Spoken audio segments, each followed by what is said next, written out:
نرحب بالأخوة والزملاء في مؤتمرنا ال IBD MASTERCLASS 2025. I would like to welcome everyone here by the name of the Saudi Gastroenterology Association. Special thanks for Prof. Majd Al-Madi for the support to conduct these meetings, and special thanks for the organizing committee headed by Dr. Prof. Nahla Azzam and the scientific committee headed by Dr. Badr Al-Bawardi and Iman Sles. I hope you will have an enjoy scientific meetings. There will be questions will be answering at the end of the sessions. There will be a phone number. You could send the questions to the WhatsApp of that number, and we'll try to address as much questions as we could. We'll start the first sessions. It will be moderated by Prof. Yusuf Gari. Prof. Yusuf Gari is a well-known an IBD specialist from King Abdulaziz University Hospital, and Dr. Munira from Doha joining us today. She's a professor and a senior IBD consultant and the deputy director of the medical directors of Hospital Aisha in Doha. Welcome Dr. Munira to Riyadh. We'll start with the first session. Prof. Yusuf Gari will moderate the first session. Prof. Yusuf. So good morning, everybody. Welcome back to the IBD Masterclass, one of our favorite meeting, very well organized, and hopefully we all will benefit a lot as we do always in previous meetings. So without further ado, I'm going to introduce the first speaker. The speaker is Dr. Badr Al-Bawardi, and everybody knows Dr. Badr, who's a very elegant, I would say, speaker and physician. He's specialized in IBD and one of the eminent local expertise. He's going to tell us about, he works at King Faisal Specialty Hospital in Jeddah, in Riyadh, sorry. I'm thinking Jeddah now. Riyadh. From King Faisal Specialty Hospital in Riyadh, and he's going to tell us about IBD experience in the Middle East. What's the progress and what are the challenges? Dr. Badr. Great. Thank you so much. Assalamu alaikum wa rahmatullah. First, I want to start by thanking the organizing committee, my colleague in the scientific committee, Dr. Iman, for the tremendous amount of work that has gone into this conference, and also thank all the attendees. So I'm tasked to talk about IBD in the Middle East, progress and challenges. So these are my disclosures. So the objectives of the talk are to, one, review the epidemiology trends of IBD in the Middle East, to describe some distinctive features and management strategies of IBD in our area, and also to discuss challenges and future directions for IBD care in our area. So when we talk about the Middle East, obviously there are varying definitions, such as Middle East and North Africa or the Eastern Mediterranean region. In essence, also, this is an area that has significant heterogeneity, right? So we know that there is different geography, different culture, and different genetics, but they're often grouped together. Now, if we look at other distinctive features, for example, there's differences in population density, there's also differences in GDP. All of these socioeconomic factors do play an important role in certain diseases, including autoimmune diseases. So when we talk about IBD epidemiology in the Middle East, this is really one of my favorite, I would say, studies to highlight about IBD in this area. This is a study that was published by leaders of gastroenterology in Saudi Arabia, Dr. Mfarrah, Al-Muflah, and Professor Jibreen. And the title of the article is Crohn's Disease in Saudi Arabia Outpatient Population, Is It Still Rare? So I just want to highlight that this was published in 2009. So this is not too long ago, about 16 years ago, where there was only 133 outpatients with Crohn's disease in this study. But since then, we know there has been a significant increase in the incidence of prevalence of IBD in our area. And we know the 4 epidemiologic stages that have been recently described by Gil Kaplan and colleagues. And if we zoom into our area, we realize that the majority of the area is in the 2nd stage, which is the increase in incidence stage, and some countries are still in the emergence stage of IBD. Now, more recently, there has been an important seminal paper in terms of IBD epidemiology. This is the global evolution of IBD across these epidemiologic stages. And we're proud to see some of the familiar names of colleagues who contributed to this important study, Dr. Mansour al-Tuwaijri and Dr. Sara al-Wali from Cleveland Clinic. So let me take you through some of the findings of this study, and it's really just to highlight a few points. So the top graph here that you see is looking at the 1950 to 1959 decade, and at the end is the 2020 to 2024. And if we look at our region, you can see that the majority here is highlighted in gray, which means that there's no data available. But wherever data is available, you can see that the area is mainly in the stage 1 to stage 2. But I think this is an important slide to highlight that there is a paucity of data regarding epidemiology of IBD in our region. So I also like to cite this important paper done by Professor Mahmoud Mousli and Ala Sharara. It's a systematic review of IBD epidemiology in the Middle East. This looked at 16 studies, over 1,500 UC patients and 1,500 Crohn's disease patients. These were from areas including Saudi Arabia, Kuwait, Oman, Bahrain, UAE, Lebanon, and Egypt.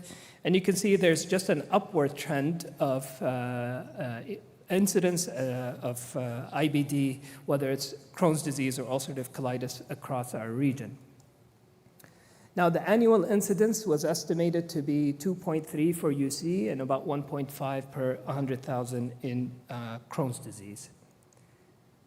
More recently, we looked at the Global Burden of Disease Epidemiology database. It is a database that is publicly available but has, I would say, significant limitations. But we wanted to see, or at least try to discern, any trends of IBD epidemiology in our region.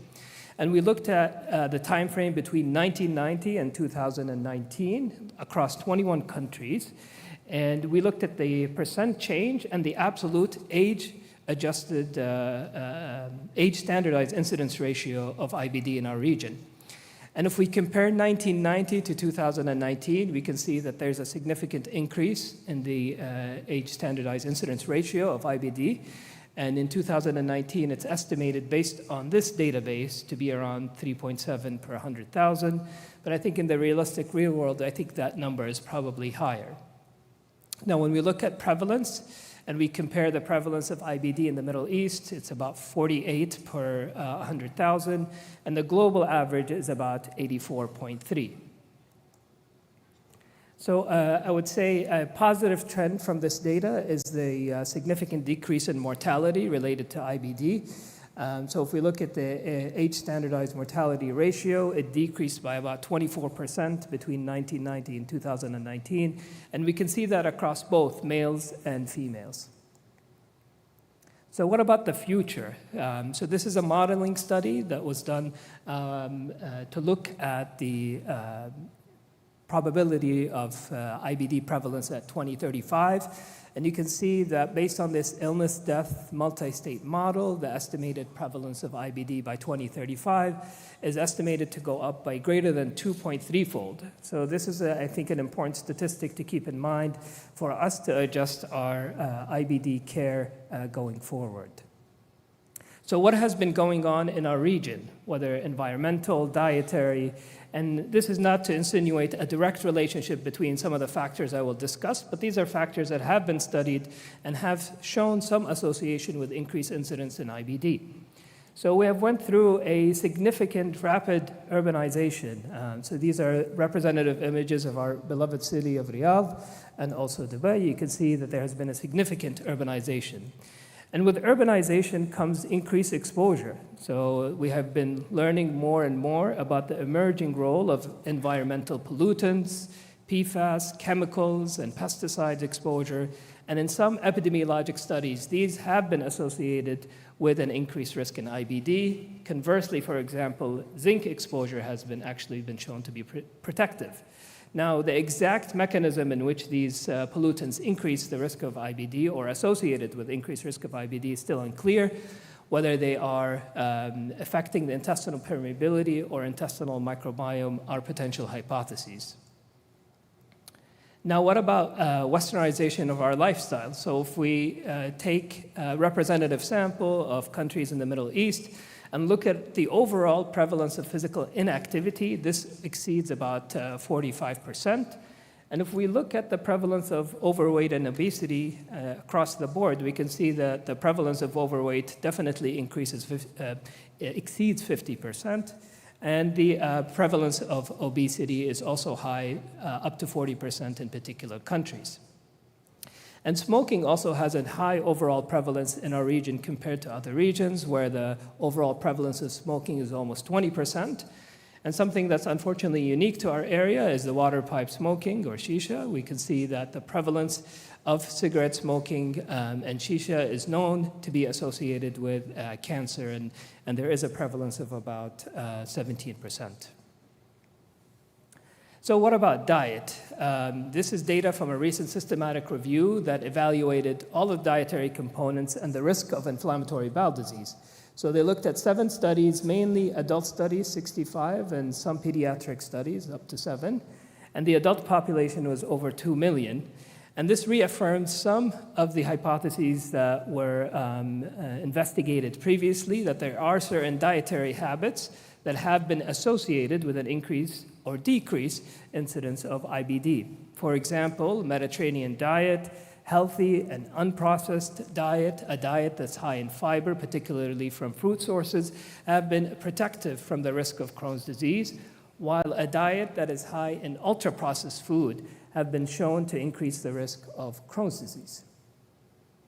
So what has been going on in terms of dietary trends in our region? This is an ecologic study from 1961 to 2007 that looked at the different dietary patterns across the decades, and it broke it down into the Middle East in the solid line, and the dotted line represents North Africa.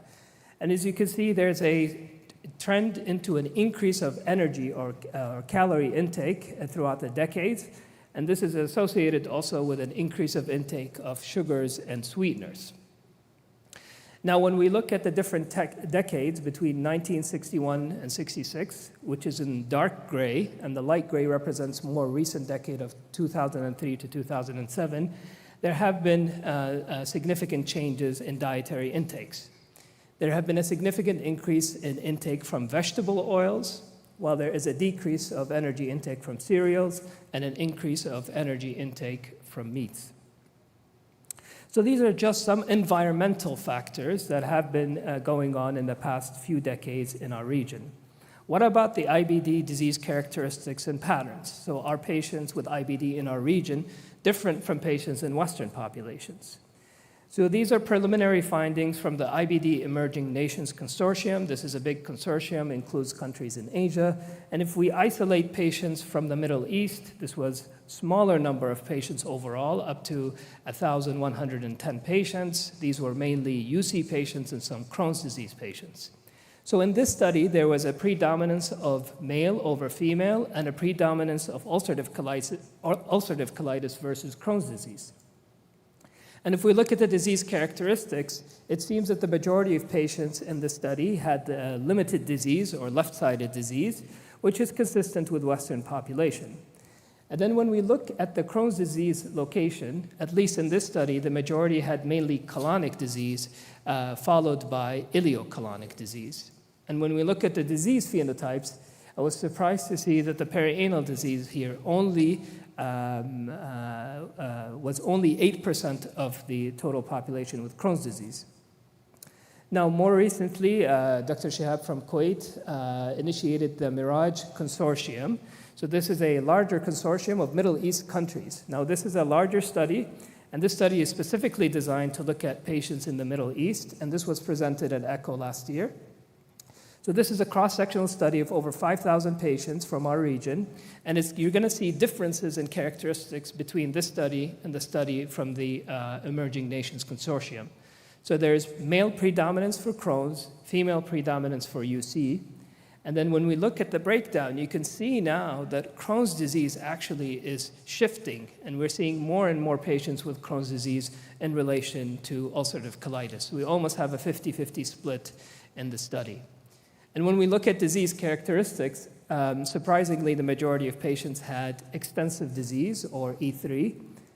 And then when we look at Crohn's disease phenotypes, the majority had ileocolonic disease followed by ileal disease.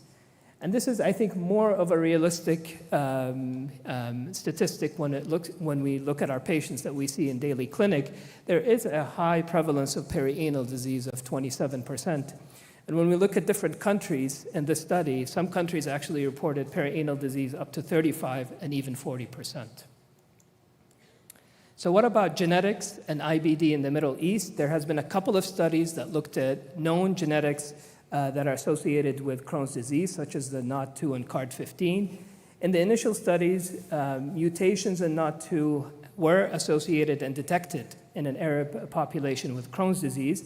But in a subsequent study of Saudi population, there was no association with NOD2 and Crohn's disease. And then more recently in a Kuwaiti study, NOD2 and CARD15 gene polymorphism was associated with a more aggressive Crohn's disease phenotype, as in with the West.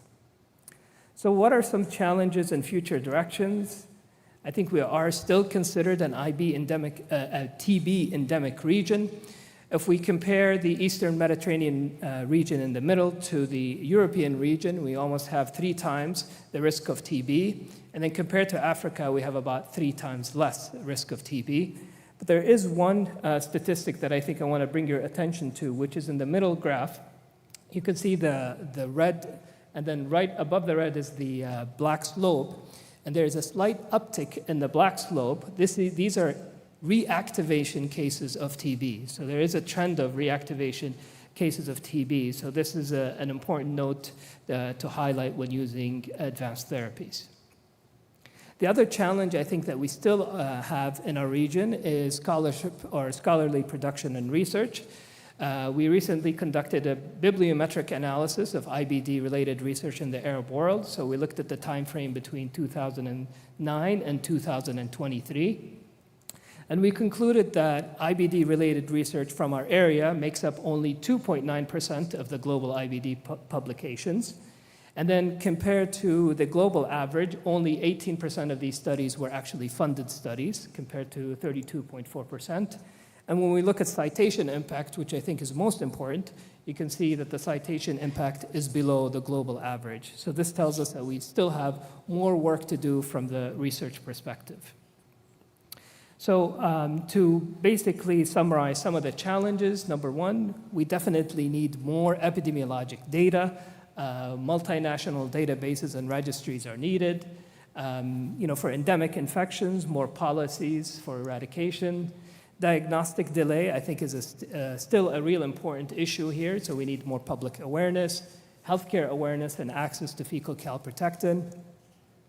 In terms of research, we still have minimal real-world data and minimal clinical trial participation, so I think that's a challenge that we need to overcome. Access to IBD care and medications might be a challenge in certain countries in the area. And then finally, collaboration. So coming together in venues like this, and not only for education, but for community engagement, and also to streamline research and clinical trial participation. So we have made, I think, progress, and I want to acknowledge efforts of colleagues in the room to make more progress in terms of collaboration, whether it's related to research or education. This is the IBD-ME, a multinational registry in the region, headed by colleagues in this room. And this database has already produced publications, and this is a recent publication about the effectiveness of Vedolizumab in our patients. And then also from an educational perspective, we have the IBD Academy, which is head by Professor Ala Sharara, which has been active for a couple of years with active educational sessions, including monthly grand rounds, and then in anticipation of a large IBD conference next year.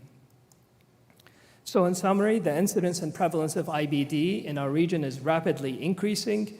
IBD-related environmental and lifestyle risk factors we know are exhibited in our region. Although ulcerative colitis remains more common and the greater scale than Crohn's disease, certain countries actually do have more Crohn's disease than UC. IBD phenotypes seem to be similar to the Western population. There is a signal now that maybe there is a higher risk of perianal disease, but it's difficult to tell as many of the data comes from tertiary centers, so we could have referral bias in terms of these data. And then finally, clinical trial participation, high quality epidemiologic studies, and real world studies are needed in our region. With that, I want to thank you for your attention. Thank you very much, Dr. Badr, for this very elegant talk. We're going to carry on with the sessions, and I will pass over to my colleague, Dr. Uthman Al-Harbi, to introduce the second speaker. Okay. The second speaker is Dr. Abdullah Al-Mtairdi. He's an IBD specialist and consultant in King Faisal Specialist Hospital in Riyadh. He will talk today about mild Crohn's disease management. Dr. Abdullah, floor is yours. Thank you, Abu Fathman, for the nice introduction. Assalamu alaikum wa rahmatullahi wa barakatuh. Welcome everyone to the IBD Masterclass. And I would like to thank the organizing committee, the scientific committee, for inviting me to participate in this successful conference. These are my disclosures. So I was advised and asked by the scientific committee to talk about one of the, I would say, overlooked topics that we face in our common practice in clinics, which is mild Crohn's disease. The outline of my talk will be, sorry, can I have the slides back? Yeah. So the outline of my talk will be trying to define mild Crohn's disease and then look into the epidemiology and prognosis of mild Crohn's disease. And then we'll try to summarize and cover the key elements of the assessments and management of mild Crohn's disease. As nicely, presented by Dr. Al-Bouagdi, that the magnitude of the problem of IBD is increasing in our part of the world, and part of that as well, there's understudy of certain parts of IBD internationally or even locally, and one of those actually is mild Crohn's disease. So commonly, we tend to define mild Crohn's disease as those patients who come to the clinic that are not that sick enough, and we tend to focus on their symptoms and their inflammatory burden. And so what we think usually, what defines mild Crohn's disease is those patients who come ambulatory. They're walking to the clinic, they're tolerating oral diet nicely, no weight loss, no systemic manifestations, no fever, no tachycardia, no signs of symptoms of obstruction. They have low inflammatory burden with almost normal or mild fecal calprotectin or CRP, and they have mild endoscopic activity defined in some studies as SESCD less than 7. And for those who are interested to just look at the research-oriented scoring system, those with a CDAI of less than, of between 150 to 220, or an HBI of between 5 and 7. So this is what we tend to think that this is what defines mild Crohn's disease. So when we start counseling the patient, we look at them at that time of point, and we start discussing the options. So is that true? Is that enough to define mild Crohn's disease? We know, and this is a famous graph that has been shown in a lot of IBD talks, that Crohn's disease is a progressive disease. So it's not about the current activity. We need to look at the past and the future.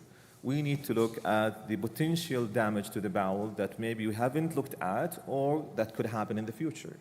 We know that over time, inflammation causes repeated damage to the bowel wall, and complications could happen with fistulization or needing for surgery, and the bowel function at the end could be impaired, including quality of life. So having said so, we tend to see a lot of patients with moderate to severe in our clinical practice, especially the IBD specialists, most of our gastroenterologists. But maybe we are missing some of those who are in the mild aspect. So is that true for all? Is it true that all IBD patients or all Crohn's disease will progress over time if we leave them without treatment? So this is not applicable for all. So we need to highlight the importance, but as well, we need to realize that not all of them will progress. Not all of them will have a poor prognosis in the future. So we need to recognize those subgroup of patients who have Crohn's disease at that time of point and as well in the future. So we believe that those patients who doesn't have structuring or penetrating disease with just pure inflammatory, no big anal disease, no advanced immunosuppressive treatment, or no previous surgeries could behave badly. So I have a technical issue, guys. The monitor is interrupting, if you can fix. So we believe that maybe there is a third or a quarter of patients who might, continue fine with a mild disease activity without progression, but can we recognize them? Can we identify them? Maybe we need to look carefully before we, label those patients as having mild disease and try to recognize those with a mild current disease activity, but in the future might carry a worse prognosis, so we can early recognize them and early treat them to prevent them. But as well, on the other side, try to recognize the patients who doesn't have behave badly, so we avoid the overtreatment. So based on what we say such, facts, this is based on some epidemiological data that I will try to review over the coming few minutes. And where I divide the epidemiological data into pre-biologics era, before 1990s, and after the biologic era. So we'll review a couple of cohort studies that looked at the prognosis and the natural course of Crohn's disease in the pre-biologic era. This is a Danish population-based study that looked at 370 patients. And again, this is between 1962 until 1987. So that time, the available medications were mesalamines, steroids, and for patients who, goes into severe, symptoms or complications of surgery. And the caveat here that they looked at the patient's symptoms only. So at that time, we were not concerned much about the magnitude of the bowel damage. There was no mucosal healing, there was no endoscopic data. So this definition of mild versus severe disease was based on symptoms only. So keep that in mind while we are going over the data. So here you can see around 40% of patients had at least over 8 years follow-up of an inactive, kind of indolent disease. So almost a third or even more than a third of patients had a mild disease, with the caveat, as I said, that we're looking at the symptoms only. Another data as well from Mayo Clinic that looked into different group of patients who received at least steroids, and they followed them after for at least 1 to 2 years, and they tried to define how many of those would behave badly and how many of those will remain fine. And those numbers help us in the clinic. When you sit with a patient, he has mild disease activity on a prescribed steroids, what's going to happen in 1 or 2 years? If he has this mild disease course, you are not concerned to put him on a maintenance treatment. So those data and those numbers helps you because this exists before in the biological era. So at that time, they looked at those patients, and you can see around almost a third of patients among the Crohn's disease patients, after 1 year of a steroid course, they remain without treatment, without maintenance after a steroid course, so almost a third. So a 40% in that study, and a third of patients continue to have a mild Crohn's disease. Now, what about the current, and latest data that we have? So this table summarizes for you at least 3 modern cohort studies that looked, but differently from the pre-biologic data. Remember, I talked about symptoms-only based evaluation of disease activity, while in those studies, we are looking at a different perspective of looking at disease activity. So they were including patients with no complications, no surgery, no more rigorous definition of disease activity. So it's not only symptom-based. They're looking at the need for surgery, need for anti-TNF. So we have, at least 3 studies here, 2 retrospective, 1 prospective. The sample size is ranging between 150 to 470 patients. And the take-home message here, as I said, that with more, rigorous definition of mild disease activity, we need to recalculate the risk. So what you can take from here, that around 30 to 40% of patients, similar to what we said before, at one time point, they have a mild disease activity. But what happens to them once we follow them up with a more rigorous definition? So out of those 30 or 40% of patients, around 50 to 60% of those with a mild disease activity initially, in 5 years at least, they progressed. But keep in mind as well the other aspect. So 50% remains in mild disease activity. Keep the both aspects in mind while we progress into further data.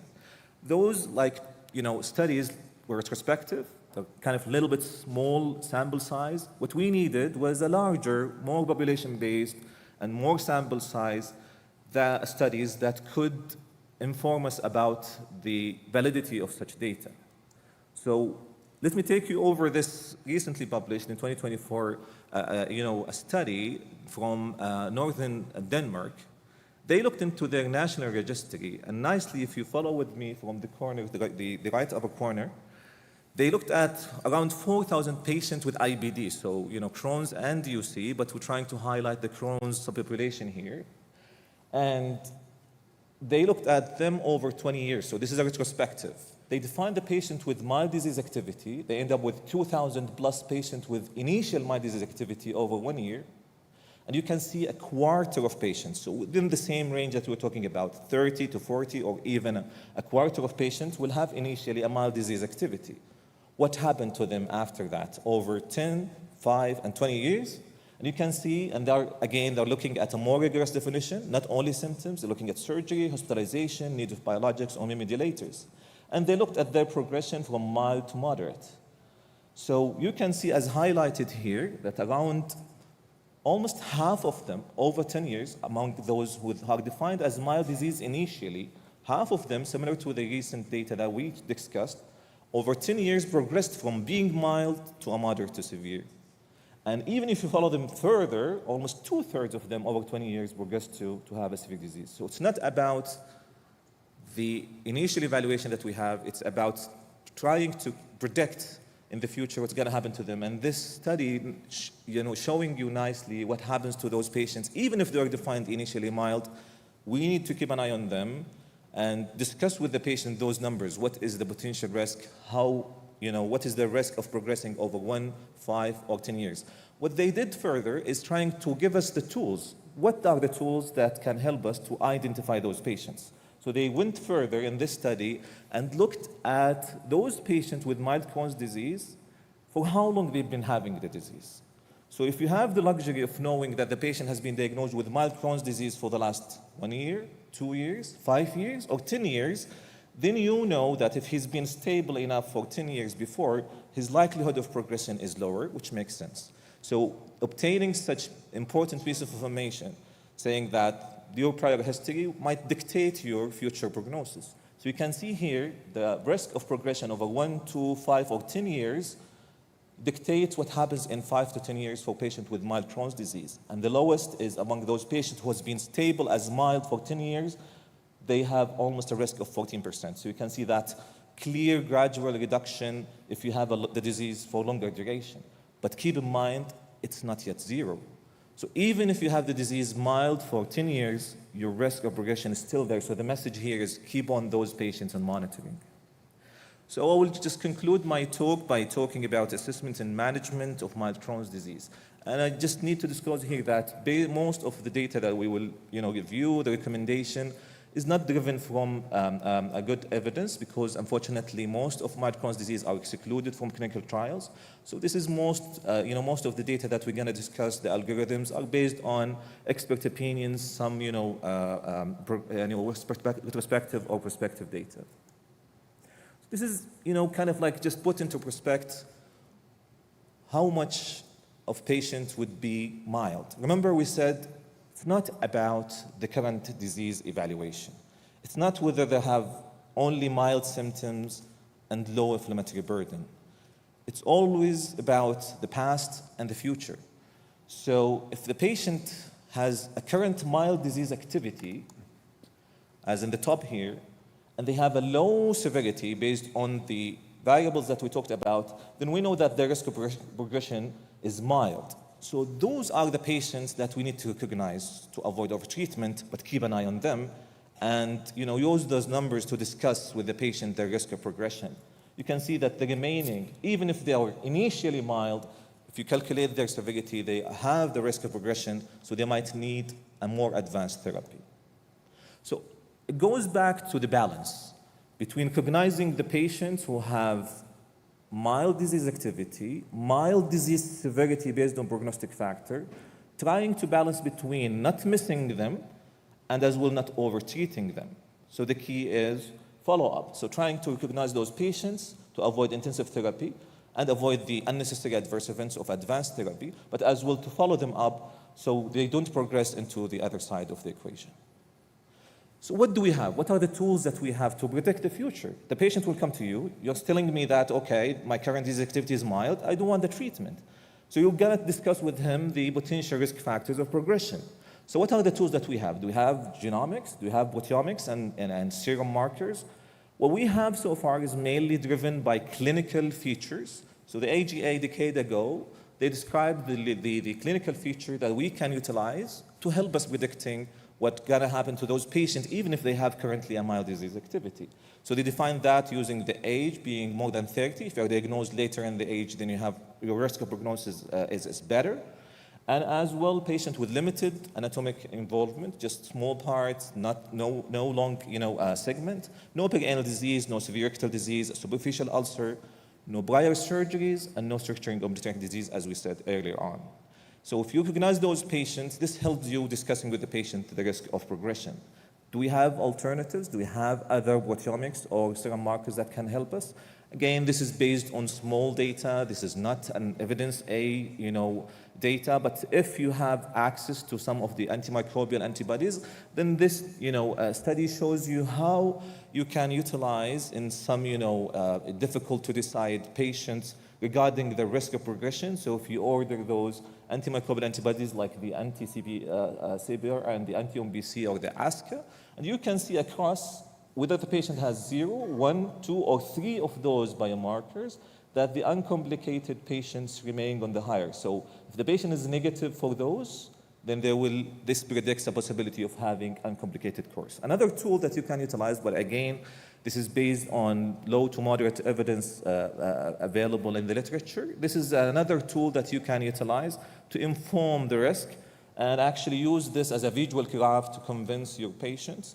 So this was published almost again a decade ago, looking at different inputs, the age, gender, disease location, those antimicrobial antibodies, and as well the genetic, which is not 2. And they put that together into calculation and they come up with the prediction. Now we talked about how to talk to the patient, how to risk stratify them. So the question remains how to treat them or how to manage them with a treatment or without.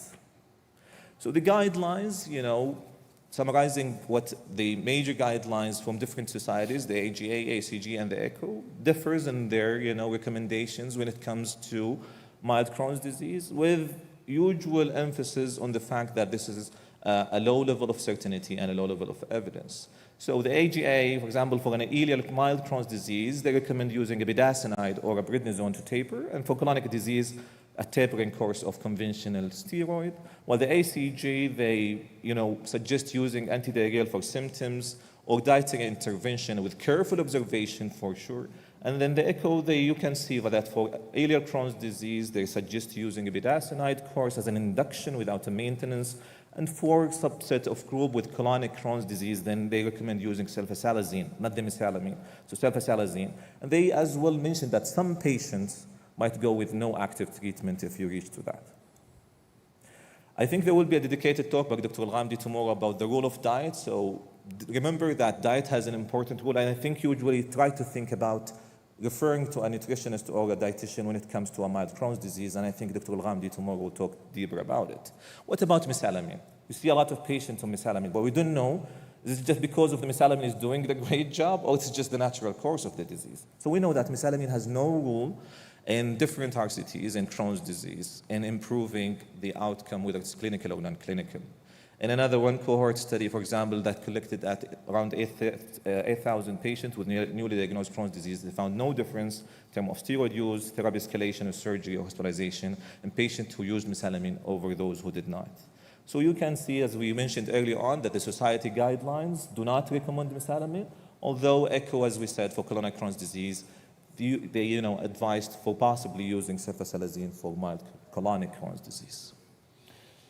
We will hopefully wrap up things here. So putting things together, starting from, on the left hand, your left hand. So the approach that we mentioned early on is looking at the patient's current disease activity, looking at their symptoms, their inflammatory burden, calculating their risk of progression. So an initial workup should include an imaging, definitely, looking for the disease staging, whether they have multiple segments or just only single segment, whether there is transmural inflammation or not, CRB, calprotectin, as well their nutritional status, looking at their iron, B12, CBC, and as well evaluating their nutrition status clinically, and as well considering IUS. And I believe Prof. Nahla and Dr. Heba will talk about the role of IUS in the coming sessions. Remember that patients with little or no symptoms, it's okay to watch and treat, but again, do not discharge. The big idea here is just to recognize them, put them on a surveillance program, keep them in the clinic, or advise them to come back to you. What about patients with some symptoms? Then it is suggested to consider induction with budesonide over 8 weeks, then taper, or a sulfasalazine for colonic Crohn's disease. If they respond, then you can maintain them with antidiarrheal agent supportive treatment, symptomatic, and dietary modification, and then monitor using, what we have in terms of clinical indices, biomarkers every 3 months. And maybe if they are in Crohn's disease remission, you can consider annual or 1 to 2 years colonoscopy to just check for mucosal healing. If there is no response or they become steroid dependent, then you need to assess the disease activity just to recalculate the risk of progression. Consider alternative diagnoses, right? So for the patient symptoms, it could be just related to an irritable bowel or something else rather than the disease itself. And definitely discuss the optimization of advanced therapy. Do not forget to continue monitoring those patients. So when to escalate to advanced therapy? If the patient is not responding to to your initial treatment or has an early or frequent relapses, if they're unable to taper the steroids, if they developed complications like a penetrating or stretching disease or biannual disease, if they developed more significant systemic signs and symptoms, more anemia, more CRP, or worsening symptoms, and if they worsen their disease extent or endoscopic score. And you can utilize these data from Mount Sinai and other centers in the US. They looked at ESCD more than 7 in predicting disease progression in patients with mild disease activity. So what's next? What's needed to improve the understanding and management of mild Crohn's disease? We need better predictors. We discussed clinical, some limitation for proteomics. So we need more biomarkers to predict mild disease and disease progression. As well, we need more research for optimal treatment and monitoring strategies. We need more dedicated clinical trials. As we mentioned, that most of the clinical trials, if not all, actually exclude mild Crohn's disease activity. And we need the research on the role of dietary interventions and the emerging novel oral low-risk targeted therapies like oral interleukin-23 or oral anti-integrin that is coming in the future to treat such patients with mild Crohn's disease. So we'll conclude here. So in summary, mild Crohn's disease is defined by low disease activity, low risk of progression, cannot emphasize that enough. Around a fifth to a third of patients with Crohn's disease will present with mild disease. Around half of those will progress over time, and this is an important message that you need to discuss with your patients. So even if they have mild disease, you might progress. And the longer a patient has a mild Crohn's disease in the past, the less likely that they will progress, but risk of progression is not zero. Treatment of mild Crohn's disease, as we said, you can use budesonide, prednisone, sulfasalazine if colonic, and as well, if little or no symptoms, you can consider symptomatic treatment only, use diet and lifestyle modification, definitely continue to serially monitor and act quickly if disease worsens. Thank you for listening. Thank you, Dr. Abdelilah. Without any further delay, I'm introducing Professor Ala Sharara for his, he will take us with a debate of thiopurine, whether yes or no. Yeah, and also Dr. it will be debates between between Dr. Ala Sharara and Dr. Ma'an Khattabi. It's about the use of thiopurine in ulcerative colitis. A reminder for everyone, if you have any questions, you could send it to the WhatsApp, and we will try to answer at the end of this session. Dr. Ma'an. Assalamu alaikum. Good afternoon, everyone. Thank you to the organizers for inviting me. I'm pleased to share this session with Prof. Ala Sharara, and we are debating azathioprine monotherapy use in ulcerative colitis.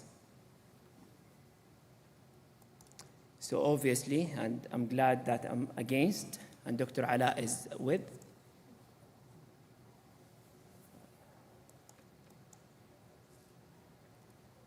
It's not working.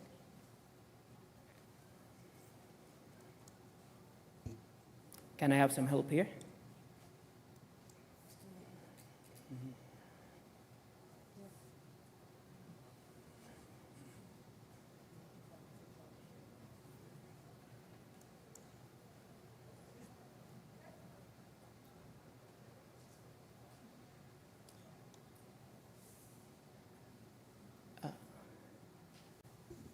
IT. Excuse me, IT.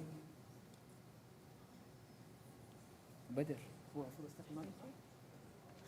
It's not using it.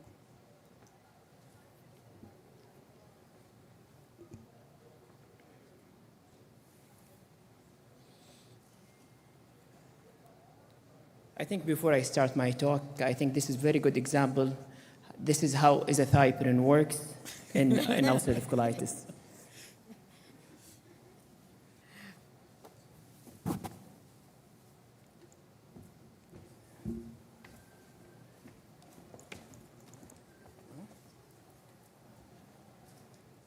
Can we have the slide, please?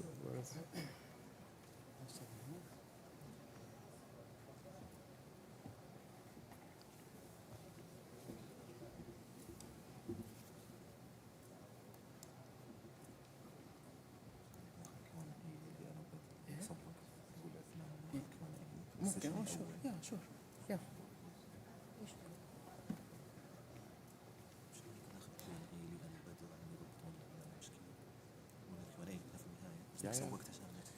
Yeah, I think it's a good idea to take a couple of questions while the slides are being ready.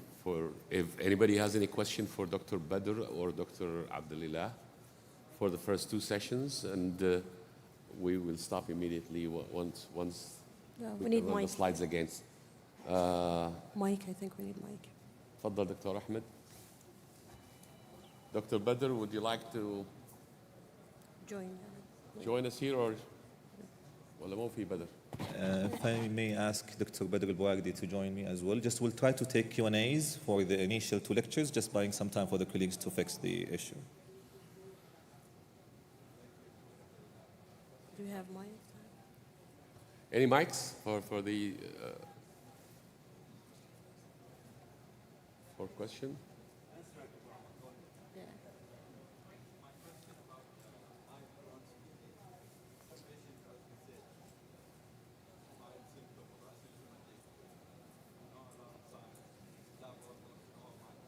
The audience need to hear the question. Yeah. Otherwise, you could Mic. have this talk.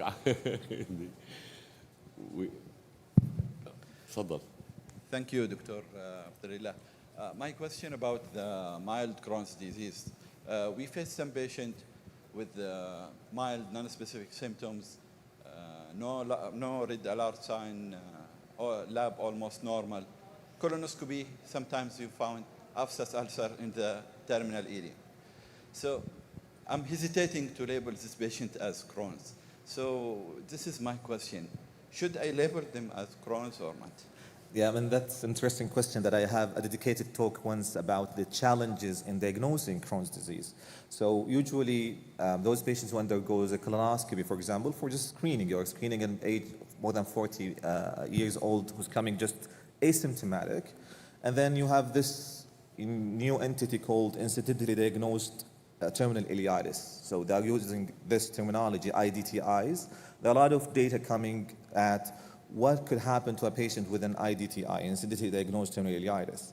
So they looked in different meta-analyses usually if it is limited to after ulceration in asymptomatic patients, the risk of progression remains low, talking about less than 2.5% in a large meta-analysis. The key is doing a proper staging. And I can emphasize on obtaining an imaging. So if the patient has no transmural healing, then you can just simply watch. But again, the message is to continue watching. You cannot discharge them from service. You need to inform that they have what's so-called terminal ileitis. You cannot label them yet for insurance purpose, for patient prognosis, as Crohn's disease. So obtain a proper staging, a tissue, and follow them up over 3 to 5 years. The data that's available helps you to discuss with the patient the benefit and the risk of starting a medication or labeling him as a Crohn's disease. So as I said, the systematic review shows less than 5% risk of progression over 5 years, unless they have a transmural inflammation on imaging. Those patients has a high risk of progression, so maybe it would be wise to label them as Crohn's and treat them as so, or monitor them as so. So are we ready for the... I think so. So may I have one question here for... we want to know first if we're ready, then we're going to stop the questions, please. Are we ready? I'm trying, but Are still. we ready? We cannot see you. Okay. Yes, ready. Yeah, they're ready. You ready? Ready. There it is. Ready? Yeah. Badr, we can start? Yeah, we can start. Okay. So, sorry, Abdullah, I think it's not working. not working? Yeah. Okay. I hope it's working now. تفضل دكتور معن. Still the Sorry clicker, for the guys. technical difficulty. Dr. Ma'an again. Oh. Okay, Thank you. I'm back again. So again, I'm pleased to share this session with Dr. Ala Sharara. Here are my disclosures and the objectives of my talk. I'm going to talk briefly about the history and role of thiopurines in ulcerative colitis, highlighting the limitations of azathioprine and 6-mercaptopurine monotherapy, highlighting safety concerns compared with advanced therapies briefly, and guideline review briefly as well. So if we go back to the history of thiopurine, they were discovered in 1950s by Elian and Hitchings, who are on the right upper corner in their lab in 1948. 6-mercaptopurine was the first purine analog, then followed by the 6-thioguanine and azathioprine. And eventually they earned a Nobel Prize in Medicine in 1988.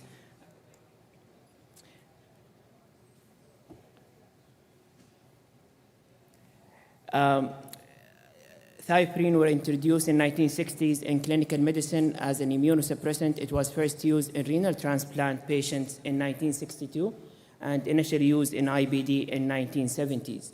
And after 2 decades of use of thiopurine, some concerns were raised about malignancy risk. If we talk about the metabolism of thiopurine, azathioprine is the prodrug of the mercaptopurine, and mercaptopurine has 2 inactive metabolites through the xanthine oxidase and the TPMT. And then eventually with the HPRT enzyme, it goes to the 6-TGN. The recommended dose is 2 to 2.5 milligram per kg for azathioprine and 1 to 1.5 milligram per kg for 6-mercaptopurine. Side effects are known with myelosuppression, hepatotoxicity, pancreatitis, some GI side effects as well, and the concerns with the lymphoma and non-melanoma skin cancer. Just a quick look at the TDM for thiopurine, and as you can appreciate, it's a bit complicated with many markers, 6-TGN and 6-MMP, and then to adjust the dose accordingly or to switch at that time. If we talk about thiopurine, we have to appreciate the first trial, which was published in the early 1970s by Joel and Truelove. That was one of the first clinical trials, placebo-controlled. 80 patients were included in the trial. And as you can see on the left-hand side, the azathioprine group. On the right-hand side is the placebo group, and 40 in each group. And patients were divided based on first attack versus relapses, and then similar in the placebo group. And we can see results in the lower part of the slide. And on the left-hand side, the patients who were admitted in the first attack, and there was no difference between placebo and azathioprine in the first attack group. And then in the patients who were in relapse or chronic relapsing ulcerative colitis, there was a bit better results in azathioprine group, but it did not meet clinical significance. And that's their statement and their summary. So even in 1974, there was no significant benefit of azathioprine over placebo, and this trial failed. Can we have the screen, please? My screen is off.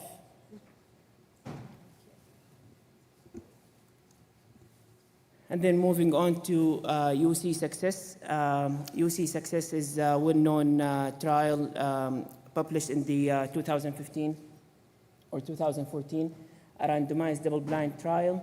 And they included 3 groups of patients. They were examined for 16 weeks. Azathioprine monotherapy, infliximab monotherapy, and azathioprine and infliximab combination.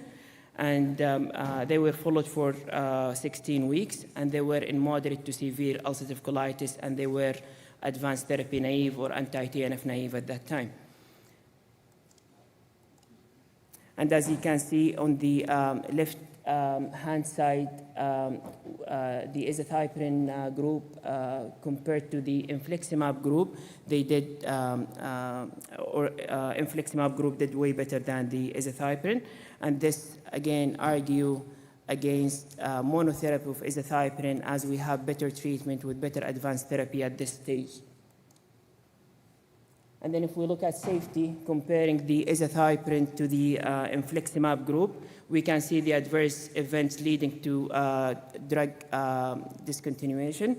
And it's not very significant between the 2 medications, but as we can see in azathioprine group, they were higher than the infliximab. And with serious side effects as well, or serious adverse events, similar results, azathioprine is worse than infliximab. If we go down to the table, we see the hepatobiliary events or hepatotoxicity. We don't see any alarming signal with, or significant alarming signal with advanced therapy, but we do see it with Imuran or azathioprine. Moving on to another aspect of safety, Sesame cohort, which is a French cohort, multi-center, with median follow-up of 35 months. And they had in that cohort around 20,000 patients included. Majority of them were Crohn's disease, and the rest are UC or undifferentiated IBD. Around 30% of them receiving azathioprine, 15% discontinued azathioprine, and the rest were never exposed to thiopurine. And if we look at the lymphoproliferative disorder, we can see that the first aspect in Sesame, we can see on the graph on the left-hand side, the light green is patients were at that time were on azathioprine, orange were discontinued, and purple were not exposed at all. And broken down by age groups, less than 50, 50 to 65, and more than 65. And we can see significant incidence or higher incidence of lymphoproliferative disorders in patients who were exposed to azathioprine. And if we look at the right-hand side, we can see the reported cases of lymphoproliferative disorder, around 15 patients, and they were on thiopurine use, and 2 had discontinued with incidence rate of around 6.86. So it's just in the first line of the table. And then moving on to the non-melanoma skin cancer, With non-melanoma skin cancer, again, black is continuing azathioprine, gray is discontinued, and white, there is no exposure. And broken down by the same age groups, less than 50, 50 to 65, and more than 65. And we can see significant incidence with the thiopurine exposure, with hazard ratio of 5.9 in the patients who were currently on azathioprine. And if we see the reported cases on the table at the bottom, we can see 32 patients were IBD, and 18 of them were exposed at that point on azathioprine, and 9 were discontinued. Moving on to, I think, the nightmare of azathioprine is the hepatosplenic T-cell lymphoma, which is a rare side effect or rare adverse event, but it's very fatal. And as we can see from this study, around 36 patients were affected with hepatosplenic T-cell lymphoma, and most of them are younger males. And if we look at these patients, all of them were exposed, all of them are IBD patients, were exposed to azathioprine. And this is very concerning. And then we can talk about maybe some milder side effects. And these side effects, which I mentioned earlier, including myelosuppression or leukopenia, hepatotoxicity, and pancreatitis, GI side effects, or hypersensitivity, which included arthralgia and fatigue, and some alopecia as well. And we can see this study was done in Alberta, and they included around more than 300 patients. 1/3 of them, they had to discontinue their azathioprine for different reasons, as shown in the table. Quick look at the guideline. I did not quote many guidelines, just I mentioned the ACG because it's the most recent guideline. And as we can see, and everyone know, azathioprine is not recommended in induction because it takes around 12 weeks to work. But then for maintenance as a monotherapy, it has low quality of evidence. So if we look at this, for thiopurine induction or sedation, it takes 10 to 12 weeks to show effect, not recommended by any guideline for induction, and with other different guidelines for maintenance, it has low evidence. And now we have better advanced therapy, which work faster than azathioprine for sure. If we look at the newer advanced therapy, we have 2 examples of Vedolizumab and upadacitinib, and both of them, they do work in few days to a week. And this is for upadacitinib with very good response in few days as well. So I think going back to the older time, when we used to have the video stores of Blockbuster, thiopurine at this point in 2025 feels like having these video stores. And advanced therapies are the streaming platform of IBD care at this point. So I don't think anyone now looks for videotapes. Everyone is watching on Netflix. So to end my presentation, would you give your cloud to use floppy disk at this point, or would you give your smartphone to use Nokia, going back to that time? Just to conclude, azathioprine monotherapy, limited efficacy, delayed onset, and outdated role. Safety concerns, as I mentioned before, infections, malignancy, very devastating hepatosplenic T-cell lymphoma as well, and skin cancer. Guidelines do not recommend thiopurine therapy for induction, and they have low evidence for maintenance. and they demand years of exposure to stay in remission, but the cumulative exposure will increase the risk of complications in the future. I would like to end my talk and giving the mic to Dr. Ala Sharara.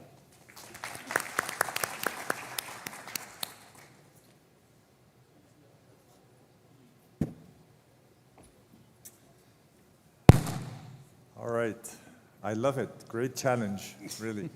Well, good afternoon. Salamu alaikum. It's really a great pleasure to be here. This is, I'm like almost a regular participant here, and this is really one of my favorite focused meetings to come to. So seeing good friends and really, you see presentations are of the highest caliber. So, in truth, Dr. Ma'an and I did not really share our slides, so we wanted to keep a punch for the debate so that we kind of know what's going on.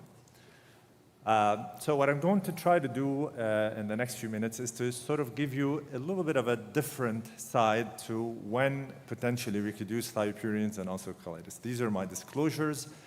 And essentially, this is the debate that we're having. So Man just gave his presentation. It's really hard to come back after such a kind of a knockout punch. But I'm going to try to do my best. So what Man told you is, well, out with the old and in with the new. I mean, who's going to use old stuff?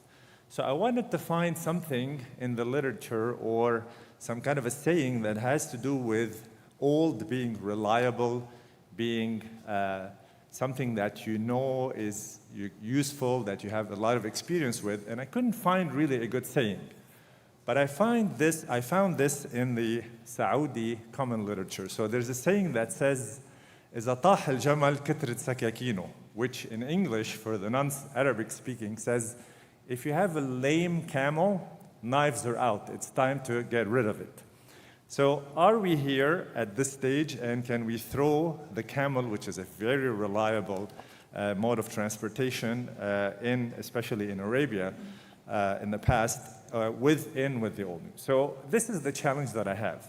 So Ma'an now is driving this, fantastic electric car that goes from 0 to 100 in 3 seconds and can get you places. It's safe, it's reliable, it's beautiful, it has sound system, everything in it is just fantastic. And I'm driving this old Ford T car that is reliable, can get you places in the end, but how can we put up such a competition? So, in the words of a famous basketball coach, when you're playing against a stacked deck, and essentially this is a stacked deck, what you want to do is to compete even harder. So I'm going to give you a little bit of a different spin on when and why we could use thiopurines. So first, let's define the patient population that we're dealing with, okay? I think we had a great presentation by Abdel about mild Crohn's disease. And here we're talking about patients who have really moderate, maybe moderate to mildly severe ulcerative colitis. So essentially, generally speaking, about 20% of UC patients require advanced therapy. And it really depends on your practice. If you're in a referral center, you see most patients requiring those. But if you count the patients in clinical practice overall, maybe 15 to 20% of patients require this advanced therapy. So we're talking about patients who lie somewhere in the middle, certainly not the severe ones. And I think one way of practicing that we still do in ulcerative colitis is we still use a step-up therapy in general. So generally speaking, and I think the Saudi colleagues have published their own guidelines on mild ulcerative colitis, but the question is, can we forego this step in the middle? So what Man is saying, you use 5-ASA, if it doesn't work, you just jump up to the biologics. So can we forego this step in the middle, and is it an option to use it in some patients? So let's take you a little bit down history lane. So as was mentioned, thiopurines have been used for decades. There's a lot of experience with their use, but it's really no contest with the new drugs. You have really a great pipeline of safe, effective, rapidly effective drugs that can be used. But for quite some time, immunomodulators were really reliable. They were the keys to trust. There was a lot of experience with it. This is studies that looked at Europe, North America, and essentially all the physicians and all of us who basically have been in this for quite some time, have used these drugs for a number of years, and there is something to be said about the fact that they can be effective in some patients. So 10 years to the day exactly, I was asked to give this presentation about the role of immunomodulators in Shenzhen, China. And actually, my friend Osman Al-Harbi was attending this conference at the time. And then we ended up sort of writing from the transcripts of the meeting about this. So at the time, the conclusion, I'm going to just give you a little bit of a conclusion here. The conclusion in that paper, I said that thiopurines are modestly effective in steroid-dependent disease, but there was a low-level evidence for their use in this setting. And we're talking about maintenance, as was mentioned, not induction. Now, this was because the data was limited. This is the studies that were published in an editorial by Sabrata Ghosh on studies that were randomized blind placebo-controlled trials. But in reality, none of these were a true randomized double-blind or placebo-controlled trial. They had a lot of flaws in these old trials.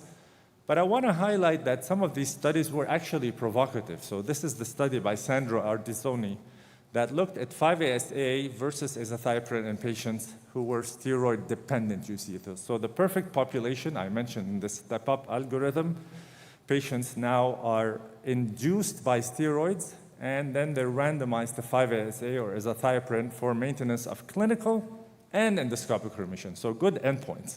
And you can see here that azathioprine outdid 5-ASA by 5-fold in terms of maintaining remission. So certainly not a level 1 evidence, but quite provocative in terms of its efficacy. And we'll come back to this 50% number in a bit to just look at this. But there has been some additional data since then, since this meeting that I mentioned 10 years ago and this editorial. So this is a study from Sweden that looked at a large number of patients who were followed over time for ulcerative colitis, mostly in the pre-biologic era or around the infliximab as the only biologic at the time.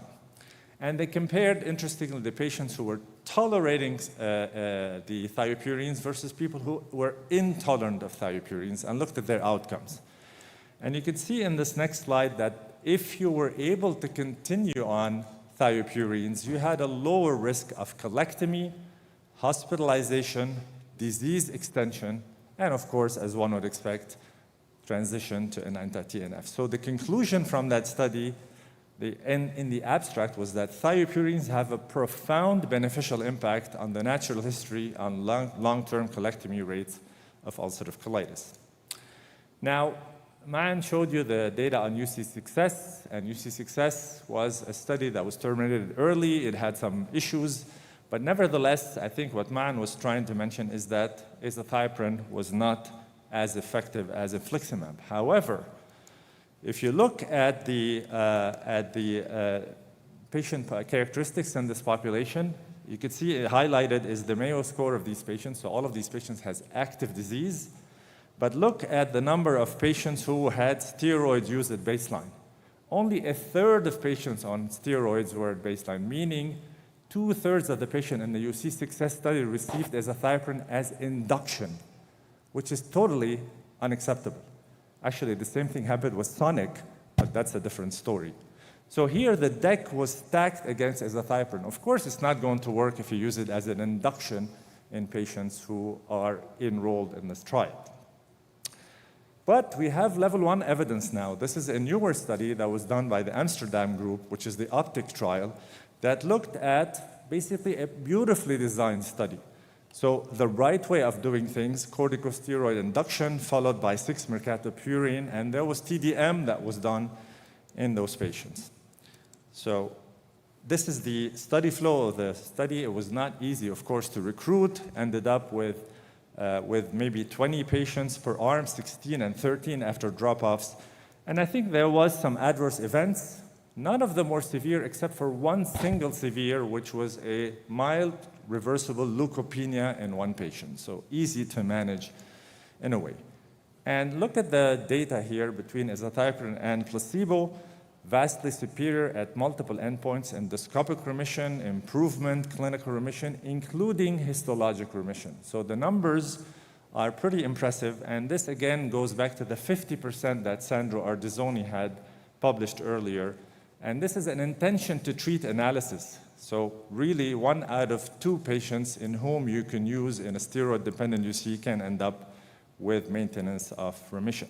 This is the recent Cochrane database that looked at this, and it also came up with the number that azathioprine or thiopurines are effective. However, it still considered this to be a low certainty evidence, highlighting that only the study by the Amsterdam group met all the criteria for a low risk of bias.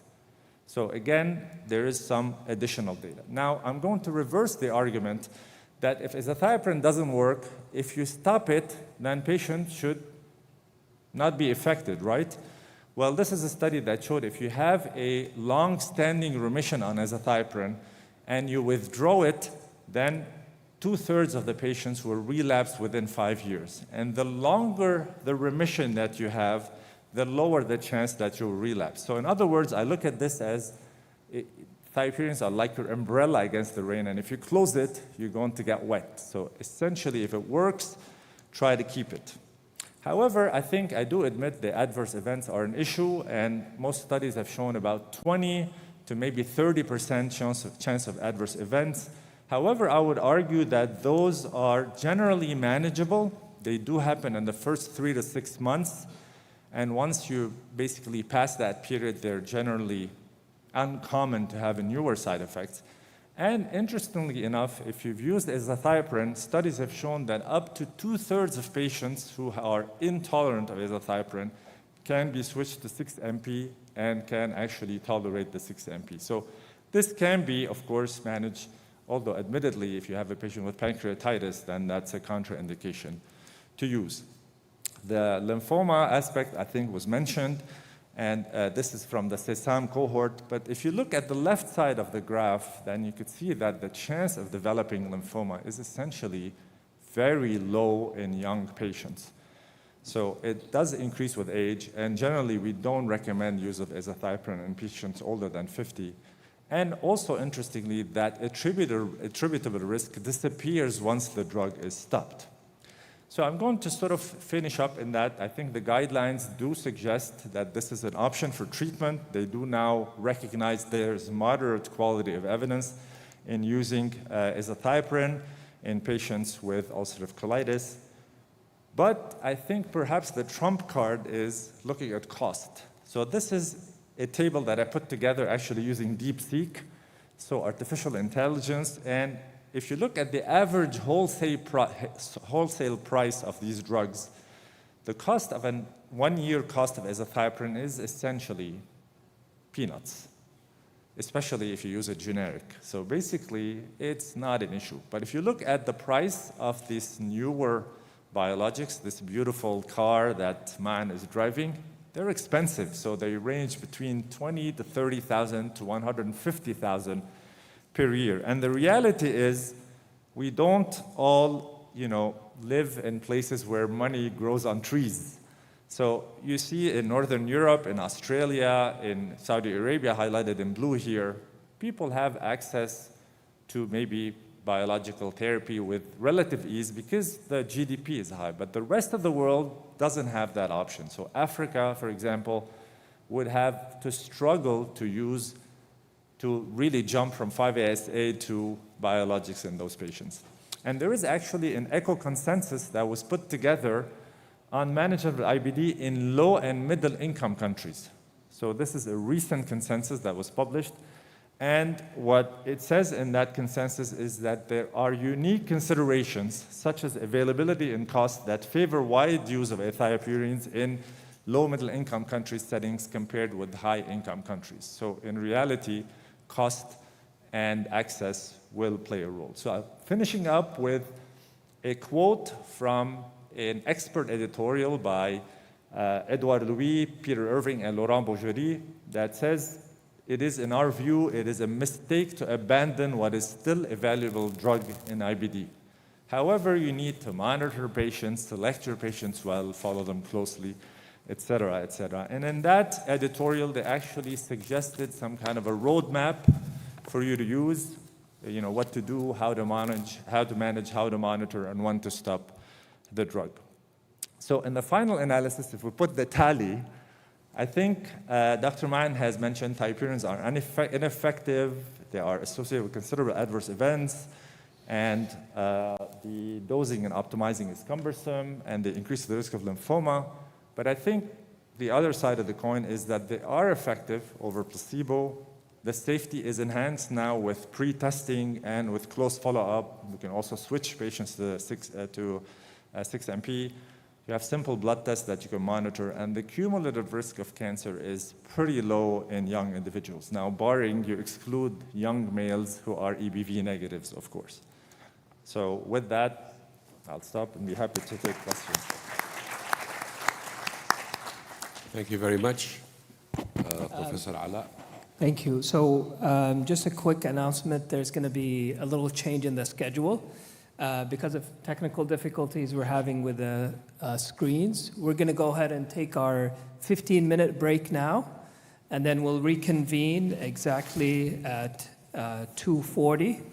And then we will come back to hear Professor Jairath's talk. Thank you. Okay.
So now we'll go with the lectures of Professor Vib Gareth. He's a professor of medicine from Western Ontario in Canada. He's also the chief medical officers in the Elementif, which is known as Roberts. Prof. Vib, thank you for being patient with us. The floor is yours.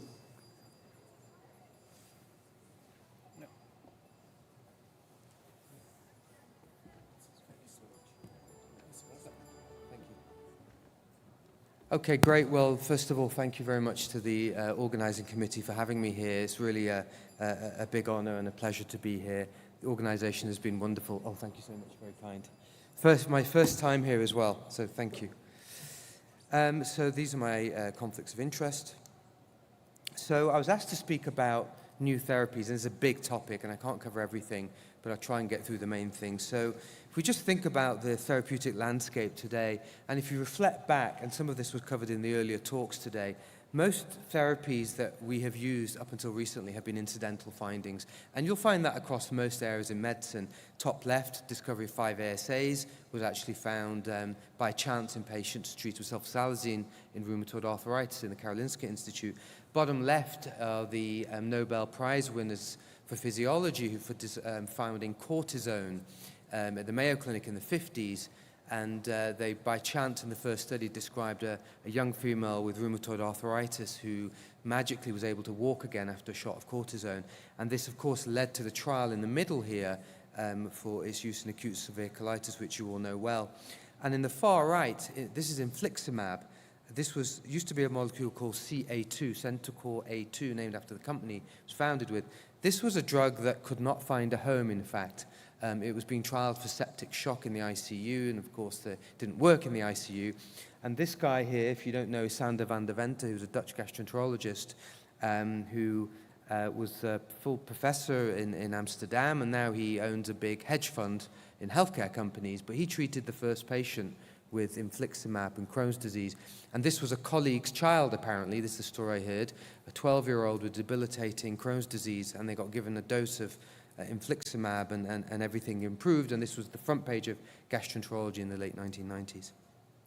But since then, drug development for IBD has been much more purposeful, and of course, as you go through this timeline, I won't read them all out, you know them well, but Vido is, of course, the only drug, one of the few drugs here that's only used for IBD and no other conditions.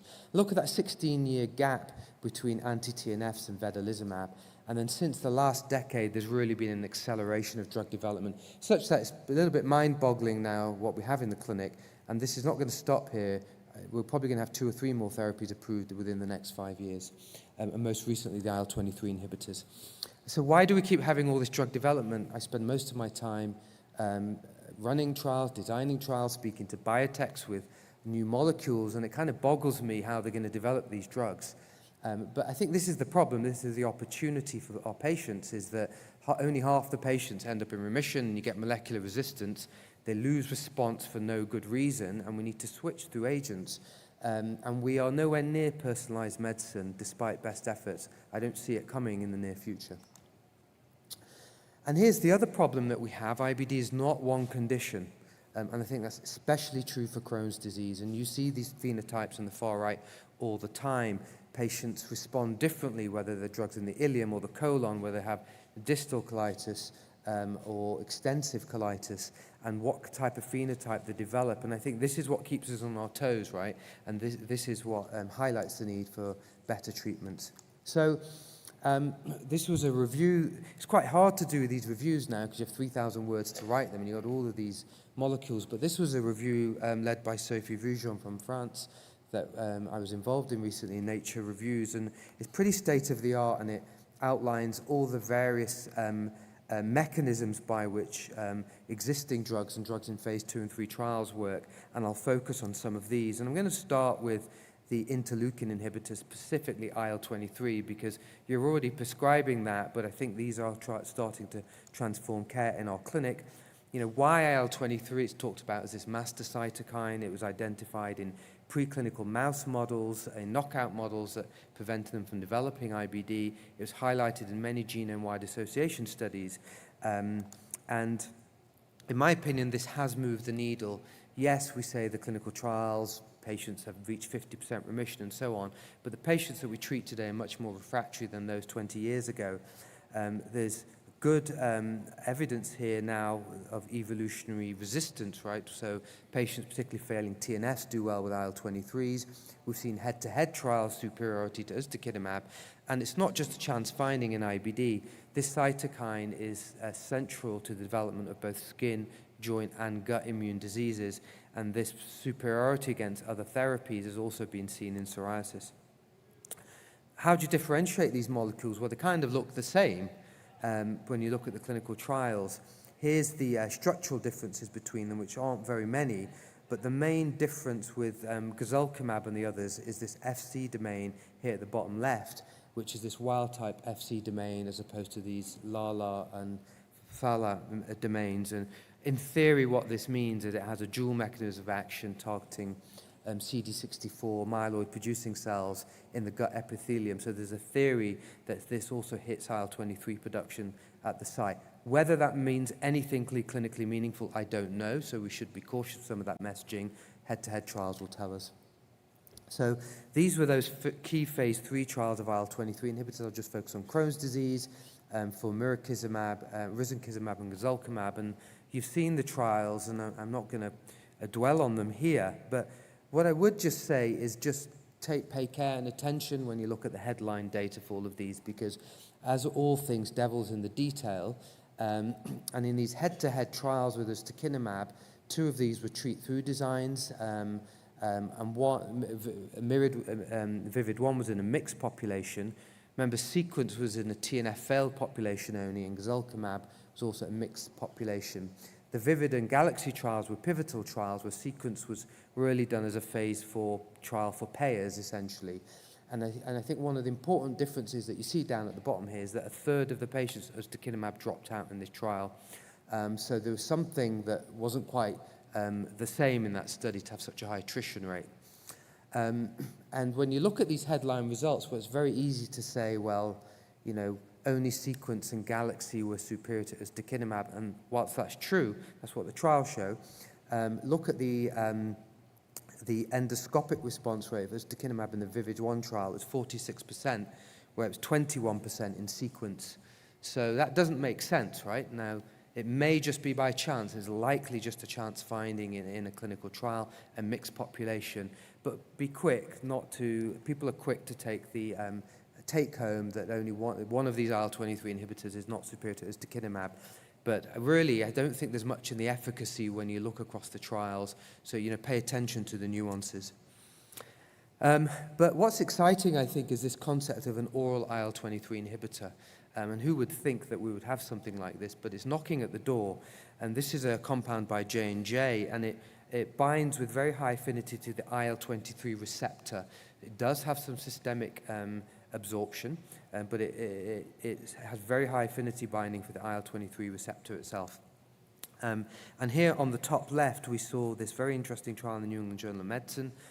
This was for plaque psoriasis, and you see 5 doses against placebo. Actually, these trials look very like IBD trials. The outcome measures aren't that different. They have about 60 patients per group, and you see this very nice dose-response relationship. So this is clearly getting into the systemic circulation as a pill, because it treats psoriasis. And what you did see recently was the press release of the Anthem UC, where you see a 27% clinical remission rate versus 11% for placebo. And I believe at some upcoming congresses this year, you'll see the full data release. So it's exciting, and it might lead to phase 3 trials. So this concept, you know, we were talking about mild disease in one of the earlier talks. This introduces the notion that you might be able to give therapies earlier on through oral administration. What's also exciting from my perspective is that some of the IL-23 inhibitors and these trials, and these all happen to be J&J trials, are taking on the difficult questions. Treating luminal disease, we've got lots of drugs. Can you treat perianal disease? Can you treat transmural healing? and combination therapy. So there's some very important trials which are being conducted at this time to address those questions, and I think we'll see the results of those in the coming months and years. Are IL-23s better than existing therapies? Well, you saw with head-to-head trials of Vedo with Varsity, right? You have to do a very large pivotal trial, 600, 700, 800 patients to really detect small differences. So this is one such trial, which is a head-to-head of Risenkismab against Vedolizumab. And I think these head-to-head trials have to be done. If we're going to change positioning of drugs and sequencing of drugs, this is the only way that we will do it, through well-conducted and well-designed head-to-head trials with blinded endpoint assessment. So what's coming next? There's a next drug that we're going to have in the clinic is likely to be TL1A inhibitors, and I think that's going to happen within the next 3 or 4 years. So what is TL1A? Well, it's a very long story behind TL1A over 25 years. It's been implicated as a mediator both in inflammation and fibrosis. It's actually a member of the TNF superfamily. It acts upstream of anti-TNF. It's been in many mouse models, similar story to IL-23, been implicated in pathogenesis of IBD. Both TL1A and its receptor, death receptor 3, are upregulated in inflamed tissue. And there are genetic polymorphisms within the TNF superfamily 15, which is associated with IBD risk. So it acts upstream of TNF, and it mediates many downstream inflammatory pathways, and possibly mediators of fibrosis such as TGF-beta and IL-6. These were early work from Steph Targan, acetylcyanides, that looked at these transgenic mice who overexpressed TL1A, and you got these, very fibrotic type phenotypes. This is small bowel strictures in a mouse and colonic strictures, and treating these mice with TL1A antibodies reversed some of that. So again, what happens in mice doesn't happen in humans, but there's a long development story here. There are now 3 compounds in the race, a bit like IL-23s. There are 3, I think, in phase 3 trials now, but there are also many more coming. And so how all these are going to find a place, I'm not sure. But I'll just quickly go through some of these pivotal studies. This was Tuscany 2, which was Afimcabart, which is now a Roche Genentech product. This was a phase 2b dose-ranging trial, which had subcutaneous dose induction of 3 doses in placebo, and then 9 different regimes in maintenance in moderate severe ulcerative colitis. It was a dose-ranging study, but with all the typical endpoints. And essentially what you see is a kind of, what we see with most other compounds, a 10% placebo rate and a 25% efficacy rate, 15% delta over placebo. It doesn't look like different to many other things here at phase 2. But what they did have was a proprietary biomarker. So the key difference with the TL1A programs is that a companion biomarker has been developed. There's not much information released about these at this time. And there's probably some mild signals of improved efficacy if you are biomarker positive, particularly in the endoscopy data. Now, this raises lots of questions in the future. Will a companion biomarker be developed with these compounds? Number 1. 2, what's the prevalence of the biomarker? If only 10% of your patients are biomarker positive, it's not that useful. And thirdly, are you only going to use these drugs in patients with biomarker positivity, or use them in all comers? Nonetheless, it's a step towards where we want to go, which is personalized medicine. So time will tell. Let's see what happens in the phase 3 trials. This was Artemis UC, an induction study in moderate severe UC as well. This was Prometheus Biosciences, which got sold for an astronomical sum of money to Merck, who are now developing this compound. And, there's again a background story to all of this. They've used they use this biobank at acetylcyanides, a functional genomics really underpins this discovery. They combined both genetic and clinical data with their biorepository. They use machine learning methods to identify people who are much likely to respond to TL1A, and they created a genetic marker, a blood-based signature that, in theory, will say if you're positive for this, you're more likely to respond to TL1As. It's a buccal swab. This is proprietary. This is the only public information I could find. It's a buccal swab based upon PCR. It was developed. It was validated. But it's only the test positivity rate is only in about a third in patients with IBD. So how we use that, I'm not sure. But it needs to be a rapid assay. These are the top-line data in this trial. So a couple of things stand out to me here. This is clinical remission on the far left. Number one is I've never seen a placebo rate of 1.5%. So either they got lucky or it was a very well-conducted trial. It's probably a bit of both. But the 25% delta over placebo at induction is pretty impressive clinical remission. You start to get the feel with the TL1A phase 2 trials that they are a bit more effective than other agents that we have, is my sense of them. And if you look on the far right here, this is biomarker positive versus biomarker negative. The biomarker positive patients seem to do better. So let's see what happens in the phase 3 trials. And finally, this was a trial that I presented at ECHO this year. This was the Relieve trial. This was a compound that was developed by Teva, now has been purchased by Sanofi. And the nice thing about this trial when we designed it is we did a basket trial. It's the first ever basket trial in IBD, where we said you could come into the trial whether you've got UC or CD, and we run 2 trials at the same time with the same compound, and it also was a Bayesian design. So with just 40 patients per group, we were able to see these kind of clinical response rate, endoscopic response rates at week 14. So there was a 35% delta over placebo. These are impressive rates of endoscopic response after 14 weeks of therapy. So my sense is that TL1A is going to shift the needle, and we'll see what happens with the phase 3 trials. So what else is coming? So this is an interesting compound, and I have to say I'm still not sure how it works, but this is a compound, an oral asset that targets microRNA. So microRNA, mRNA, is a single strand of a non-coding nucleotide between 18 and 25 length, and these modulate protein expression by inhibiting messenger RNA, essentially. They act in the cytoplasm. It can be measured both peripherally in the blood and in the tissue. And the CBC, cat binding complex, interacts with RNA biogenesis, essentially. So this small molecule, obefazimod, is an enhancer of mRNA 124.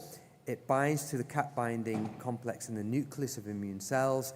It enhances the expression of this single microRNA, mRNA 124, and in theory it reduces translation of downstream mRNA targets and inhibits downstream cytokines. So that's how we think it works. These were the phase 2 trials, which looked impressive. It looked at the change in the modified Mayo score at week 8. And just about a month ago, the press release of the phase 3 trial that this compound was positive. So this is going to be something else that we're going to see in the near future, an oral small molecule that works totally differently to everything else that we see. So oral therapy seem to be the holy grail, right? So we've got JAK inhibitors that we're fully aware of. We had some safety scares with JAK inhibition, which I think were overstated. They applied to patients with RA over the age of 65, with cardiovascular disease, particularly with the case of tofacitinib. And I think with JAK selective inhibition, when you look at all of the pooled data from IBD trials, we do not see significant increased risks of MACE or thrombosis. And in fact, we published a paper in JAMA online just yesterday, pooling all immune trials, compared JAKs to TNF, and we do not see any increased risk of infection, MACE, or VTE in JAKs compared to TNF. So I think hopefully this story will go away in time. But remember TYK2s, and I'll come back to TYK2s and S1P1s in just a moment. This was put together rather hastily, but it's kind of, I'm not going to walk through these, but it's just to kind of, it's mind-boggling how many drugs are being developed right now in phase 1B or early phase for IBD, all targeting different assets. I'll focus on a couple of these. Let's not forget about leukocyte trafficking inhibitors. Vedo has been transformational. It was the first drug after 15 years after TNF, still probably our first-line agent in ulcerative colitis. But there are oral therapies, oral alpha-4 beta-7 has been developed. There's currently 3 trials ongoing. One that we haven't seen the full results of was this Morph 057. This has now been acquired by Eli Lilly, and this was an open-labeled study that showed changes in the Robarts Histopathology Index. Mahmoud Mosley in the audience. He's the culprit for this score. He, during his fellowship, he helped develop the RHI score when he was in Canada. But this was an open-label trial which looked at change in RHI, and we're waiting the final results of this study. And let's not forget about the S1P inhibitors. I think these are underused. I think S1Ps are good drugs. typically use them first line, and they look as good as most things as a first-line asset. I just don't think they've gained traction yet. And there are a couple of other S1P1 inhibitors that have recently finished. This is one of them, thiopurines, which again is thought to be very effective in class in terms of its receptor binding potential. If we go back to JAK inhibition, remember there are 3 JAKs and there's TYK2. So the drug duvasitinib it was shown to be effective in psoriasis, but one of the trials in ulcerative colitis had failed. There's an ongoing study right now of a TYK2 inhibitor by Takeda called zasocitinib, and this is a little bit different to in terms of its mechanism of action, because it has what we call allosteric binding. So it has the way it actually binds to, it changes the conformation of the receptor binding, and it's in theory highly selective for TYK2 over JAK1. So we think this might confer efficacy and safety, and is once daily dosed. It's been shown to be effective in psoriasis already, and this is one of the ongoing trials in Crohn's disease, and there's an ongoing trial in ulcerative colitis as well. These are treat-through designs. These are well about halfway under recruitment. So it'll be interesting to see. I think these trials will tell us whether either either TYK2 dies a death, and it's end of TYK2s in IBD, or there is a path forward. So these are eagerly awaited, I think. So what about antifibrotics? I've been hearing about some of the very challenging cases that you see here, these fibrotic phenotypes. So if we had antifibrotic drugs, we would need them for all diseases. We'd need them for heart transplant, for reverse lung fibrosis, cardiac fibrosis, kidney fibrosis. If it was easy, it would have been done. There's only one drug approved for fibrosis, and that's in IPF, idiopathic pulmonary fibrosis. This is pirfenidone. This was a very long development pathway, and the end point is a reduction in forced ventricular capacity. It's not even an objective outcome measure. It doesn't even look at imaging. You can't go biopsying the lungs. So it was a symptom-based endpoint. We all know why we need antifibrotics. Now, they're clearly a phenotype of patients, but it's rare who develop fibrosis out of the gate. They're there. We see them in our practice. The majority of patients is undertreatment of inflammation, because these things largely coexist, and we don't diagnose early enough, we don't treat early enough. One of the challenges with this antifibrotic field is that there were no endpoints. We didn't know how to even measure fibrosis in clinical trials. So as a consortium, there was a consortium of the Mayo Clinic, Cleveland Clinic, and Alimentive Research and Development. We had a consortium which has worked on this for 7 years now, funded graciously by the Helmsley Foundation. And one of the earliest things that we did was define how you actually measure fibrosis, what the definitions are, and then a prototype for clinical trials, and then that's now developed endpoints for clinical trials.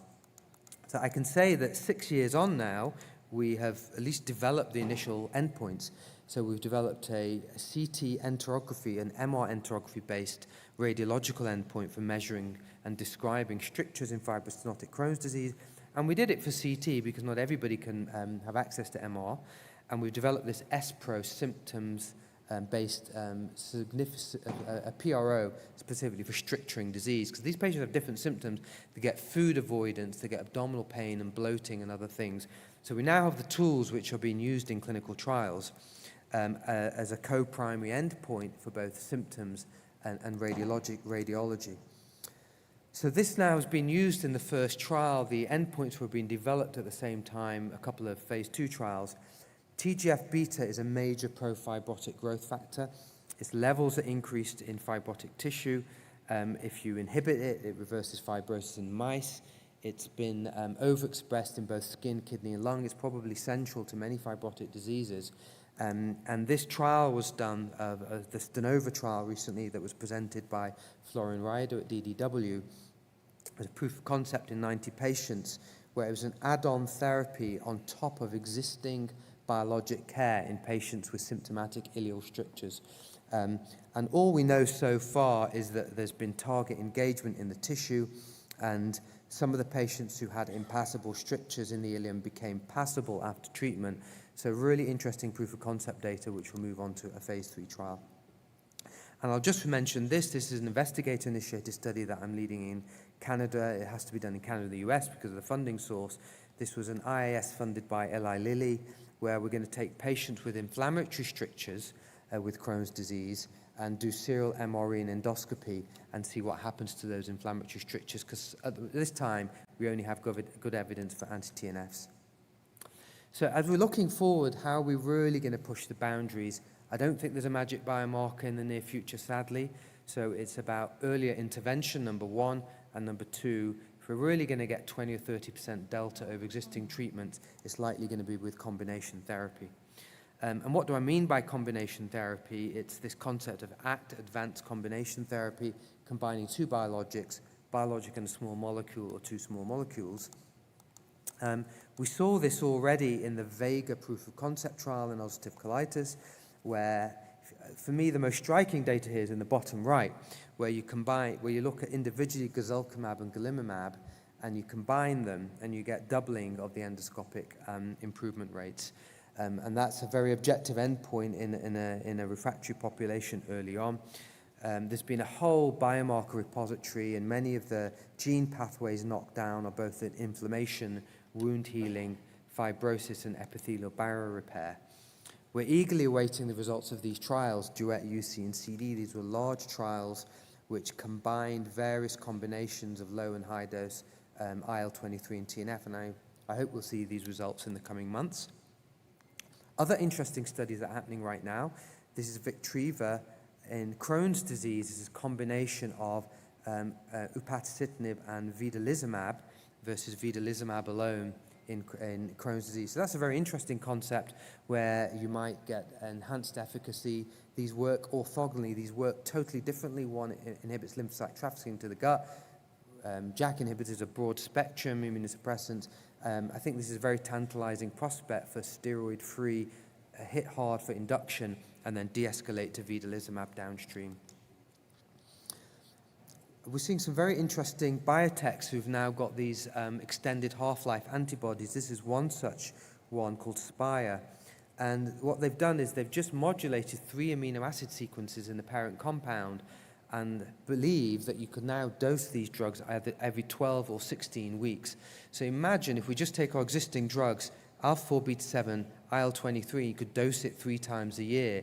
I think that would be really a big change in the way we treat patients. So they now have this very interesting platform trial where they are using combination therapy, combining various of these combinations and comparing them against monotherapy. So this is a huge trial, 600 patients, very ambitious, but I think in the next 5 years we will see some of these readouts. In the oncology space, that is combining 2 drugs, but in the oncology space we have bi and tri-specifics where you actually manufacture antibodies with 2 heads on them or 3 heads on them. And this is the various ways of doing this is very complex manufacturing techniques. And there are, as of my last search, which was a couple of months ago, many companies out there who have developed bispecifics, and many of these have a TL1A background. So you can see that futuristically TL1A is probably going to be the backbone, probably with IL-23. And one of the issues with these have very high immunogenicity rates, so actually manufacturing things that aren't immunogenic is really the challenge. And I'll touch on this. I presented this at ECHO. These are called VORA bodies, or single domain antibodies. So this was a pill in a phase 1b trial where these are about 1/10 of the size of naturally occurring antibodies. And so you can ingest these, and the idea is that they can have direct gut-specific engagement. So there's no systemic absorption, that only target the gut. And this is a combination of IL-23 and TNF. And what we showed in this proof of concept trial, small numbers of patients, is that this was effective compared to placebo in the clinical readouts. But most importantly, we've done a huge biomarker study where we've shown target engagement in the tissue and in the stool and similar pathways and gene expression. And this will be published online in the coming days. In this nice review that Sophie did, please look at it. It's very comprehensive. She did an amazing job with it. But this outlines everything in phase 2 and 3 for Crohn's disease on the bottom right and ulcerative colitis in the top left. So there's a lot there, and it's kind of mind-boggling. But I think how I take that away to my patients is with hope. In the clinic, I say to them today when they come in the room, This is a good time to be diagnosed with IBD because we have lots of options. If we intervene early, most patients actually live a good life, quality of life in remission. We have skewed practices in tertiary centres, sometimes see the worst of the worst, but if you just think for a moment about most of your patients, they are in remission and they can enjoy a good quality of life if we intervene early and we monitor them properly. That said, there's a lot of patients where we need to do more. And I say to them, there are many new drugs coming, and I suspect in 5 years we'll have two or more. So TL1A, I think, will be the next pivotal compound. Whether there's a biomarker or not will be the key question. The results of the duet trials, I think, are going to be either transformational or not, and it will really determine whether we move forward with combination therapies. Rheumatoid arthritis space, they did combination trials 20 years ago. There were safety concerns, and they did not develop further.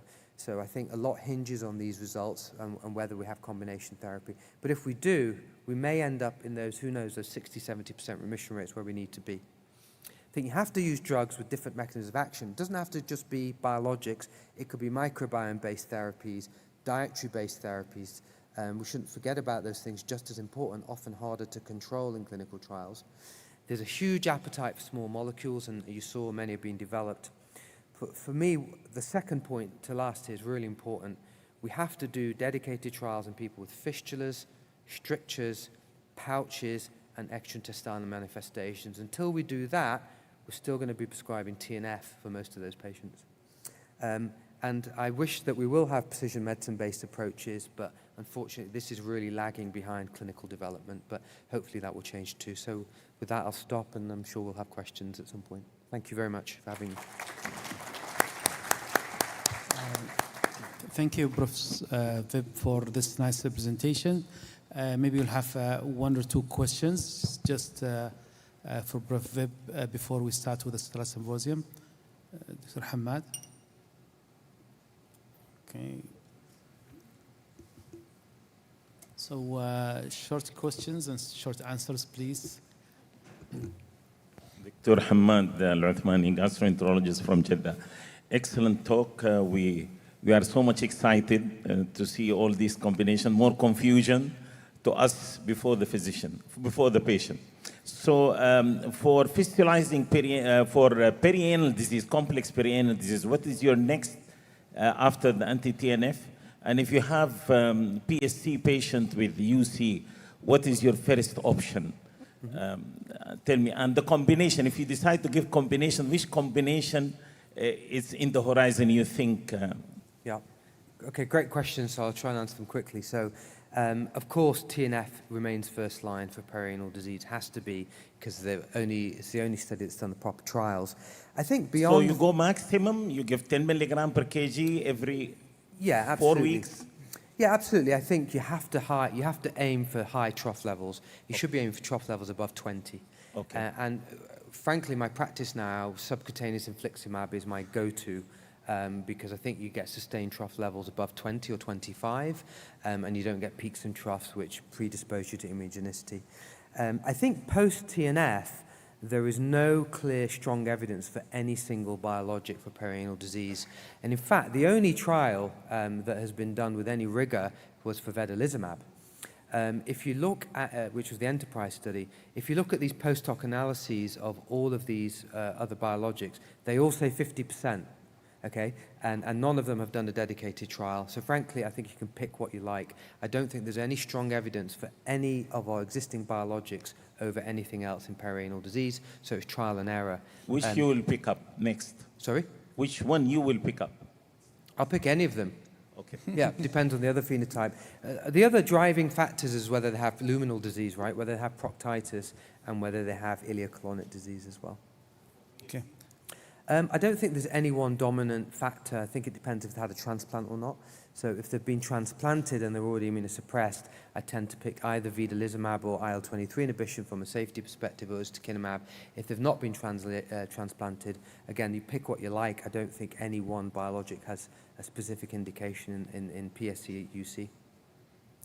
Thank you very much. Just because of the time, thank you, Professor Vib. Thank you, Hamad, for the questions. We'll talk in the break. We apologize again for the questions, and we'll try to make more questions for the next sessions. I will invite Dr. Turki Al-Amil to present the Satellite Symposium. Thank you.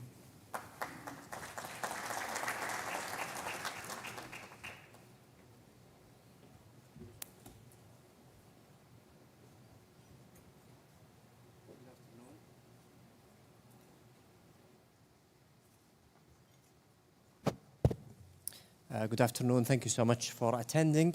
It's a real pleasure to be a part of the Satellite Symposium. I'd like to thank our friends in Takeda for organizing it and for their continuous support to this academic activity and other activities organized by the Saudi Gastroenterology Association. The session this afternoon is 3 Ps in Crohn's disease, where smart tools meet personalization. And it gives me a great pleasure to be chairing the session among 2 friends and colleagues and 2 eminent speakers. We'll start with Professor Mahmoud Mosley from King Abdulaziz University. He's a professor of medicine and gastroenterology and the director of the inflammatory bowel disease unit in Jeddah. He completed his medical school in Jeddah, then went to University of Western Ontario, where he completed his residency, fellowship, and IBD training. He also has a master in epidemiology from McGill University in Canada. And he's the leader of IBD in this country, including being the first author on the guidelines for management of these patients. Professor Mosley's talk will be Tailor What Suits, Personalization Matter in IBD Care. Thank you, Dr. Turki, for the very kind introduction. I'd like to thank you all for being here, and I'd like to thank Takeda for allowing me to speak on their behalf during this symposium. It's a great pleasure to be at the IBD Masterclass as usual. So my talk about tailoring therapy in IBD through personalization is not an easy talk to give because of the limitations that you heard about in Professor Jerath's talk before this one. So these are my disclosures. Now, let's begin with a question that has no easy answer.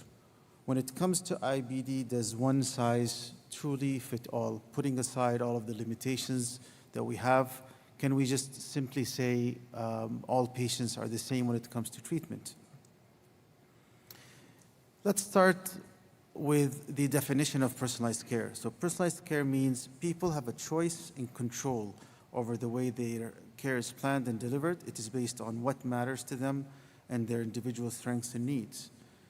NHS long-term plan published in 2019 was to have ambition that personalized care will become business as usual, give people more choice and control, more collaboration between primary care and community services, and a focus on preventing illness and tackling health inequities.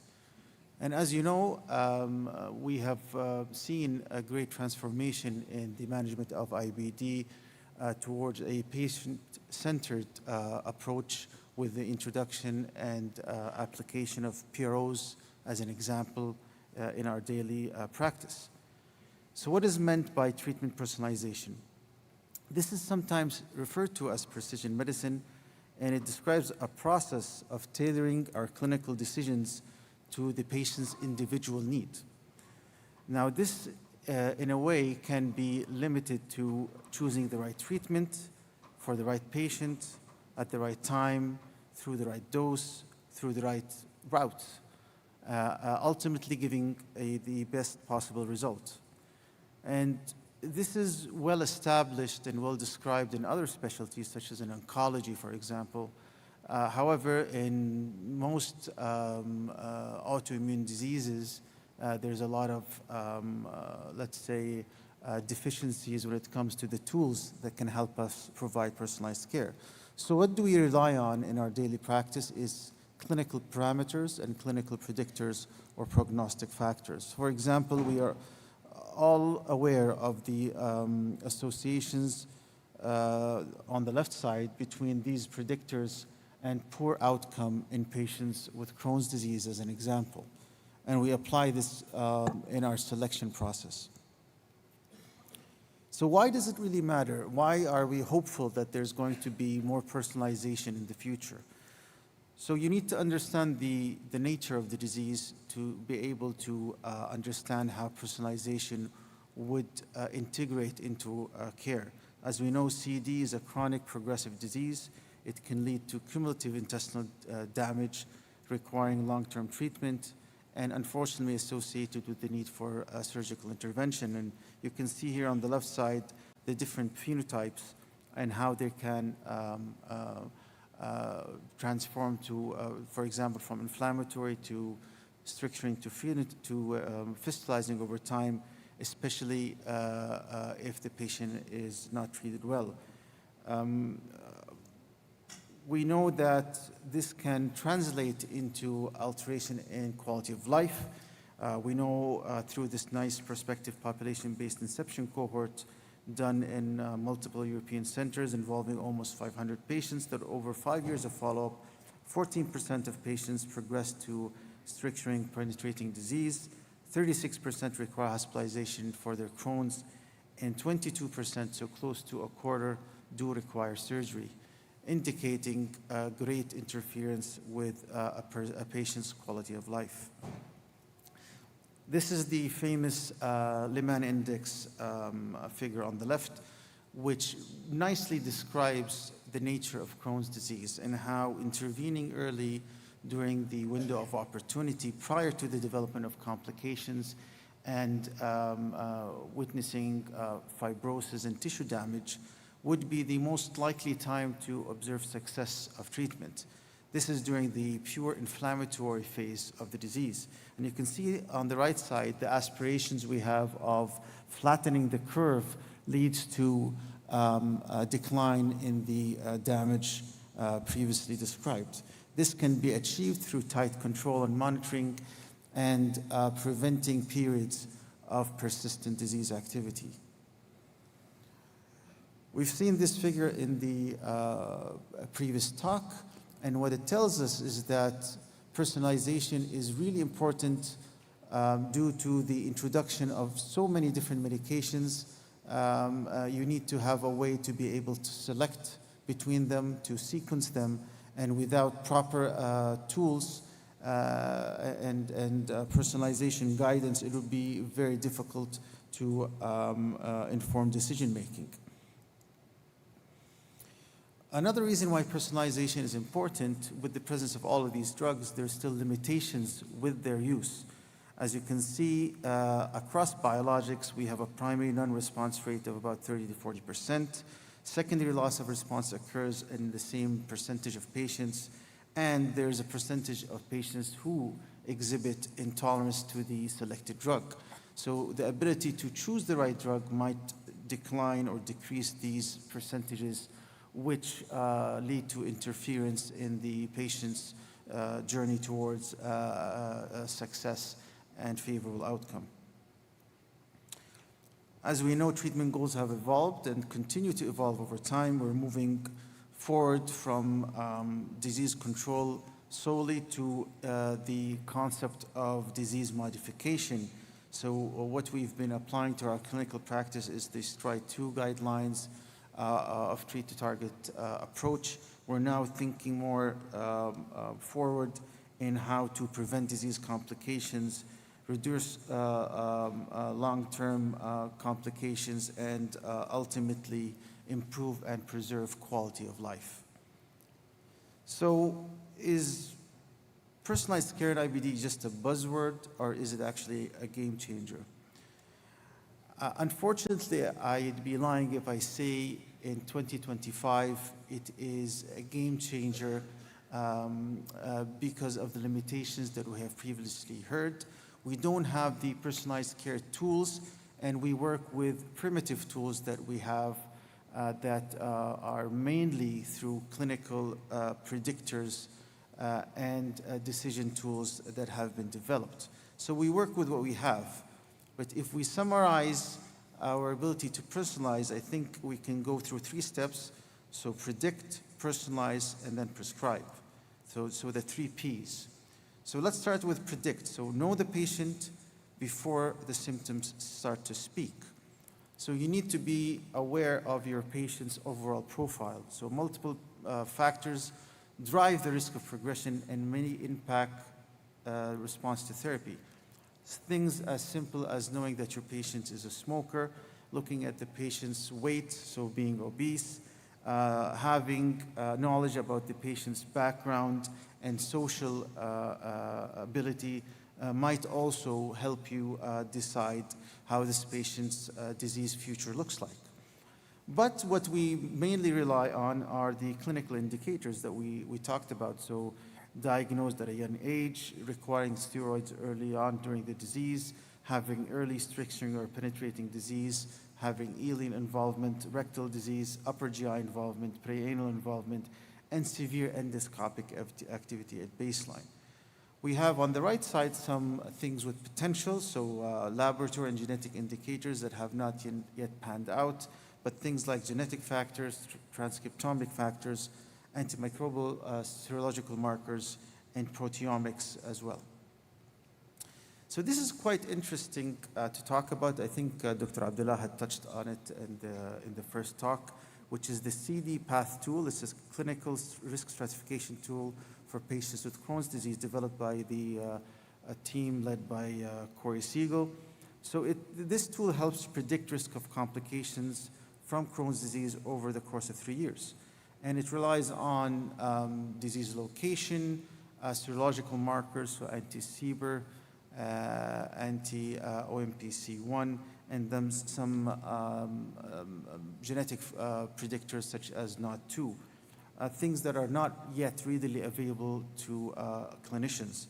But in this study, you can see the very clear stratification and differentiation between the three groups as they've been labeled. So on the left side, low risk results, in the middle, medium risk, and on the right, high risk. And you can see how patients who have high risk profile really have a larger proportion that end up with complications. So you'll hear more about this in the upcoming talk by my colleague, Dr. Badr, which is the clinical decision support tool for different biologics in Crohn's disease. And on the left, you have, for example, the Vedolizumab CDST, in the middle, Ustekinumab CDST, and on the right, the Infliximab CDST. And these are very easy to use tools that can easily be integrated in our daily clinical practice that can give you very good results and help guide you in your personalization approach. Moving on to the second P, which is personalized, so tailoring therapy to the patient's profile. So what this means is after you gather the information, you need to place the patient in a profile, so either mild, and those are the patients that were presented by Dr. Abdullah, and you know that these patients have low risk of progressing into aggressive disease. On the right side, you have patients with moderate to severely active disease or high-risk profiles. So clearly, we don't treat these two profiles the same way. In one, you might go with a step-up approach, take your time, try conventional therapy, and on the other hand, patients with a severe or high-risk profile, you wouldn't want to waste time and go straight to top-down therapy. Now, one of the tools you can use is TDM, and this can be utilized to personalized treatment regimens. And as such, we know that this is more applied to anti-TNF agents or the anti-TNF class of drugs. And lots of things come into play here that can be used to, let's say, characterize the PK profile of a patient. So things like inflammatory burden, weight, albumin level. You can think about things like disease phenotype and certain extraintestinal manifestations. All can be utilized along with TDM to make decisions. But unfortunately, as I mentioned, this is all pretty much primitive, and until we have novel biomarkers that can be harnessed to personalized treatment of Crohn's disease, we are still behind. So what we have so far is things like the Liman Index, some ultrasound scores and endoscopy scores that help risk stratify.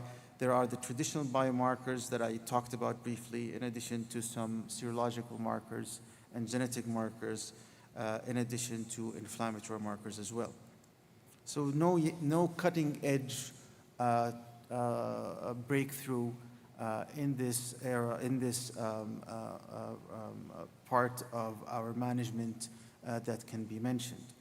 Now, we do know that top-down versus step-up decision-making when we select our approach makes a huge difference. This is the older study by Geert de Haans, published a very long time ago. It was the first study to compare between the top-down and step-up approaches, and it showed us that there's a great difference between the two with regards to solid outcomes on the short and long-term timeline.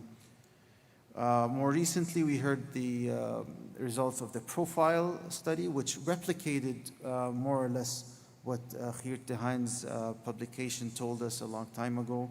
And here you can see that the primary endpoint of incidence of sustained surgery and steroid-free remission from completion of the steroid induction course all the way through to week 48 was completely different between the group who received the top-down approach compared to those who followed a step-up approach. This study actually was designed to identify a biomarker that would help stratify patients into a high-risk profile or low-risk profile, but unfortunately failed to do so, and hence only gave us the results presented. Now, we talked about this briefly in the previous slides. You need to really have a comprehensive view when you look at your patients, when you decide how to optimize their treatment. So things like disease subtype, phenotype, disease location, presence, absence of extraintestinal manifestation, previous history in terms of medical comorbidities, and even occupation can help you decide how to proceed with your choice of biologics. For example, healthcare providers might be the perfect profile that would lead to the selection of a gut-selective agent such as Vedolizumab to alleviate the risk of infection that they are exposed to compared to non-healthcare workers. So this is the safety pyramid of advanced therapies, and this also comes into play during decision-making. So we do know that the safest and the top of this pyramid is considered Vedolizumab as well as anti-interleukins. Following that, S1P, JAKs, anti-TNF, and then you have thiopurine and a combination of thiopurine with anti-TNF. And at the bottom, of course, are steroids. So here you need to look at all of the aspects of the patient before deciding. Now, we did mention no one-size-fits-all approach to treatment can be applied. So each patient has unique priorities and expectations, hence the use of PROs and patient-centered approach. Despite increasing treatment options, current therapies have reached an efficacy ceiling, as we heard in the previous talk, with half of the patients not responding adequately to therapy, hence our need for novel drugs and novel approaches. Because of the heterogeneity and complexities of IBD, some therapies may not be suitable for certain patients. Personalized treatment is key to managing disease variability and delivering meaningful and improved patient outcomes. So the last P, the last part of the talk, is prescribed, act on insight, and adjust as you go. So it's not just about selecting your drug and prescribing it. Following that, you need to continue your personalization through treat-to-target strategy and optimization. So having an endpoint and a timeline and a plan to escalate if that endpoint was not reached. So in conclusion, we have the 3 Ps: predict, personalize, and prescribe. Prescription isn't the end of personalization, it's the beginning of adapted precision care. Thank you so much. Thank you so much, Professor Mosley. Our next talk is titled Smarter Decisions, Better Outcomes, a Digital Leap in Crohn's Disease. Support. The speaker is Dr. Badr Al-Buardi. He's a consultant gastroenterologist in King Faisal Specialist Hospital here in Riyadh. Dr. Al-Buardi completed his medical school in the United States in George Washington University, went to the Mayo Clinic where he did his residency, GI fellowship, and IBD training. He went on to become a faculty at Yale University before coming back to Riyadh and joining King Faisal. So Dr. Bouardi, the floor is yours. Okay, thanks so much, Dr. Turki, for the kind introduction. These are my disclosures. So you just heard very nicely from Dr. Mousli about the path towards personalization or trying to personalize treatment. My talk is going to focus mainly on the Vedolizumab clinical decision support tool. So before I go into the detail, just as a show of hands, have any of you used the Vedolizumab clinical decision support tool? I see maybe 4 people. Great. So after the talk, we'll take another poll to see how many would consider using the Vedolizumab clinical decision support tool. So we are very lucky in this era to have an ever-expanding therapeutic armamentarium to treat both Crohn's disease and UC, but we know that up to a third of patients fail to respond to biologics, including anti-TNF, vedolizumab, and ustekinumab, and we know that there is also a high rate of secondary loss of response.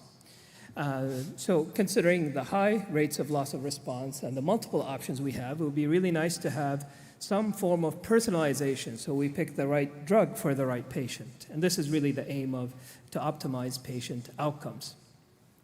So how was this tool developed? The Vedolizumab clinical decision support tool had 2 cohorts, the development cohort and the validation cohort. The development cohort was from the Gemini data, which is the randomized controlled trial data, and the validation was through the Victory Consortium. This was a multi-center US retrospective study of Crohn's disease patients who received Vedolizumab. So if we look at the body of evidence, looking at the Vedolizumab clinical decision support tool, we have randomized controlled trials, and we also have a plethora of real-world evidence on the utilization of this tool. So in the next few slides, I'll go over the details of these studies. Before we go into the studies, though, we want to define what this tool is and what the cutoffs are and what they mean. So the tool depends on 5 variables. 1 is no prior bowel surgery. 2, no prior anti-TNF exposure. No prior fistulizing disease. Baseline albumin and baseline CRP. So you would input these values into the tool, and it will give you 3 potential outcomes. Either that the patient has high probability of response to vedolizumab, which is greater than 19 points, intermediate probability of response, or low probability of response. So the score interpretation in high responders, these are the patients that are more likely to achieve steroid-free clinical remission at week 26. So let's look at how this tool corresponds with patient outcomes.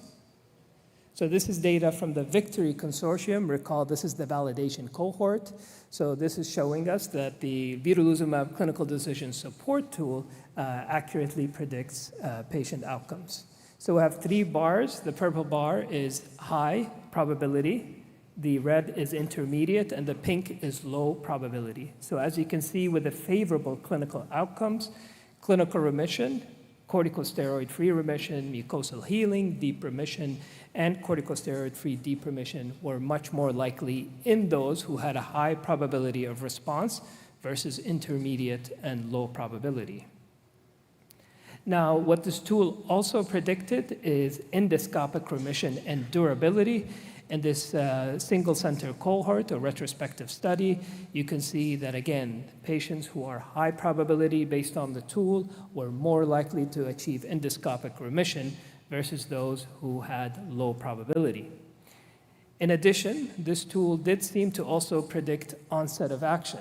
So Vedolizumab treated Crohn's disease patients in the Gemini trial were more likely to have faster onset of action if they were in the high probability group, which is shown in the purple color, versus intermediate in red and low probability in pink. When we also look at more, I would say, hard outcomes, such as Crohn's disease-related surgeries, and this is data from the Gemini trial, so this is the development cohort. If we group together the intermediate and low probability shown in red versus the high probability shown in purple, you can see that those that have high probability are less likely to undergo Crohn's disease-related surgeries.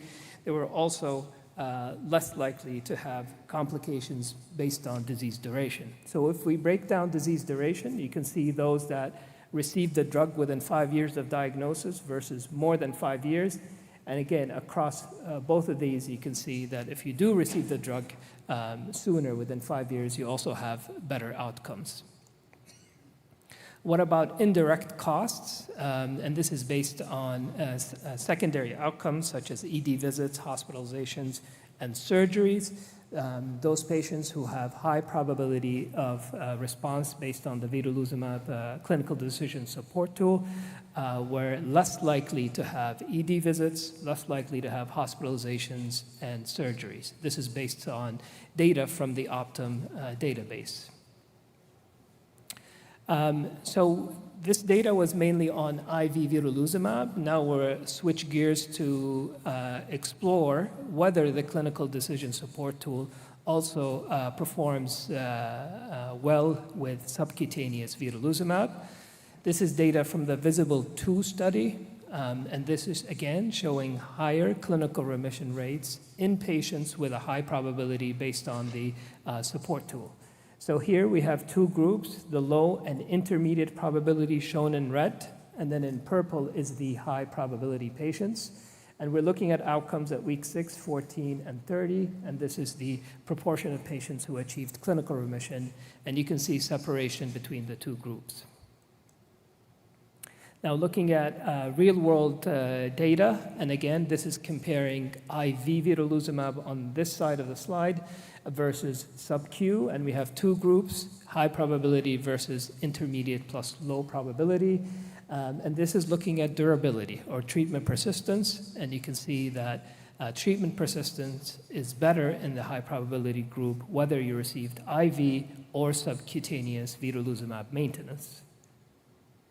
Now, if we look at the tool carefully and we look at some of the variables in the tool, there's CRP, there's albumin, there's prior exposure to anti-TNF. I think as clinicians, these are variables that we do think about as predictors of poor response to all biologics.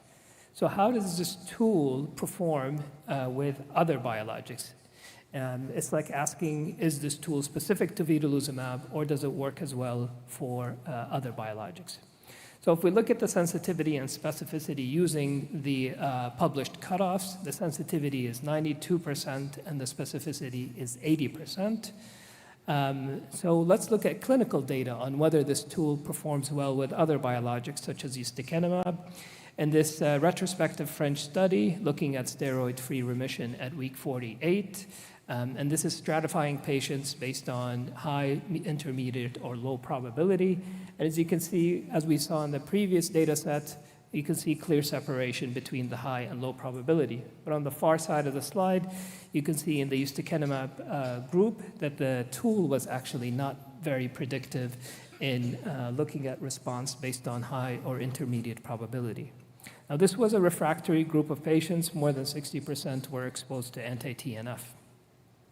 Another French study, this is the Venus cohort. This looks at corticosteroid-free remission at week 14 and week 54, and they stratified patients again by the clinical decision support tool, but this time we have two groups, the high versus the low plus intermediate, and as we saw in the previous slides, in the Vedolizumab cohort, the tool performed relatively well, separating the high versus intermediate and low, but in the ustekinumab group, there was actually worse outcomes in the patients who had high probability of response. So this is just to emphasize that the tool does not really perform in medications or biologics other than Vedolizumab. And again, same point here, but this is a Belgian study, retrospective study, but this is looking at hard outcomes with endoscopic response and endoscopic remission. And with Vedolizumab, you can see separation with the probability groups looking at endoscopic response and remission.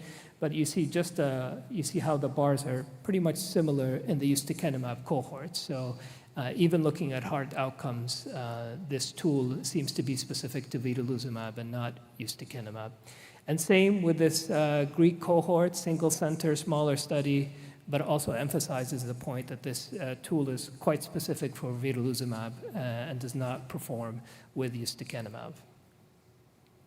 So I just wanted to pause with the albumin levels. We know that albumin is quite a significant predictor for response to biologics. And we know that patients who have active inflammation or active IBD, albumin is a negative phase reactant, so we're expecting the albumin to be low. And there's also protein-losing enterocolopathy in some of our patients, which results in low protein levels. Now, low albumin level has been consistently shown to be a negative predictor of response. And if we look at this analysis, looking at the serum concentration of albumin, the higher the concentration, the higher the probability of clinical remission at week 6. And this is for vedolizumab-treated patients. But we know for a fact that if we take all of our biologics and look at predictors of response or predictors of non-response, you can see that it's consistently across all of these different biologics that low albumin comes up as a significant predictor of non-response. So just to conclude in the next few slides, our goal, as Dr. Mosley mentioned earlier, predicting, personalizing, and prescribing. And this is an example of the Vedolizumab clinical decision support tool. You can access the tool through this QR code. And we do have some cases to go over so we can demonstrate the use of this tool. So in summary, despite multiple available treatments for CD, we know that there is a high rate of primary non-response and also secondary loss of response. Disease progression and prognosis are critical in terms of considering treatment personalization. The Vedolizumab clinical decision support tool has identifies patients well who have a high probability of response, but it does not perform well in patients who receive ustekinumab. And with that, I will conclude, and thank you for your attention. Thank you very much, Fahad. Yeah, I think we should go over the cases. Hussein, do you have the slides on? So we have 3 cases to go over to try to demonstrate the use of the tool. Obviously, these are Crohn's disease patients. So the first case is a 35-year-old gentleman diagnosed with Crohn's disease after having diarrhea and chronic abdominal pain. His CDAI was 280, CRP of 12, calprotectin of 1100. He had no other complications, no perianal lesions, and no extra manifestations of inflammatory bowel disease, and no surgery. In the past, he received budesonide therapy. He was switched to azathioprine and then switched to adalimumab monotherapy.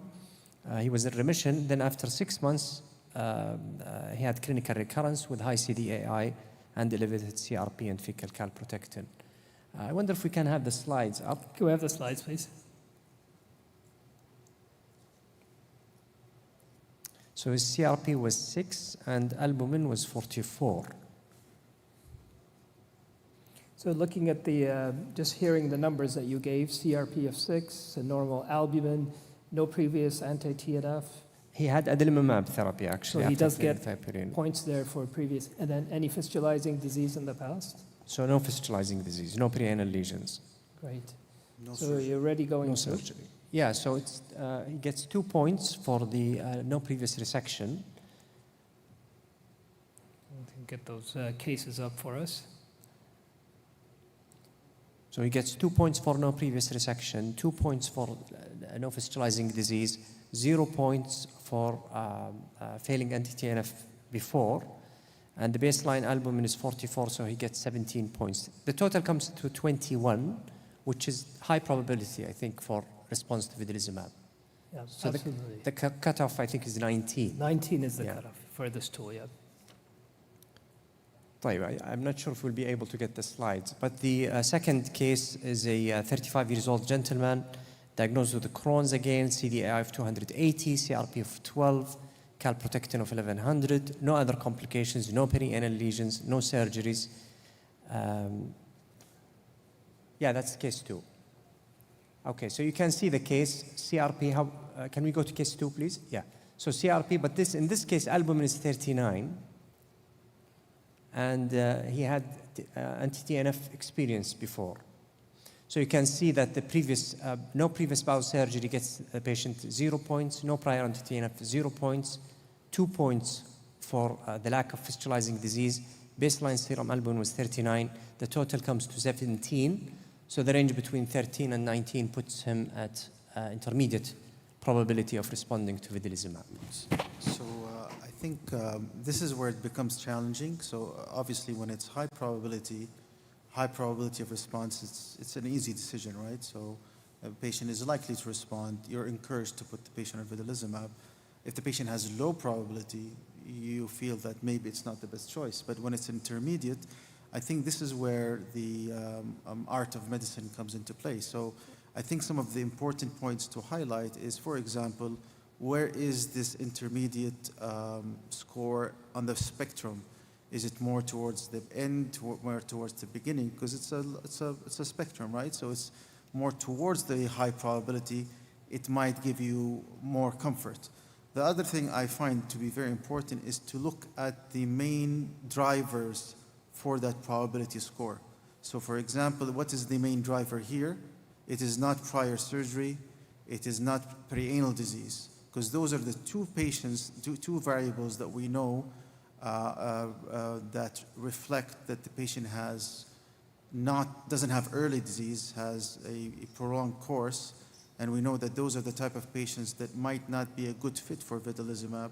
And second, they have perianal disease, which reflects a very severe phenotype, and maybe it would make you shy away from this as a choice. So I'm just trying to say that this is a tool at the end, and you need to look into the details when you're making a decision, because for an example, an intermediate probability might have more than one meaning. I agree with Dr. Musli. I think you look at some of these as modifiable or non-modifiable factors, right? So we know for sure that if you have previous anti-TNF exposure with vedolizumab, the response really drops.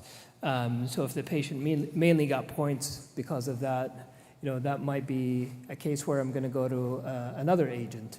But if the intermediate was mainly because of high CRP or low albumin, I think that some modifiable factor. Maybe the patient needs accelerated dosing, maybe they need bridging with steroids, et cetera. So I'd look at it probably that way. And that would be a reason for you, for example, if you have an intermediate probability and you decide to go with vedolizumab, it might be a reason for you to optimize the dosing early on in the course of treatment, go to a higher frequency dosing or something, and also keep a close eye on the patient.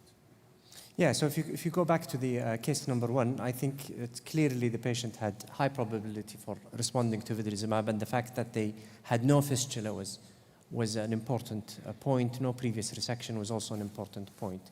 And it's probably something to share with the patient, something for shared decision making with the patient, and they can decide if they want to try the medication given that it's intermediate probability. So this is my last case. The patient had fistulizing disease, as Professor Musli mentioned, previous surgery, TNF exposed, and it seems that the total score with low albumin, the total score comes to 9.8. So in a case like this, you would probably choose a different agent. Absolutely. Yeah.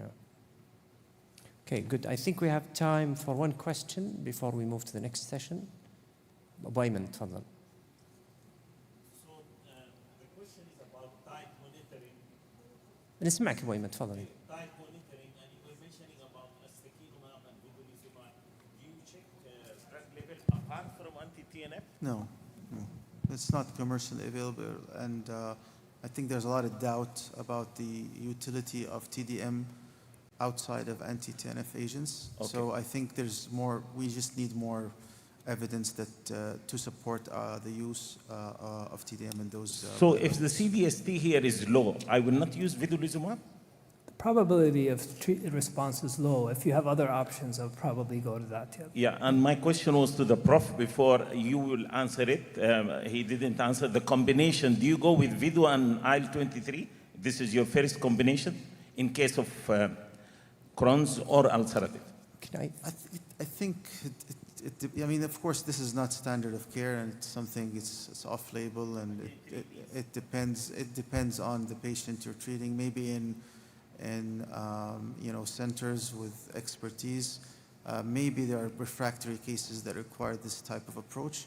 And I think the combinations vary. If you look at the literature, the limited case series available, there's combination of various biologics, but the whole point is to at least go with the safest combination possible. Great. Thank you so much. Thank you, Takeda, for the sponsorship, and thank you for attending. Thank you.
You can present. We can start the next session. Thank you for joining. The next session, couple of lectures. It's a great honor to be here. Thank you for inviting us. And it's a great pleasure to present the next speaker. If she needs any presentation, Dr. Heba Farhan is a consultant gastroenterologist, hepatologist at Nayan Al Ghanem Hospital in Kuwait. She graduated from, she completed her medical training in Kuwait, and then she did the Advanced IBD Fellowship in Calgary, Canada. She's an accredited intestinal ultrasound trainer, and she trained me, and she is an IBIS board member. Dr. Heba will be in a tandem talk with Prof. Nahla, and they'll talk about IBD monitoring. I'll leave it to Dr. Mohammed. Professor Nahla, and congratulate you for the success of the workshop every year after the year. Professor Nahla is a professor of gastroenterology and IBD at King Saud University and SGA board member. Thank you, Mr. Chairman, for the nice introduction. And I would like to thank Badr for giving me this talk about my biomarker. Monitoring is a very important topic in IBD. We hear a lot of great talks early today. However, biomarker is one of the cornerstone in managing a patient with IBD. This is my disclosure, and this is also disclosure of Dr. Heba. Role of biomarker. Why we need to monitor a patient with IBD and how to monitor in terms of biomarker, ultrasound. This will be our focus of talk. Endoscopy is out scope of this talk. As you all know that we are moving towards disease modification. This is very important. Right patient, right medication within the window of opportunity, and this will ultimately, hopefully, lead to change in nature course of the disease with less damage, less disability, and less inflammation. And as we heard from Prof. Webb about the therapeutic goal and evolving IBD therapy towards achieving this composite endpoint of mucosal healing.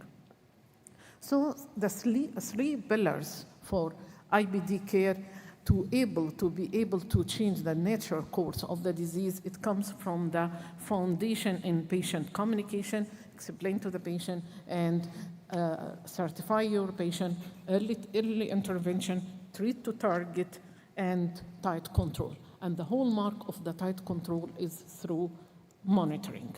So this is why effective monitor is matter in IBD. It has, as you know, that disease are progressive, complex disease, and with time lead to damage, reduce quality of life. So you need to actually use some monitor to predict relapse that will help in preventing complication. So the need of the monitor, the most important parameter in monitor to be the goal, we need a requiring accurate and timely tool to detect the subclinical inflammation. The tools for monitoring varies from symptom to serum, biomarker, fecal calprotectin, endoscopy, and radiological assessment, and more recently now IUS. However, one size doesn't fit all. There is, first of all, there is a limitation of the convention. We used to monitor our patients only initially with colonoscopy. However, there are limitations of such monitoring tool, conventional monitoring tool. Colonoscopy, invasive, require bowel prep, cannot reach terminal EM in 15% of patients, with poor acceptance to the patient, and access also, assessing transmural is not effective. And the most important, we have a long waiting list in our endoscopy suite.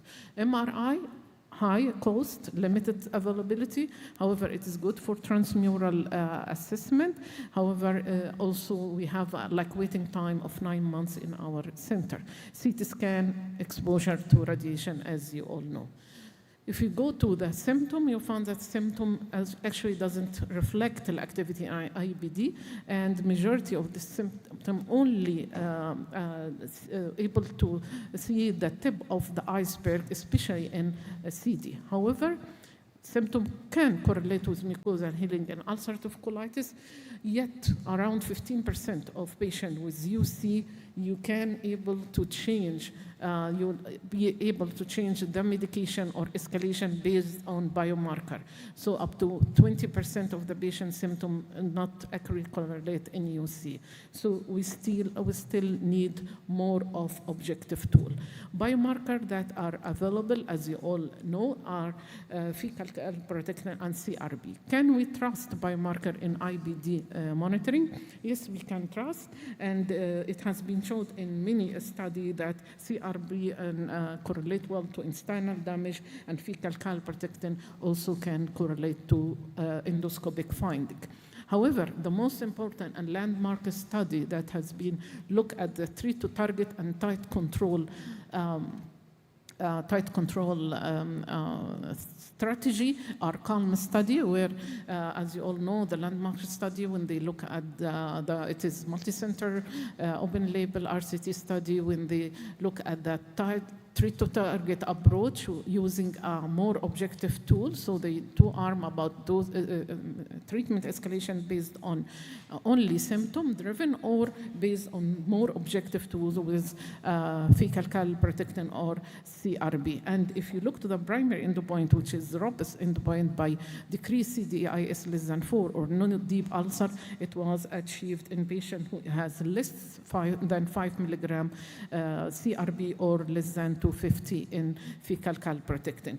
Most importantly and interesting in this study, if you use both biomarker, the portion of patient that they achieved the primary endpoint with no deep ulcer was achieved more higher in patient who had reduction in biomarker less than 5 or and less than 250 fecal calprotectin, and not only in the primary endpoint, and even in secondary and deep remission endpoint. So can we trust biomarker? Yes, we can trust. Our main drive of treatment decision and drug monitoring, it actually able to reflect endoscopic outcome. So how to use it in daily clinical practice?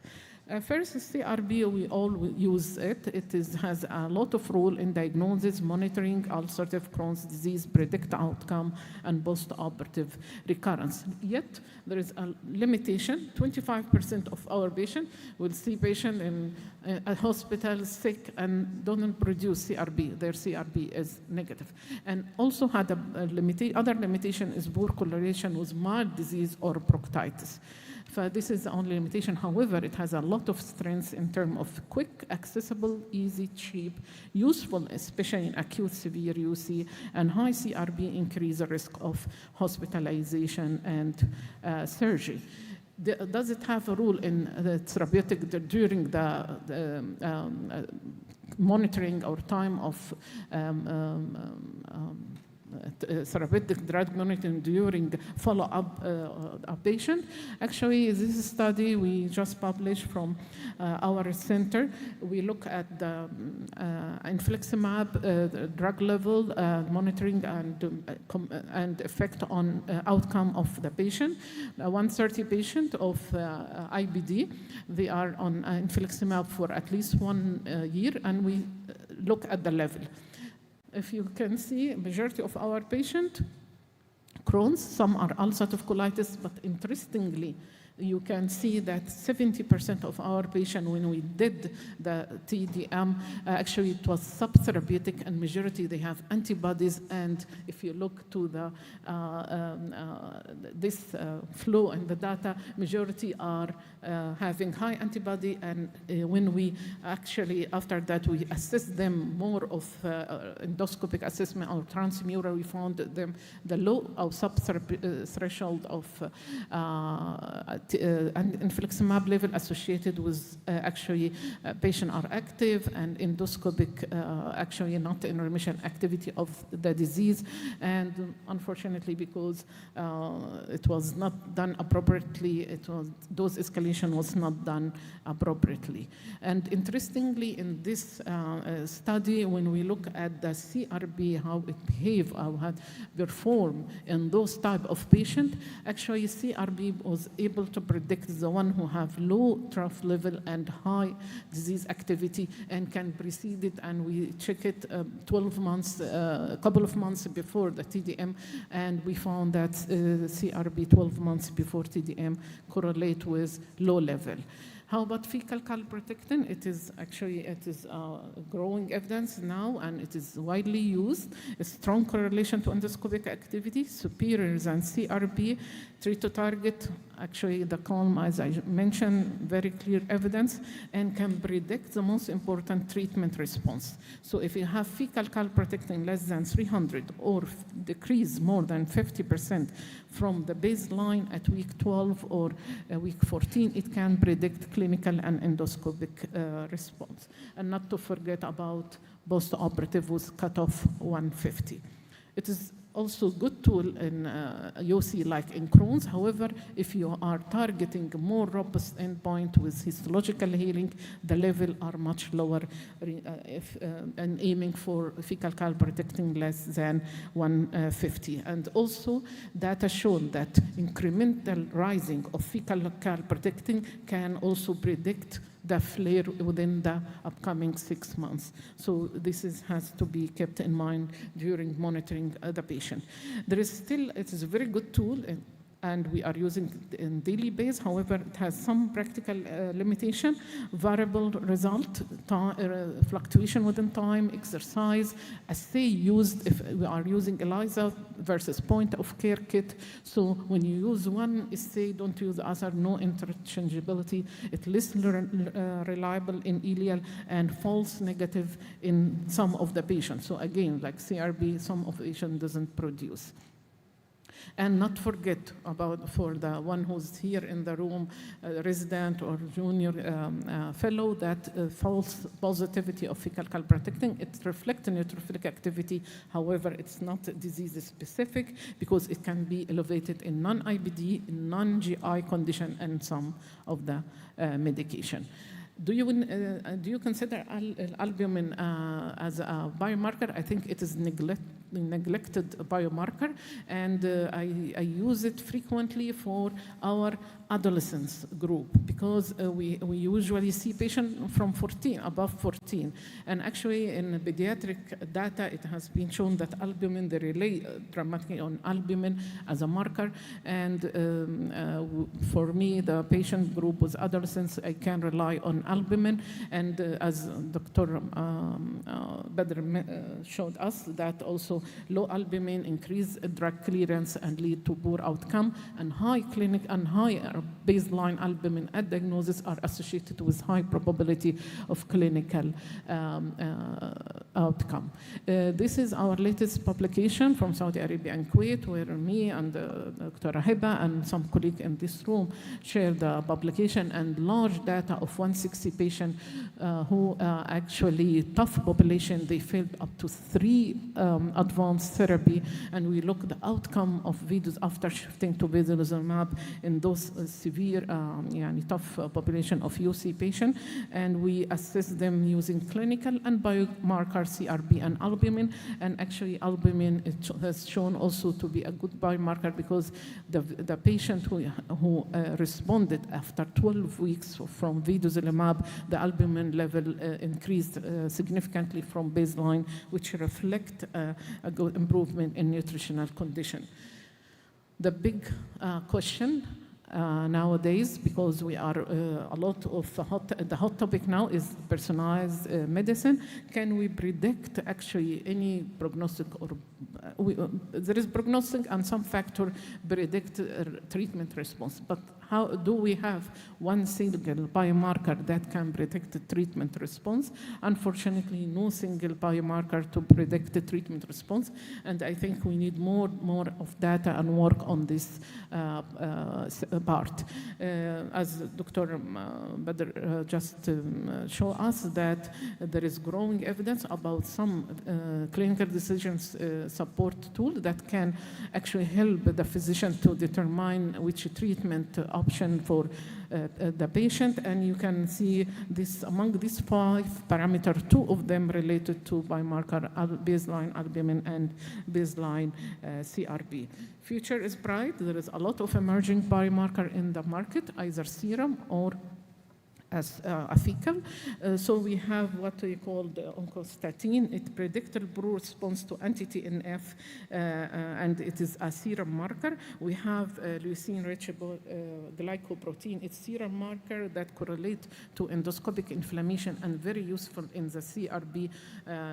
On patient doesn't produce CRB or when CRB is normal. We have glycome profile where is change in glycosylation, which predict actually the disease progression. Those are the serum biomarker, and there is ongoing data on promising data on more stable fecal marker like fecal myeloperoxidase or fecal microRNA, and actually it reflects also to the gut inflammation. Some are marker about fibrostenotic disease is on the pipeline and under investigation. So treatment is bright, and by that I conclude my part that I have able to show you the importance of biomarker in the positioning it in the disease diagnosis and monitoring. How about positioning the iOS in the treat to target approach? And the probe is coming, and the king of the bowel ultrasound, she will talk about the part of the iOS. Thank you.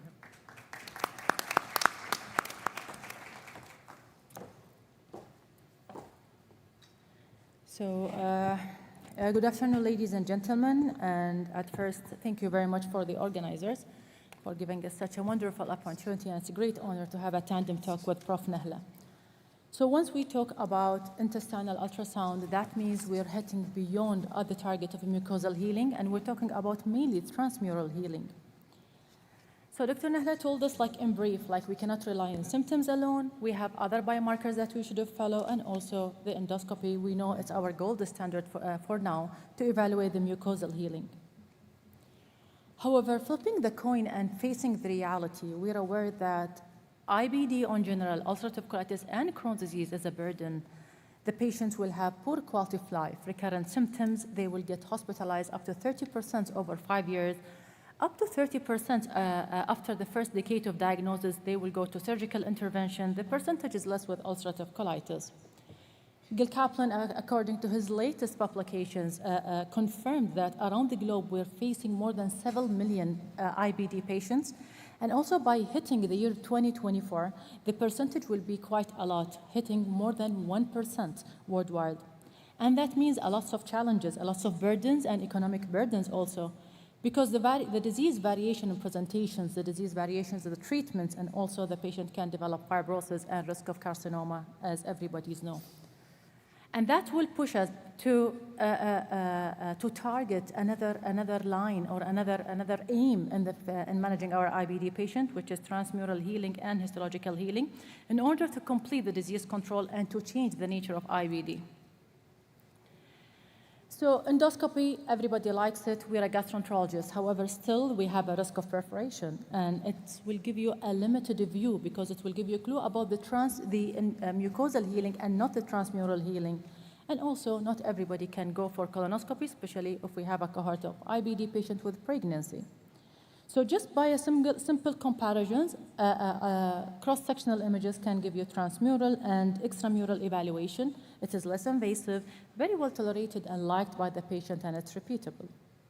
And this was confirmed in 2017 when they checked the transmural healing in a combination with the endoscopic healing using the MRE in a patient who were in deep remission using anti-TNF medications. And this prospective trials, they included 214 IBD patients. And as you can see here clearly that following them up for a year, a patient who reached the mucosal healing and the transmural healing can have less need for surgical intervention, need for hospitalizations, disease modifications, and they have better quality of life. And that's why Dr. Nahla told us earlier that we need to monitor our IBD patients to have the best quality of life. And now, even despite that it's an informal target, however, we have a lot of other monitoring modalities available. One of them is the IOS, and we have the therapeutic drug monitoring also for a better and tight control. So you as a gastroenterologist, I guess everybody wants to have a non-invasive tool to monitor their IBD patients, a tool that can be done in your clinic, and you can change and adjust the medications accordingly. It's very accurate. It's very comparable with the colonoscopy and with the other cross-sectional images. It is inexpensive, cheaper than the endoscopy and the MRE, very well liked by the patients, and also can give you a good transmural view. This has been confirmed with this meta-analysis that included more than 20 trials using the IOS in comparison to our gold standard, which is the endoscopy. And you can see that the pulse sensitivity is hitting 89% despite the heterogeneity, and the specificity 86%. Not only this, however, even comparing the cross-sectional images together, you can see that sending the patients for MRI for sure will give us also transmural healing, but you need time, you need preparations. It's a hassle for the patients, keeping them on the tube for more than an hour, while very well tolerability rate with the IOS and very well liked, and you can have an instant real answer about what's going on with their bowel. And again, there is a wonderful trial, prospective trials included 2018 patients who were in anti-TNF medications. They were in deep remissions for around 2 years, and they followed them up. And they found that the patients who have both the mucosal and the transmural healing using the IOS, also the patient will need less changing in medications, hospitalizations, and less surgical intervention. And that's why if you check the North American or even European guidelines, the updated guidelines, they're incorporating the cross-sectional images, including the IOS, in order to monitor our IBD patients for a better outcome. All what you need is you as a gastroenterologist, patients, the ultrasound machines, and 2 probe, which is high frequency and low frequency, to do this test. So we have a good key sonographic parameters in order to identify our bowel, mainly small or large bowel, because we know that we have 5 layers. However, for us as a gastroenterologist, we can see the muscular submucosa, and we can, muscular submucosa, submucosa, and also the muscular subpropria. We check the bowel wall thickening and the color Doppler. We check also the stratification, which comes with using the ultrasound, which is black, white, and black layering. Hostrations in the case of ulcerative colitis, and bowel mobility in terminal small bowel.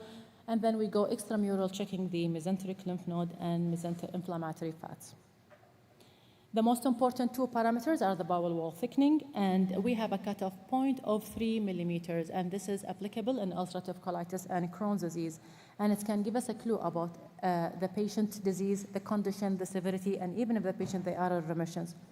Color Doppler, we have a multiple scoring. However, the most famous is the modified Limburg score, in which we can categorize the severity of the disease activity, and it's really correlate nicely with a good percentage of 88 and a specificity of 79% with the colonoscopy. In this prospective trials that has been done by our colleague of Netherlands, they included around 51 patients, and they were doing intestinal ultrasound with the IOS, and you can see it clearly here that the overall diagnostic accuracy is quite high, and also IOS can identify where is the location exactly and in which segments, and also can identify strictures as a complications. This is something that you can do it in real in your clinical practice, and you don't have to look at the trials and prospective trials. This is a patient from my own practice. This is a terminal ileum. Patient is having a very bad terminal ileitis, came with diarrhea and symptoms, and I found that he was having elements of bowel wall thickening, and checking the color Doppler, also he was having a modified Limburg score of 2. So I told him, well, you no more having like a mild Crohn's disease. I think we're hitting beyond this level to moderate and severe IOS. Colonoscopy in a week time correlate nicely with the IOS findings. No one likes to push their patient and that the patient will develop complications. So IOS also is capable by using certain parameters that we rely on and identifying the strictures such as inflammatory and fibrosis, abdominal fistula mainly, and also the inflammatory masses in the form of the abscess and phlegm.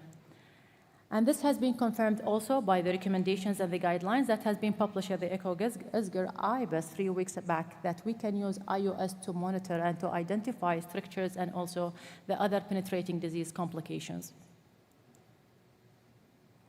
The diagnostic accuracy is really high using the IOS machines, and in this meta-analysis, they include around 1,500 patients.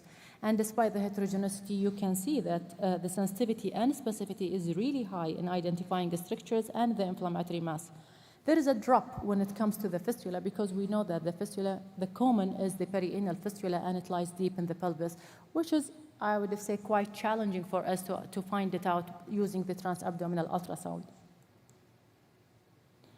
This is again another patient. This gentleman was doing really well in IL-12/23 Risenkismab, and then he came, he said, like, I have like a funny symptoms and some sort of gases. So can you run the video, please? Okay, so the video showed like a thick segment of bowel wall, and then we have, which is a strictures, and then we have pre-stenotic dilatations and motility disease. I don't know why the video is not rolling, and this was very compatible with the MRE. For your ulcerative colitis patient, everybody would like to know what's the disease extent, especially when it comes to a severe ulcerative colitis, when there is a problem in scoping them and doing a full colonoscopy for them. So on this meta-analysis that has been done by my colleague Shintaro Sigami from Japan, he did a good meta-analysis, included 48 patients who were having Crohn's colitis and 420 patients with ulcerative colitis. And you can see that using just only the cutoff of bowel wall thickening of more than 3 millimeters, the pool sensitivity is above 80% and specificity is the same. It drops again, as I said, when it comes to the rectum because it lies deep in the pelvis. Once you see your IBD patient, you will decide, like, shall I be aggressive or shall we go with 5-ASA or we go with like anti-anterior medication, and what medications to go for and how aggressive we should be. Upon this recent prospective trials, it's a multi-central trials, and they included a cohort number of more than 190 patients. Those patients, they were having extensive colitis and also left-sided colitis. They were scanning them at week 0, 3 months, and then in a year interval. And they found that after 3 months of treatment, if there is a bowel wall reductions or a normalization of the bowel wall, that can keep the patients away from steroid, hospitalizations, and surgical intervention. However, by month 3, if the bowel wall thickening is more than 6 millimeters, that means the patient is a high risk of going for a total colectomy. So integrating everything together, like the IOS with STRIDE, with the ECO-ISGR guidelines, we use the non-invasive monitors and the biomarkers, as Dr. Nahla told us, with the symptoms. However, using the IOS, you can assess at week 0 and then in every 3 months interval. You can do SCOPE in 3 months, but you can do IOS in 3 months. But we would like to know, like, what's the future when we use the IOS? Like, are we stick to the grayscale only, or something is coming down the pipeline? We have the use of contrast-enhanced ultrasound. It's by injecting like a microbubble, and then with a 3 months video, you can see that the stricture, which can you see here in the gray zone, in the gray zone there, we have a bowel wall thickening with the strictures, and then once the contrast reach the stenotic and the narrowed segments, it will enhance. And that gives them a clue that this patient is having an inflammatory strictures and not a fibrostenotic stricture. Not only this, using the contrast-enhanced ultrasound also with the masses, we get stuck when we find a patient who has like phlegm or abscess. Shall we send the patient for surgical intervention, or we can give them a trial of medications? So phlegm, usually when it comes to intestinal ultrasound, usually it enhances when we use the contrast. As you can see from the image, it will just hyper-enhance. And this will give us like a window to keep managing and treating our patients. However, when it comes to the abscesses, using the contrast-enhanced ultrasound, it will never enhance. So it will kept being a black in shade. As you can see here in the image, it's like a dark round circles, which is an abscess. Also the elastography. So not only the hepatologists, they go for fibroscan, also us, we check for the fibroscan. So the advantage is by checking the tissue elasticity and to know the percentage of fibrosis in this narrow segment.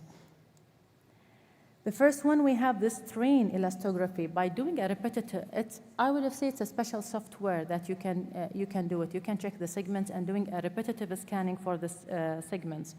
So you can see here in the upper images that we have like a bowel wall thickened, the stratification is almost lost, and then after the contrast, it's enhanced. And then after that, we can see the white dots and white pixels in the middle. And that means that if it's red, that means it's soft, which means inflammatory. But in the lower images, you can see it's blue and more stratified, and that indicates the patient is having an element of fibrosis.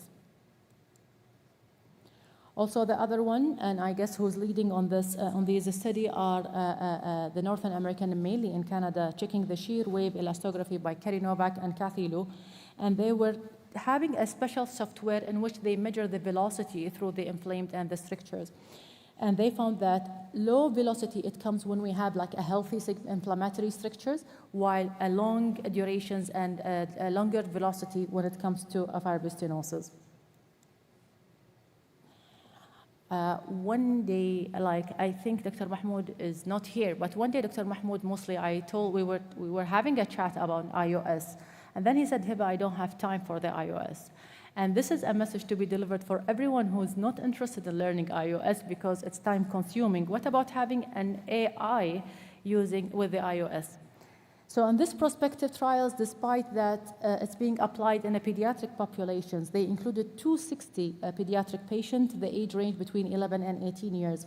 They took like multiple images between normal and abnormal. And because the cutoff bowel wall thickening in pediatrics is 2 millimeters, they found that the accuracy of identifying the segments can carry a high sensitivity ranging between 84 to 86%, and the specificity can hit almost 99.7%. And you can see that the cutoff, I guess with adults, but we're waiting for more trials and more studies, but the cutoff of 2 millimeters in the pediatric cohort can give you a high sensitivity and specificity in identifying the IBD patients. So to conclude, we are aware that IBD, the prevalence is really rising and it's being challenging. We need to control the disease, but we have a huge number. So effective monitoring for our IBD patient is something crucial to intervene in the right time and to avoid the complications and the poor quality of life that our patients suffer from. So incorporating everything, treat to targets and the guidelines, you can see that we have a lot of objective measures that can be used in monitoring our IBD patients. One of them is the iOS. And also we, as Dr. Nahla said, we cannot rely on symptoms alone. However, we need biomarkers, fecal calprotectin, TDM, in addition to the transmural assessments to know if the patient is doing well. AI is invading the whole world, and maybe it can invade our management in our IBD patients. Just before the conclusions, once upon a time, I was a fellow with my wonderful colleague and wonderful mentor, Dr. Nahla Azzam. And she was one of the toughest mentor, I would say, because when she asks you any questions, she will say, give me 15 differential diagnoses, not only 5 or 6, or give me the percentage of whatever disease, and you have to keep explaining and explaining in order to convince her, and she never been convinced. So it's my turn, Dr. Nahla, to revenge you now on the stage. So will you give me, okay, 5 differential diagnoses on how can we use iOS and IBD, please?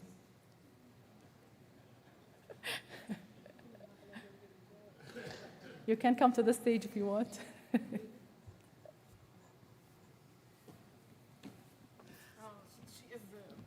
She is a naughty fellow, and she is testing my knowledge because she knows that I'm going to her center for Module 1 iOS. Really, يعني time change, and now we are in the opposite position. Actually, I learned from you and from multiple workshops that you have conducted with us. We're happy to have you several occasions with a very well-known pioneer from iOS during masterclass. So actually, iOS has many roles. First, in diagnosis. So you can easily, if you have patient who has, you don't know if it is the symptom overlap between IBD and IBS. So fecal calprotectin, my marker, can be useful, and quick iOS can easily help in differentiating. Are we dealing with diagnosis? It is very important during. You are counting. During monitoring. So, and one of the important monitoring nowadays was growing evidence about acute severe UC. You can have actually during the hospitalization, you can check iOS at diagnosis and 3rd day, and it is one of the predictor of response to the treatment. Post-operative, we use also, it is very important during monitoring and assessing the disease, the treatment. Our therapy is also it has a rule. And what else? Malignancy. Unfortunately, no one can beat this IBD monster. So sorry, my colleague. Thank you very much.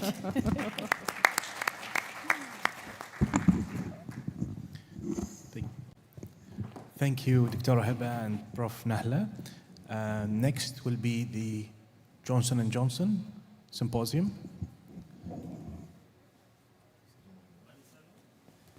We'll leave Q&A at the end of the session.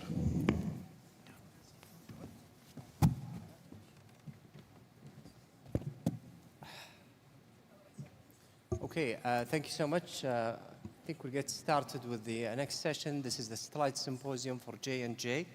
And it's a pleasure to introduce the speaker whom I introduced earlier on, Dr. Badr Al-Buwardi. He's a consultant gastroenterologist in King Faisal Specialist Hospital in Riyadh and an IBD physician. And the topic today is looking at management of Crohn's disease when you go beyond healing. Dr. Al-Buwardi, the floor is yours. Great, thank you. Okay, these are the disclosures. This is a J&J sponsored talk. This is a disclaimer, and these are my disclosures. So we'll start with a patient. This is Amal. Amal has Crohn's disease, and she's facing constant struggles related to her disease. She has objective evidence of active inflammation with severe active endoscopic disease with an SCSCD of 16. Unfortunately, she has been failed by previous drugs, including anti-TNF, and she's currently unable to taper her corticosteroids, so she's constantly missing out on social events due to these struggles. So Amal has some treatment goals. She wants to get quick relief from her burdensome symptoms. She wants to get off corticosteroids. She wants a treatment that helps her feel better soon and also prevents future relapses. She wants a drug that is safe and has a relative favorable safety profile. And she wants a dosing schedule that aligns with her busy life. So recent evidence has suggested that up to 50% of patients have suboptimal control of their disease. And this is based on the podcast study. This is a real-world study of multiple centers, over 2,000 total patients, 1,000 with Crohn's and over 1,000 with UC. And as you can see from the graph here, that up to 50% with Crohn's and 44% of patients with UC have suboptimal control. And what we mean by suboptimal control is impaired quality of life, clinically significant extraintestinal manifestations, steroid overuse, and signs of active inflammation. So we face these constant challenges in clinic, and our patients face these constant challenges. It's the suboptimal treatment response, the relative risk of adverse events, although we know that our advanced therapies have overall a favorable safety profile, there are risks of adverse events, and treatment adherence and convenience are also other issues that are taken into consideration with IBD treatment.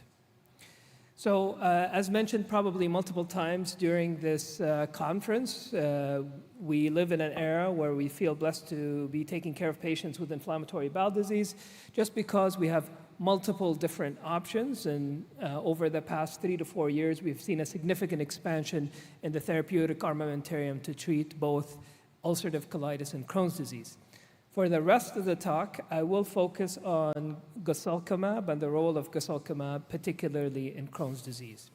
So before I go into the details, just to poll the audience, have you used guselkumab in Crohn's disease in your practice?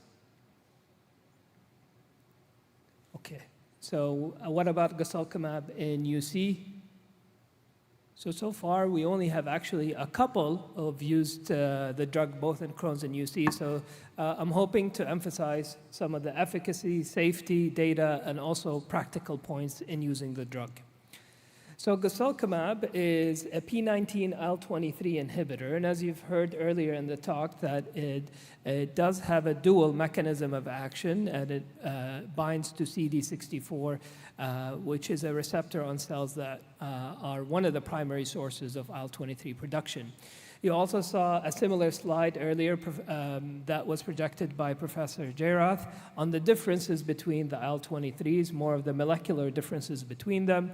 And guselkumab is fully human versus humanized risenkismab and mirikizumab. And the main difference is the Fc domain, as was mentioned earlier, which is native or wild type in guselkumab, which is responsible for the CD64 binding.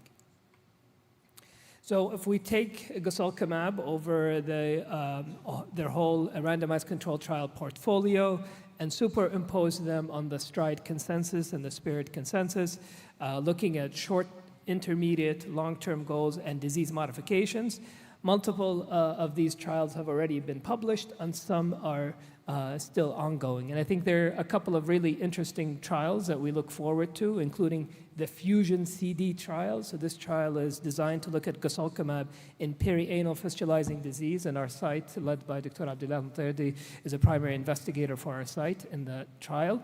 The Reason-7 trial is going to look at transmural healing with guselkumab, and the Gravity and the Astro trial looked at subcutaneous guselkumab induction in Crohn's disease and UC respectively. So if we focus on guselkumab in Crohn's disease, what we know so far is that over 1,300 patients were assessed in randomized clinical trials. There were 3 phase 3 randomized controlled trials. These were treat-through trials, as we're going to go through the details. We also have subcutaneous induction versus IV induction trials already completed and published, and 2 maintenance doses that are approved, and also a head-to-head trial versus ustekinumab with the Galaxy 2 and the Galaxy 3. So let's focus first on guselkumab's efficacy in Crohn's disease. This was first assessed with the Galaxy 2 and Galaxy 3 trials. These are 2 identical head-to-head treat-through double-blinded phase 3 studies. So patients were given guselkumab 200 milligrams IV every 4 weeks up to week 12 as induction, and they went through treat-through to the maintenance phase and either got the low dose, which was 100 milligrams every 8 weeks, or the high dose maintenance, which is 200 milligrams every 4 weeks. Patients also either received placebo or ustekinumab, and then went through the on-label ustekinumab IV loading and subcutaneous maintenance. The endpoint is a co-primary endpoint. This was clinical remission at week 12 plus endoscopic response at week 48. So it is a tight endpoint as it combines these 2, and you can see there's a host of secondary endpoints in this trial. So looking at the baseline disease characteristics in Galaxy 2 and 3, this is a fairly difficult to treat patient population. The median disease duration was about 7 years, and up to 22% of patients had ileal disease, and we know that patients with ileal disease are more difficult to treat. And more than half of these patients were exposed to advanced therapies in the past. Looking at baseline corticosteroid use, more than a third of patients in both Galaxy 2 and Galaxy 3 were on oral corticosteroids at baseline. Now, moving on to the primary endpoint for Galaxy 2 and Galaxy 3, recall that this is a combined primary endpoint, so I'm actually going to have you look at the far end of the slide, which is clinical response at week 12, plus endoscopic response at week 48. And you can see that, again, Galaxy 2 and Galaxy 3 are identical head-to-head trials, so both of these groups received the 200 milligrams IV induction. And compared to placebo, there's a significant delta of over 30% when we look at the primary endpoint. Now, if we look just at clinical response plus clinical remission, so no endoscopy, that's what we see on the far right of the slide.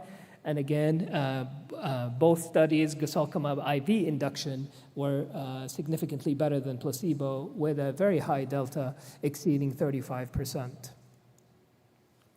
Now, it's important to focus when we see these clinical trials on the two different patient populations, the bio-naive and the bio-exposed.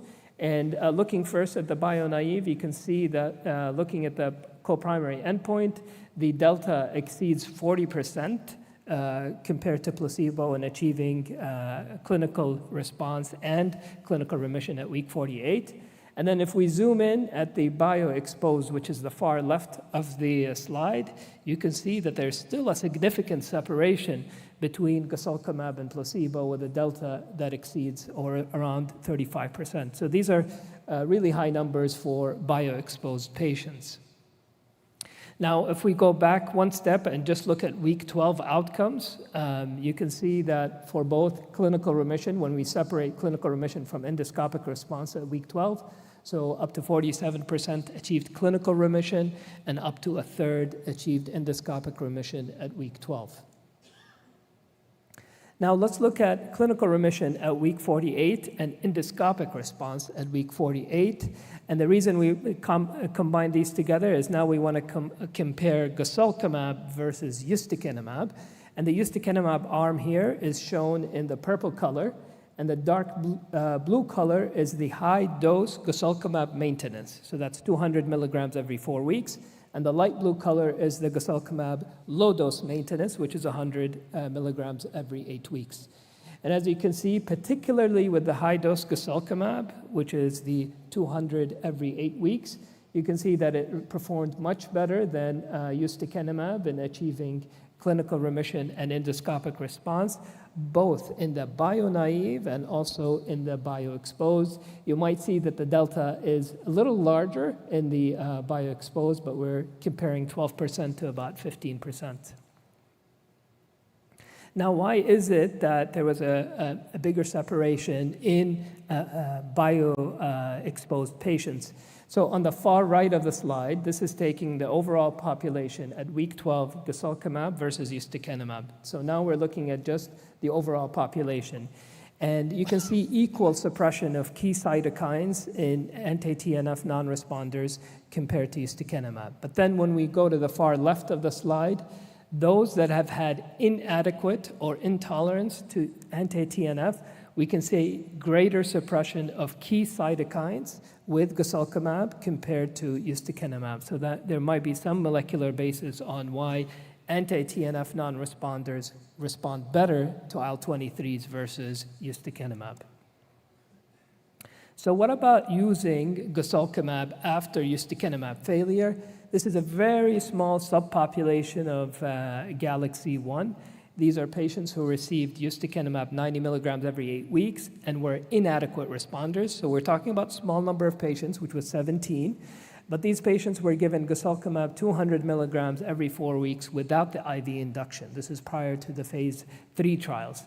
And if we follow these patients a year out, you'll see that up to 50% of these patients had endoscopic response. and about a third had endoscopic remission. So this tells you that even if patients were exposed to ustekinumab in the past, you still get really good response with IL-23s, and particularly guselkumab in this setting.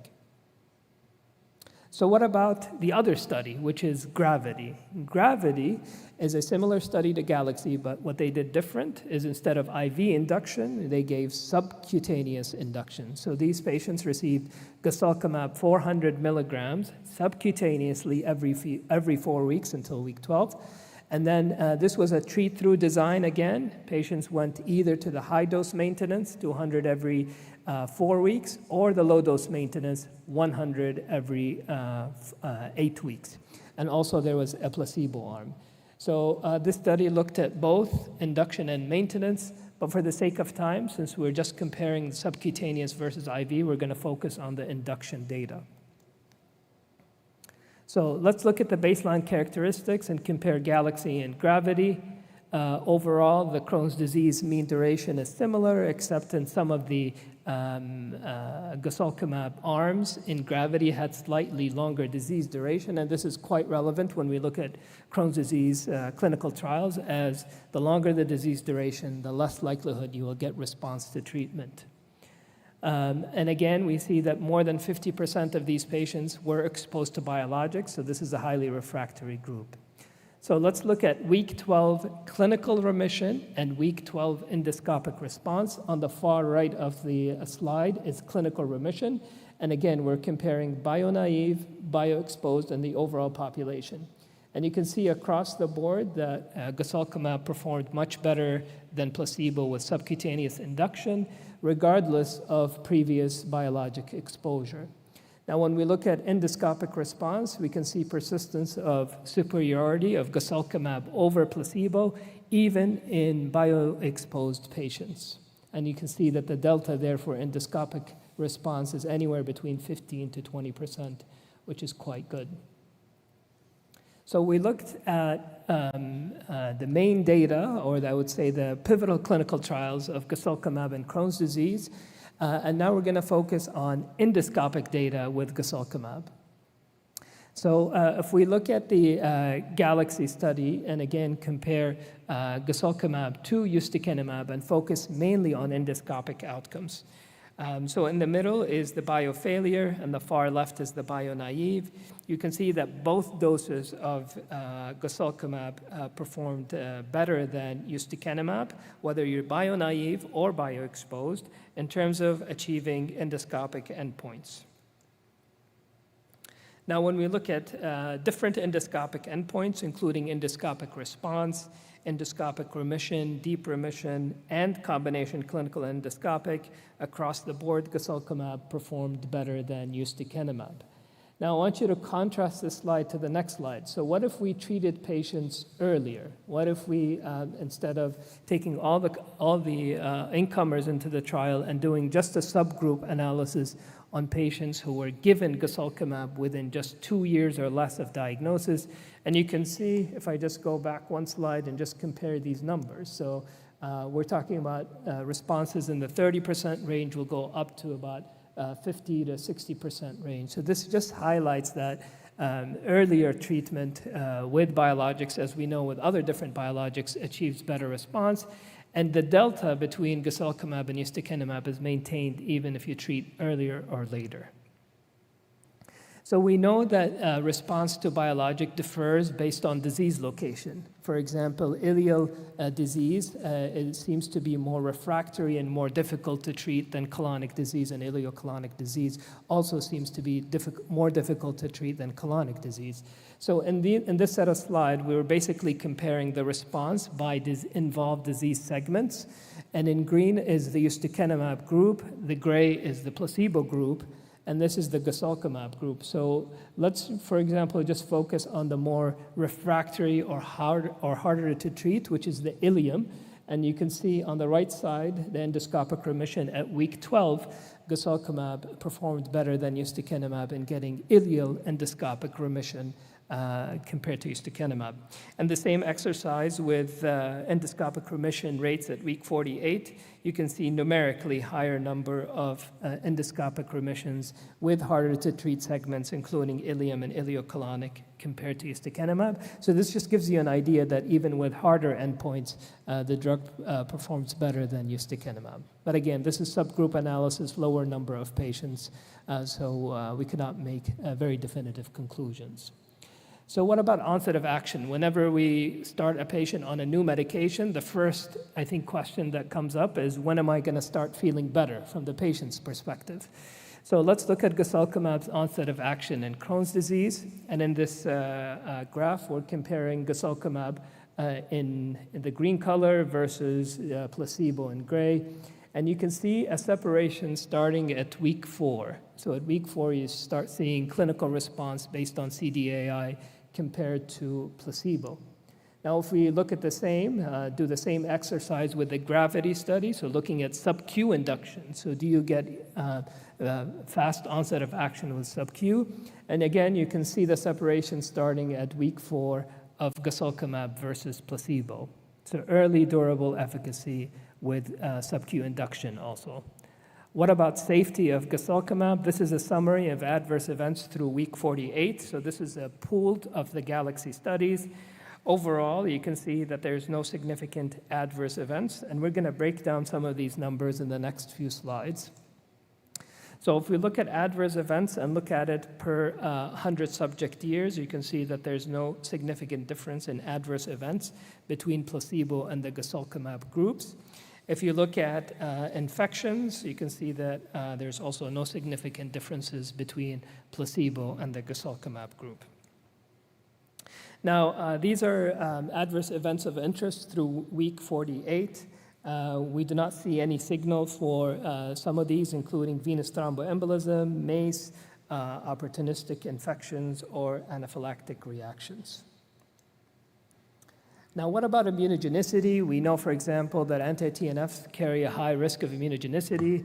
Looking at guselkumab, the subjects with positive antibodies to guselkumab is only 5%, but it's very important to note that there was no impact of anti-drug antibodies on serum concentration or efficacy outcomes. In fact, only 0.3% of these patients had neutralizing antibodies. So immunogenicity is not really a concern with guselkumab.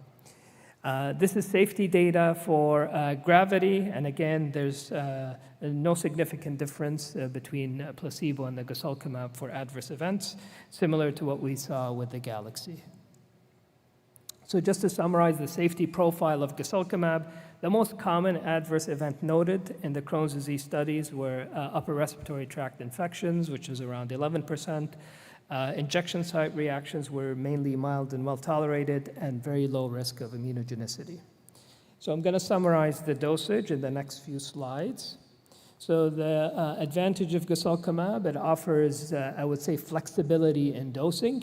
You can either dose the induction as IV, 200 milligrams every 4 weeks on week 0, 4, 8, or you can do sub-Q induction, 400 milligrams every 4 weeks. And subsequent to that, you also have 2 options of doing the 200 milligram every 4-week maintenance or the 100 milligram every 8-week maintenance dosing. So this is an example of the pre-filled syringe. And then going back to our patient, so does guselkumab meet our patient's needs? Durable disease relief, as was just shown in the data, high rates of endoscopic healing, well-established safety profile, and flexible dosing regimens that can be tailored for the patient's needs. So in summary, guselkumab is a P19L23 inhibitor with dual action against CD64. Clinical remission rate is achieved in more than 2/3 at 1 year, with endoscopic remission in more than 1/3, and it offers flexible and simple dosing. Thank you for your attention. Dr. Alwardi, thank you so much for this great presentation. So just to clarify, is the dosing the same in ulcerative colitis as it is in Crohn's disease? The induction dosing? Yes. Yes. Okay, so the medication has the same dosing whether we're using it for Right. Crohn's disease Yeah. or ulcerative colitis. And in terms of safety, there are no skin manifestations we've seen with other agents. For example, acne with JAK inhibitors, psoriasis with anti-TNF. Right. Do we see any skin manifestation side effects that we need to worry about? So not with IL-23 inhibitors. In fact, they're actually pretty effective for some of the autoimmune skin manifestations. So they should be effective in those. Okay. And would you recommend it in bio-naive patients? Yeah, as you can see, when we have to take into account obviously many factors in terms of choosing a therapy for a bio-naive patient, including cost and availability. But the neat thing about Galaxy is we have data on bio-naive and bio-exposed. So even in bio-naive patients, it outperforms ustekinumab. So I would definitely consider it for bio-naive or bio-exposed. Okay. Any questions from the audience? Dr. Hamad.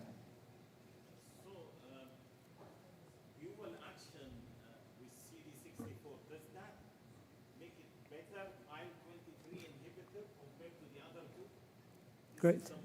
Yep. Yeah, and question number 2 is very strange that 200 Q4 weeks, the adverse event is less than 100 every 8 weeks. And the result is comparable. It's not so much in 200 Q4 weeks. This is 200 in 8 weeks, and this is 400 in 8 weeks. Right, so to your first question, so this is a molecular difference. There is no clinical data to suggest the dual action or the dual mechanism of action offers any clinical advantage. So far, we need more data to look into whether the molecular dual mechanism of action has some clinical meaning so far. Your next question is on serious adverse events. Is more with sub-Q 100 every 8 weeks compared to if we 200 can go back every to 4 the weeks. slides, I think they're quite comparable in terms of adverse events, those two dosing. No difference. Professor Sharara. Better, wonderful presentation. I think the confusion is going to be the maintenance dosing. Right. J&J decided to actually use both. All of the results are somewhat similar. There is some few differentiating factors more, maybe in UC, CRP level at some point. But how is this going to be used, for example? Is like up to people to choose, or will the government or the providers decide on, well, this dose, and if it doesn't work, then this dose? How are they going to be priced? Those are the questions that add a little bit to the confusion here. No, you're absolutely right. And there is actually more studies that are going to go into how do you stratify patients after induction, whether they need the 200 Q4, the 100 Q8. So we're going to learn more, I think, from a study perspective or from evidence, whether you should go to 100 or 200. If you talk to different people, there hasn't been really a consensus of what you're going to be your starting doses. As you can see, there is some numerical advantage with 200 every 4 weeks, particularly in the bio-exposed patients. So I think in my practice, I probably gravitate more towards the 200 Q4 in the bio-exposed. Maybe I would accept using 100 Q8 in those that are bio-naive and go from there. And the cost, to the point Professor Sharara raised, I think the cost is an issue. And in our center, we applied for the medication, and what we decided to do is that go with the 100 milligram every 8 weeks and probably assess the patients at the end of induction. If they fail to resolve their CRP or fail to show clinical response, then we would go on the higher dose. But for the majority of patients, I think the 100 milligram every 8 weeks will satisfy the needs. And I think we'll have more data in the upcoming UEGW meeting in Berlin, addressing the same question Professor Sharara raised. Okay, any other questions? Professor Riyad?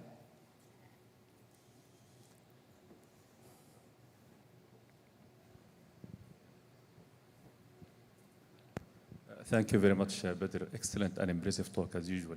When you're comparing Galaxy trial, when they compare the bio-naive and non-bio-naive, the delta, the inflation was a bit high in non-bio-naive, and that statistically can give you type 2 error. And in order for us to say it is superior to ustekinumab, we might need to do some mitigating measures. I did not study all the study. I'm not sure if there are any mitigating measures. Are you referring to the slide? For Galaxy, no. So this is the Galaxy for bio-naive and bio-exposed? No, not this one.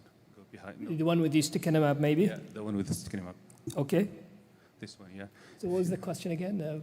So if you see the delta was 11 in the non-bio-naive in comparing to the bio-naive, which is 7. And that is significant, and it will give you false negative type 2 error, right?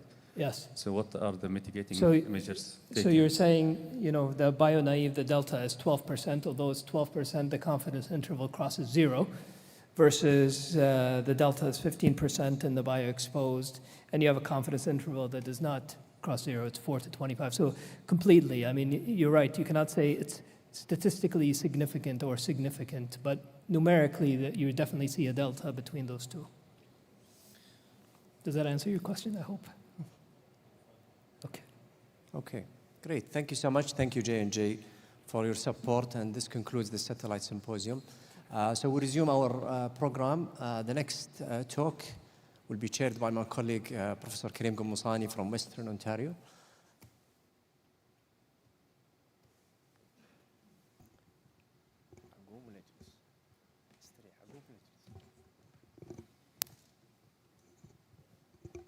Thank you. So it's given me a great pleasure to introduce my colleague, Professor Jarath. So Professor Jarath is a professor of medicine, epidemiology, and biostatistics. He is the program director for IBD fellowship at Western University, and he is the CEO for Elementive, which is one of the research center in IBD and others. I have the privilege to be work with Dr. Jarath at Western University and be his neighbor in the office. So without further ado, Dr. Jarath today will talk to us about treat to clear ulcerative colitis. Are we there yet?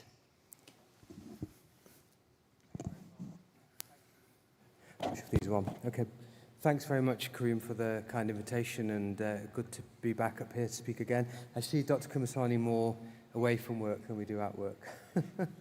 So, okay, I was given this title of Treat to Clear in Ulcerative Colitis. Are we there yet? And those are my disclosures. So if we just think a little bit before we get to Treat to Clear about treatment targets per se, and you know, we're familiar with the treatment targets. We'll cover those in a moment, but ulcerative colitis can be a progressive condition. Of course, we all know the paradigm with Crohn's disease and multi-hits, penetrating complications, need for surgery. But there is a group of patients with ulcerative colitis who can progress rapidly. And I don't think this is all patients. You know, all patients with ulcerative colitis do not go through this stepwise approach. But certainly there are a group of patients in whom you start with distal disease, they get proximal extension, they get scarring, they get pseudopolyposis, they develop dysmotility. Stricturing is rare, they get impaired permeability, and you know it when you see it. You put the scope in, you see a featureless colon, and you're in the cecum before you know it. So that is that group of patients that progress rapidly. And so, you know, I think there are some analogies with Crohn's, not quite the same, but there are some analogies. So we've started to hear this word disease clearance, and lots of people don't like the term disease clearance because the C word means cure, and we don't have a cure for IBD other than a colectomy for UC. But really, I think what it's trying to get us to do is to aspire for absence of inflammation. And this concept really came from the psoriasis field. Now, in psoriasis, they have this concept of total skin clearance, a reduction of symptoms. So this is the PASI score. This is the PASI 100 score. And, you know, you don't see any disease. You see normal quality of life. And they've really coined this term of disease clearance within their clinical trials. And I think this is where the concept came from ulcerative colitis. Now, we're familiar 20 years ago when I earlier put up that first slide, we're lucky if you improve symptoms, then we can get people into remission. We know today endoscopic remission is normal. However, these are just surrogates. These are just names. They're surrogate tools to what we're trying to achieve, which is normal quality of life for patients. Now, histological remission is something we'll talk about now. And ultimately, can can you achieve these things and fundamentally change the disease course of the patient, prevent them from surgery, prevent them from steroid use, prevent from development of dysplasia and cancer, which is still prevalent. So the term disease clearance is this simultaneous resolution of symptoms, pain, stool frequency, rectal bleeding specifically, endoscopic remission and histological remission. The concept, if you get to these things, you'll actually modify the patient's disease course. So really this came from the IOIBD, and it means achieving a state where you don't see any disease at the time you assess a patient. And really this composite of multiple endpoints when you get there. And I don't think anybody can argue that this is a bad thing to achieve. Whether you can achieve it in all patients is a different matter, but of course being able to see a patient and say they don't have any visible disease can only be a good thing. So here's the IOIBD definition. For clinical practice, it's a partial Mayo score of 0 for clinical remission, an endoscopic remission, an MES score of 0, and histological remission, a Nancy score of 0. Nancy score is quite simple for clinical use. So just think about all of those things. Why has it been proposed? And if we just go back, we know that even in ulcerative colitis, there's a discordance between symptoms and endoscopy.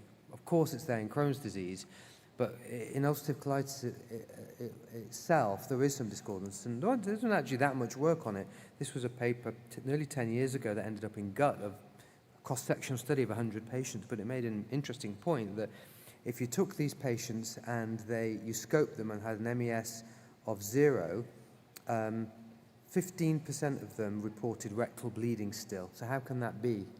Some of these patients, anorectal bleeding, or it's minor proctitis. But if you look at stool frequency, there's a bigger discordance. If you take patients with a Mayo endoscopic score of 0, up to a quarter of them still report abnormal stool frequency.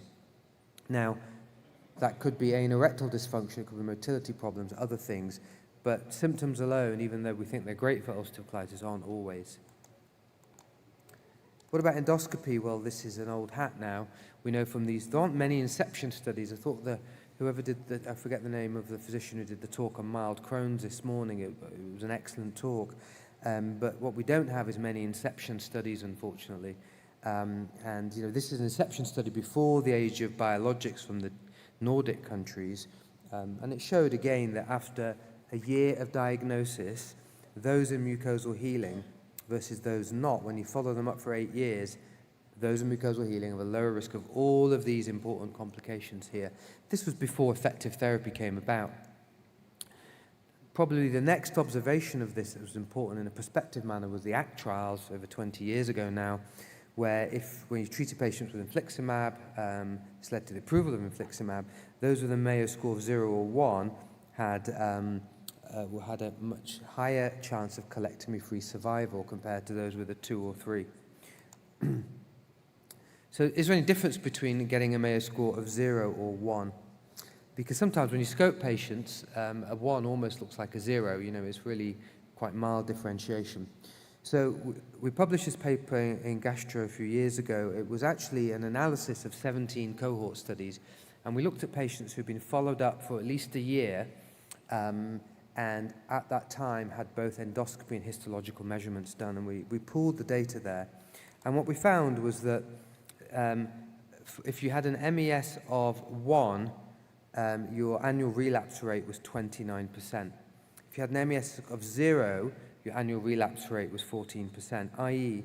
there was a 52% lower risk of relapse if you had an MES 1 of 0 compared to an MES 1. So, kind of suggests that there is some prognostic importance around this. So what about histology? So I've spent maybe the last 10 years now, 9 years working on this trial, which I'm going to tell you about in a moment. I haven't got the full results, but we will soon.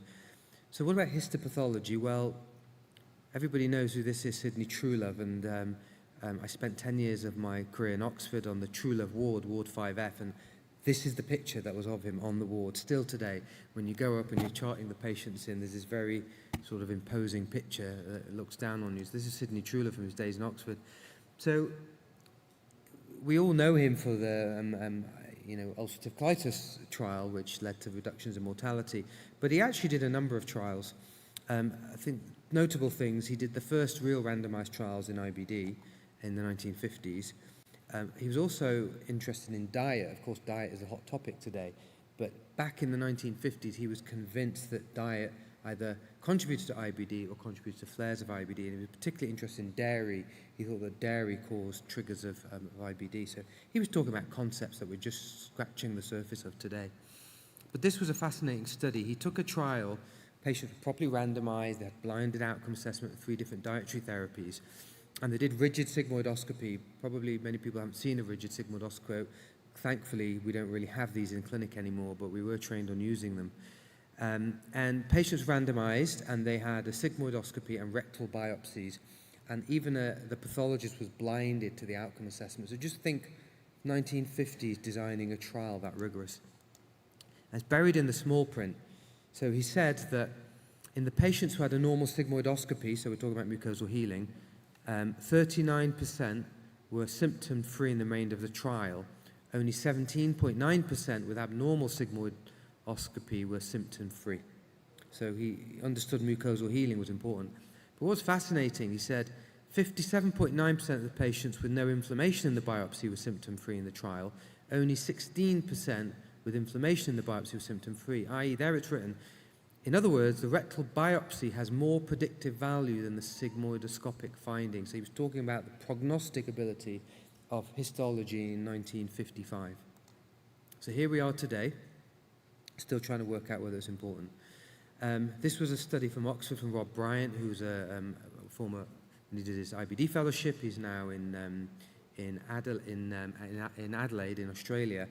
And we just looked at the charts in Oxford, retrospectively followed patients for 7 years, and it was shown that histological remission was the biggest association with relapse-free survival. Particularly important things appear to be neutrophils in the lamina propria. When we think about histology, it's all about neutrophils, acute inflammation. This is the St. Mark's IBD registry, very old study, it's a case control study that looked at cases developing IBD compared to those of developing dysplasia compared to those not developing dysplasia. And 2 things came out on top. And it is multivariable analysis. Persistent histological inflammation was the highest association, strongest association with dysplasia, followed by PSE. And that's been reproduced in other studies. And then in this paper in Gastro that I mentioned earlier, we then looked at patients with a Mayo endoscopic score of 0 and whether they had histological remission or not. And again, if they had histological remission, their relapse rate was 5% over the year. If they had histological activity, it's about 25%, i.e., if you have an MES of 0 and histological remission, 63% lower risk of relapse compared to an MES of 0 with histological inflammation. So there's a whole body of observational data out there saying that if you can achieve histological healing on top of endoscopic healing, you get more likely to be symptom-free, lower relapse rates, lower surgical rates, lower chance of developing dysplasia. So the next question is, can you actually achieve it? Well, if you look at the original 5 ASA trials, yes, we looked at all of those, and about 40% of patients with mild to moderate UC treated with 5 ASA get histological remission. First modern-day trial was Varsity, Vedo versus adalimumab in moderate to severe UC, and you see here that over 40% of patients with vedolizumab achieved histological remission in Varsity. Remember, a quarter of those had failed prior therapies as well. We also saw this for ustekinumab. This was the first trial which had this HEMI label, histoendoscopic mucosal healing, and this was observed as a re-randomized design, but it was observed in, again, nearly half of the patients at the end of a year. So it means with effective treatment, you can achieve these deeper targets. Skip through Varsity. So the next question is, can you actually achieve disease clearance? Remember, that was the trifecta. I've talked about symptomatic remission, I've talked about endoscopic remission, talked about histological remission. What if you put them all together now in that Venn diagram at the start to get this concept of disease clearance? So Varsity was able to measure this, and what they did here in Varsity was adalimumab on the left and vedolizumab on the right, and in the middle of the Venn diagram is the proportion of patients who met the concept of disease clearance at a year, and this was 30% of patients with UC. So, you know, it's not 100%, but it's moderate to severe UC, sick patients, sorts of patients you see in trials in practice, and after a year of treatment, 30%. achieved disease clearance. So no inflammation, normal biopsies, normal symptoms. And so Vida was twice as likely to lead to disease clearance as adalimumab. So if we wind the clock now back to 2016, 17, I designed this trial with Brian Fagan. We wrote up this trial concept on a whiteboard for many, many weeks and months. You know, how do we design a trial of treating to histological remission? Because we really don't know today in ulcerative colitis. Maybe just treating to bleeding is fine. Maybe treating to endoscopic remission is all you need. What about if you treat to histological remission? Does it make a difference? And we didn't have this term disease clearance at the time. We just brainstormed the trial, and it turns out what we were doing in parallel with these sort of consensus initiatives talking about disease clearance. So actually it is trying to measure this. So what Verdict is it's in the follow-up phase now. It's a phase 4 trial that's aiming to really understand what the right treatment target is in ulcerative colitis. And I think that's important for the way we practice in clinic. It's also important for the way we design studies of new therapies. So in this trial, we enrolled 672 subjects in 60 sites in 10 countries. And they had moderate severe UC, either bio-naive or bio-exposed, and it was a global trial. And it took 3 years to get the trial funded, and it was funded initially as an investigator-initiated trial and then a collaboration with Takeda, because they've really funded the trial and provided drug and important support to the trial throughout these years. And the trial opened in February 2020, and after through all those years of getting the protocol and funding together, the trial stopped before it started because of the pandemic. And we didn't get started again until the end of September 2020, and we actually got recruiting. So it had many setbacks, and then other things along the way. So essentially, we randomized patients to one of 3 treatment targets. They were randomized to group 1, 2, or 3. In group 1, you were treated to symptomatic remission, absence of rectal bleeding. In group 2, you were treated to symptomatic remission and endoscopic remission, MES of 0 or 1 at the time. And in group 3, you were treated symptomatic remission, endoscopic remission, and histological remission, Gabot score of less than 3.1. You come into the trial whether you're on no treatment, a 5-ASA, azathioprine, or one biologic only. And the trial involves early initiation of vedolizumab and then dose escalation throughout the trial. So there were 3 opportunities to get to the target, and once the patients got to the target, they're then followed up for another year to see if they develop complications. So question 1, can you meet these targets? Question 2, if you meet the targets and follow the patients up for 2 years, does it result in better outcomes? So this is a little bit what the trial's algorithms look like. For example, if you look at algorithm B, this is a patient who's on 5-ASA or azathioprine. They'll come into the trial, they'll get vedolizumab for every 8 weeks. At week 16, they'll have assessments. They've not met the target. They go to Q4 dose escalation. They get to week 32. If they've not met the target, you might add in corticosteroids or something else. And then at the end of a year, that's all you have. If you don't meet the target, you drop out of the trial. If you meet the target, you're followed up for another year. Primary endpoint is UC-related complications up to 80 weeks after starting treatment. So this is hospitalization, colectomy, need for rescue therapy, complication, or treatment-related complications. So we're really interested in a pragmatic outcome definition. So I actually wrote the protocol in 2017, got it funded in 2020. There was a pandemic, there was a war in Ukraine, which affected a lot of recruitment. The trial almost stopped. Anyway, we got there in the end. It was a long journey, so it was nearly 10. We'll have the results next year, 10 years after the protocol was written. So these things take a long time, but I don't think the good thing is the question hasn't gone away and practice hasn't changed in that time. So we've given a few readouts, not about the outcomes, but just can you actually reach the target. So these were presented at ECHO and UEG, and I'll just summarize them here. So as of last September, so this is already a year old, we had 672 patients enrolled. These were really sick patients who came into the trial.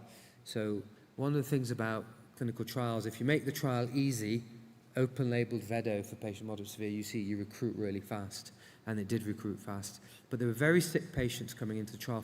Almost half were on steroids. Disease duration was 8 years. The percentage of the Mayo 3 was 65%. So these are pretty sick patients. Fecal cals 2,000, CRP about 10.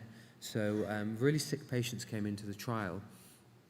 And this is after week 32. Remember, you could be assessed at week 16, then at week 32. 32 weeks of treatment with vedolizumab. These are as observed data.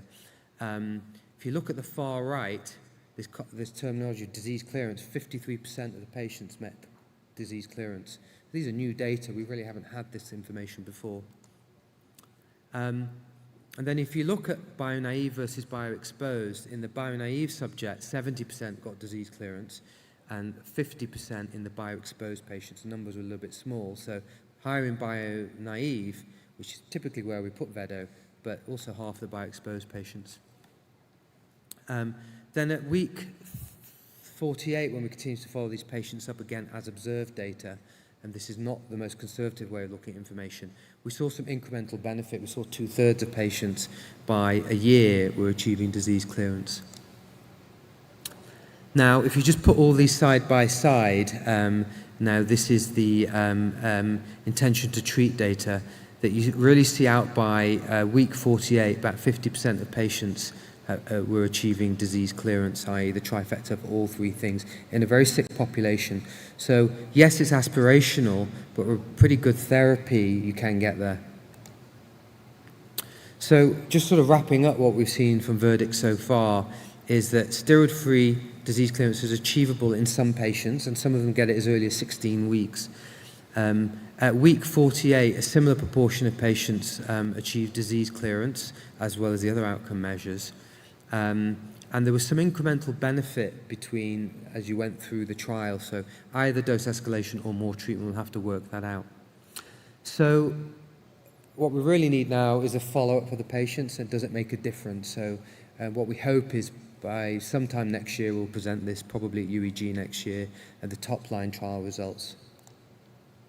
So I think really just to wrap up, the question was, are we there yet? You know, this is the aspiration, that when you see a patient, you don't see inflammation. And yes, we can be skeptical, and you know, it depends where you work and what access you have to treatment, all of those things for sure. But I think what we're seeing, if you actually go out and measure this, you can achieve this in a substantial proportion of patients. I'm not saying at this point we would start adjusting therapy and various things. At the end of the day, it has to make a difference to the patient outcomes, and sometimes you have to follow them up for many years. So I don't think we're there yet to say it's a treatment target. I think we learn a lot about histology by measuring it. I think we need the results of this trial to really tell us whether we should be striving for it or not. But I think in the meantime, it helps me not adjust treatment for patients if they have inflammation, not stop therapy, and also have a good discussion with the patients as to where they are in terms of their remission status when you measure histology. So I measure histology routinely. I don't necessarily dose escalate on it, but it does help me have a pretty informed discussion with the patient. So. And then I won't touch molecular healing because that's a whole, you know, that's a whole other thing. Well, I'll just mention it here. In the Risenkismab phase 2 trial, an IL-23 inhibitor, they did measure a whole host of gene panels here. And these are gene expression markers in the tissue which are associated with epithelial barrier lining and barrier integrity, essentially. And most of these are upregulated. This might be the case for lots of drugs, but nobody's really measured it. And I think that would be the holy grail if you got down to those molecular levels. But the reality is we need something simple that we can measure in clinical practice. Okay, I'll skip through that. So that's where we are today, a vision for the future. This is what we might be striving for, and I think we'll have results of some trials very soon to tell us whether it makes a difference to the patient or not. So thank you for your attention. Happy to take questions. Thank you very much, Vib. Any questions? Yes. Dr. Hamad. Endoscopic healing is there, and you take a lot of biopsies, and the score increased, but the patient, everything clinically, biochemically, endoscopically, but histology is more flared. Do you escalate at that time, or what do you do? No, I think if the patient feels well and the Mayo score is 0, and they've got active inflammatory cells, i.e. not chronic cells, but at least neutrophils, I'm not dose escalating those patients at this time, but what I do tell them is that they still have some microscopic signs of inflammation. They shouldn't stop their therapy, number one, And number two, we should keep an eye on them, right? That's a patient that I want to see their fecal calprotectin 2 or 3 times a year. It's someone that I want to absolutely sure is being followed up properly for surveillance, because if we audit our own practice, we sometimes don't follow patients well for surveillance, and follow them and make sure they're on repeat follow-up, essentially, and close monitoring. So do you scope them more frequently or once a year or? No, I'd probably bring that patient back in a year or so to assess things, but around their surveillance scheduling as well. Yeah, Badr, go ahead. Okay, thank you, Professor Jareth. Great talk as always. My question is on the verdict methodology or study design. So how do you account for patients in group 1 and group 2 who inadvertently will go into endoscopic histologic remission, let's say for group 1 and then group 2 histologic remission? And do you anticipate that that's going to show us that this target is even more achievable or the other way around? Yeah. And then how do they affect the final analysis? Yeah, it's a good question. So usually in treatment target trials, you don't measure all the outcomes in all the interventional arms. I mean, I can't think of an example of that in our field. In this trial, we did. So the primary analysis will just be based upon as randomized, as in by intention to treat. But we will have additional analyses built into those who actually met those targets throughout.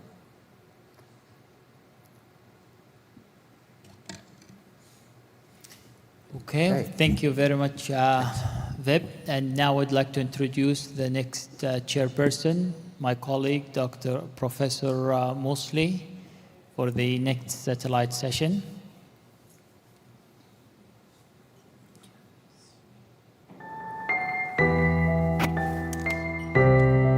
In the journey with ulcerative colitis and Crohn's disease, patients seek more than symptom control. They seek freedom, stability, and confidence in their care. At AbbVie, we place patients at the center, delivering tailored innovation through an IBD portfolio that offers the power of choice, targeting interleukin-23 with Risenkismab for long-term control and Janus kinase through upadacitinib, offering rapid relief.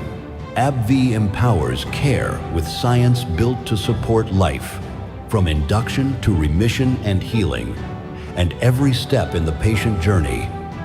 AbbVie IBD portfolio, the power of choice. Now, to guide us through today's discussion, please join us in welcoming Professor Mahmoud Mosley to the stage.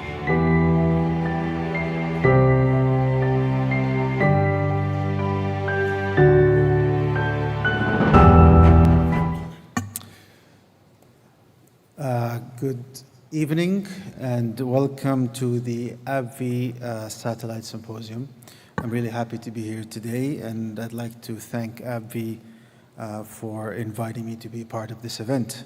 I'd like to thank you all for sticking around for this upcoming hour.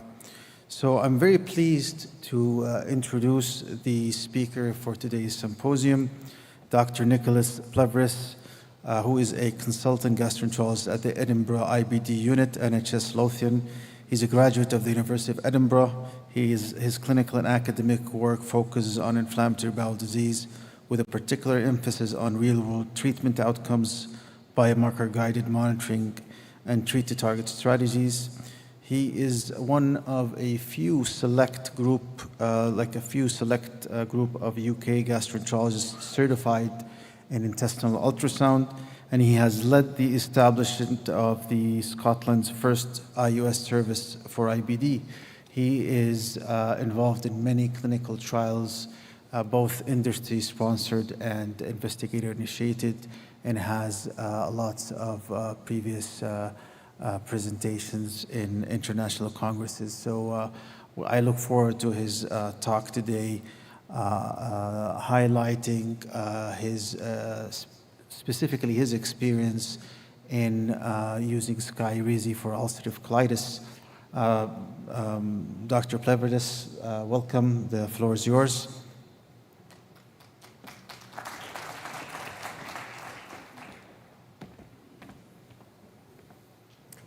Now, for our patients with inflammatory bowel disease, two questions seem to matter most. Is this treatment going to work? And is this treatment going to last? So my name is Dr. Nick Pleveris. I'm a consultant gastroenterologist at the Edinburgh IBD unit, and it's a pleasure to be here today to review the data for Risenkismab in the context of ulcerative colitis, but seeing how this treatment can help us achieve some of those patient-centric goals. These are my disclosures. Now, we've heard already from many speakers that inflammatory bowel disease is a progressive condition. And as we all know, this is a well-established thing in the context of Crohn's disease. But as has been mentioned by other colleagues, we need not to forget that ulcerative colitis too can be a progressive condition. With uncontrolled inflammation, we can get fibrosis at a submucosal level that can lead to dysfunction and dysmotility of the bowel, but also that feared endpoint of colorectal dysplasia and ultimate colorectal cancer. Our treatment principles have evolved, and we now have this concept of the window of opportunity. We should be identifying our patients early, stratifying them by risk, but also starting them on timely and effective therapy, monitoring their progress to ensure that we reduce that inflammation and try and mitigate those long-term complications that we see with the disease. And the way we treat the condition has also evolved. We have this concept of treat to target to help us achieve that long-term goal. And with the STRIDE2 guidance, we have clear targets that we should be aiming for. In the short term, we want to see resolution of those clinical symptoms. But in the intermediate term, we need to be seeing those objective markers of inflammation, the CRP and calprotectin coming down, with that ultimate goal that we're achieving, endoscopic healing, to try and help improve the patient's lives with inflammatory bowel disease. But as also has been alluded to, these new treatment targets are now emerging. The concept of transmural healing in Crohn's disease, but also histologic healing in ulcerative colitis, things that may confer an additional benefit, with studies ongoing to answer this question definitively. Now, before we delve into the data, I want to introduce you to a patient called Tom from the United Kingdom. And Tom's case really highlights the impact that ulcerative colitis can have on one's day-to-day life. It also highlights the impact that Risenkismab has had for him over the last 4 years receiving treatment. So if we go to Tom's case, Tom is a 35-year-old gentleman. He has a diagnosis of ulcerative colitis, pancolonic disease, and he presented back in 2011 at a district general hospital. He cycled through a number of courses of steroids after having failed 5-ASA therapy, but they really struggled to get his disease under control. So much so where he was stuck on steroids and actually developed adrenal suppression throughout as early on as 2012. In an attempt to get him off the steroids, a thiopurine was started, but unfortunately he didn't tolerate this. And if we move away from the clinical aspects to the case and actually look, what impact has this had on his day-to-day life? Now, this individual was a keen ultramarathon runner. He loved to be in the outdoors. He actually competitively ran when he was younger. And he had a young family, a job in the city, very well-paid job that he left to pursue his passion of being in the outdoors and starting a cycling instruction business where he went to schools to teach children how to cycle safely on the roads. So we can see this is having a major impact on his day-to-day. So this is his disease course with time. He continues to flare, continues to have steroid exposure, and develops osteoporosis at the age of 43. Finally, he's referred to a tertiary unit for consideration of advanced therapies. And because he wanted a treatment that didn't tie him to coming to hospital, he was started on adalimumab to treat his colitis. Unfortunately, despite starting this, despite escalation in the dose, and despite having therapeutic drug levels, he does not respond to this treatment. And a suggestion was made to him to maybe go speak to the colorectal surgeons to discuss the possibility of an operation. Now, he decides that's not the time for him, and a few months later, Vedolizumab becomes available, which he starts in an attempt to get him better. Now, the Vedolizumab does take a bit of time, and it takes him around 6 months to wean off steroids, but he is able to achieve remission of his disease on the Vedolizumab therapy. But he wasn't very happy because he was coming for his infusion visits, he was coming to hospital for blood tests. It wasn't really fitting in with his day-to-day life. Unfortunately, though, he has a further flare of his disease, and his dose is escalated to every 4 weekly. He kind of grumbles along on the 4-weekly dosing, doesn't come to hospital very much, doesn't attend his appointments. But clearly he has active disease, and it gets to the point where he's really struggling and he comes back to hospital. At this point in time, the JAK inhibitors are available, so he starts on tofacitinib. But again, you can clearly see from his biomarkers, his ongoing symptoms, that he has a primary response. This is his scope at that point in time, and what we can see from the pictures are that he has severe disease. He has complete loss of the vascular pattern, ulceration, and evidence of luminal bleeding. So he's really struggling, and we're really not doing him justice. We're not doing his disease justice and getting him under control. So the opportunity arises for him to enter into the clinical trials program, and these are the parameters that he had at the point of entry. Now, the AMS stands for the Adjusted Mayo Score, and this is based on your stool frequency, your rectal bleeding score, and your endoscopic subscore. And based on his parameters, he's eligible to recruit into the induction study of Risenkismab in ulcerative colitis. He enters the study, and these are his repeat assessments at week 12, and it transpires he received placebo during that time, so you can see minimal response. He crosses over to the active arm and receives Risenkismab intravenously for 12 weeks. And we can see at his assessment at week 24, he's deemed to have a clinical response based on the reduction of the Adjusted Mayo Score. His rectal bleeding score is 0. His total score has dropped by 2. That then allows him to recruit into the command maintenance study, where he continues on to Risenkismab. So I think in this point in time, what I'd like to do is just go through some of the clinical trials data. But we've already heard from, again, speakers earlier today that we should pay attention to the detail. And I think this is really key when we look at our drug data, when we look at these clinical trials. We want to know what patients are going into these trials, what were the inclusion-exclusion criteria, could they have failed previous therapies, or are there limitations to that, to give us an idea of are they reflective of our day-to-day practice. So now on to the study design. So this is the schematic of the two studies, and you can see there on your left-hand side the induction study. This was INSPIRE, and on the right-hand side the maintenance study, which was COMMAND. The induction study, INSPIRE, was a phase 3 12-week induction study. It was a randomized, double-blind, placebo-controlled study where patients with moderate to severe ulcerative colitis, based on your Adjusted Mayo Score, so you had to have a score between 5 to 9, an endoscopic subscore of either 2 to 3 that was centrally read, or at least one advanced therapy or a failure to conventional therapy prior to entry. Now, patients, when they entered into the study, could be randomized either to the Risenkismab 1200 milligram intravenous dosing arm, as mentioned, received at week 0, week 4, and week 8, or the placebo arm, with the primary endpoint assessed at week 12. Now, not shown in this slide, but important to mention that alongside this study ran a phase 2b dose range finding study, and that study was used to inform the dosing that we see for the phase 3 study. And that's why we see that difference in that 1200 milligram dose when compared to the Crohn's disease studies. Now, week 12, if you had received Risenkismab during induction and you had response to Risenkismab, you then were eligible to enter into the maintenance study. And there were 3 arms that you could be randomized into. The 360 milligram arm receiving the dose every 8 weeks, the 180 milligram arm, or to placebo. And the endpoint was assessed at week 52. Now, you can also see the gray line at the bottom, and this represents those patients who had placebo during induction, who responded to placebo, and then continued placebo through maintenance. The other important thing to mention is steroid tapering, and there was a mandated steroid taper at week 12 out to week 20. In a small proportion of cases, if the patient was unable to get off to the steroids, at the discretion of the treating clinician, patients could be put back up to the steroid, but no higher than the dose they had at entry into the study.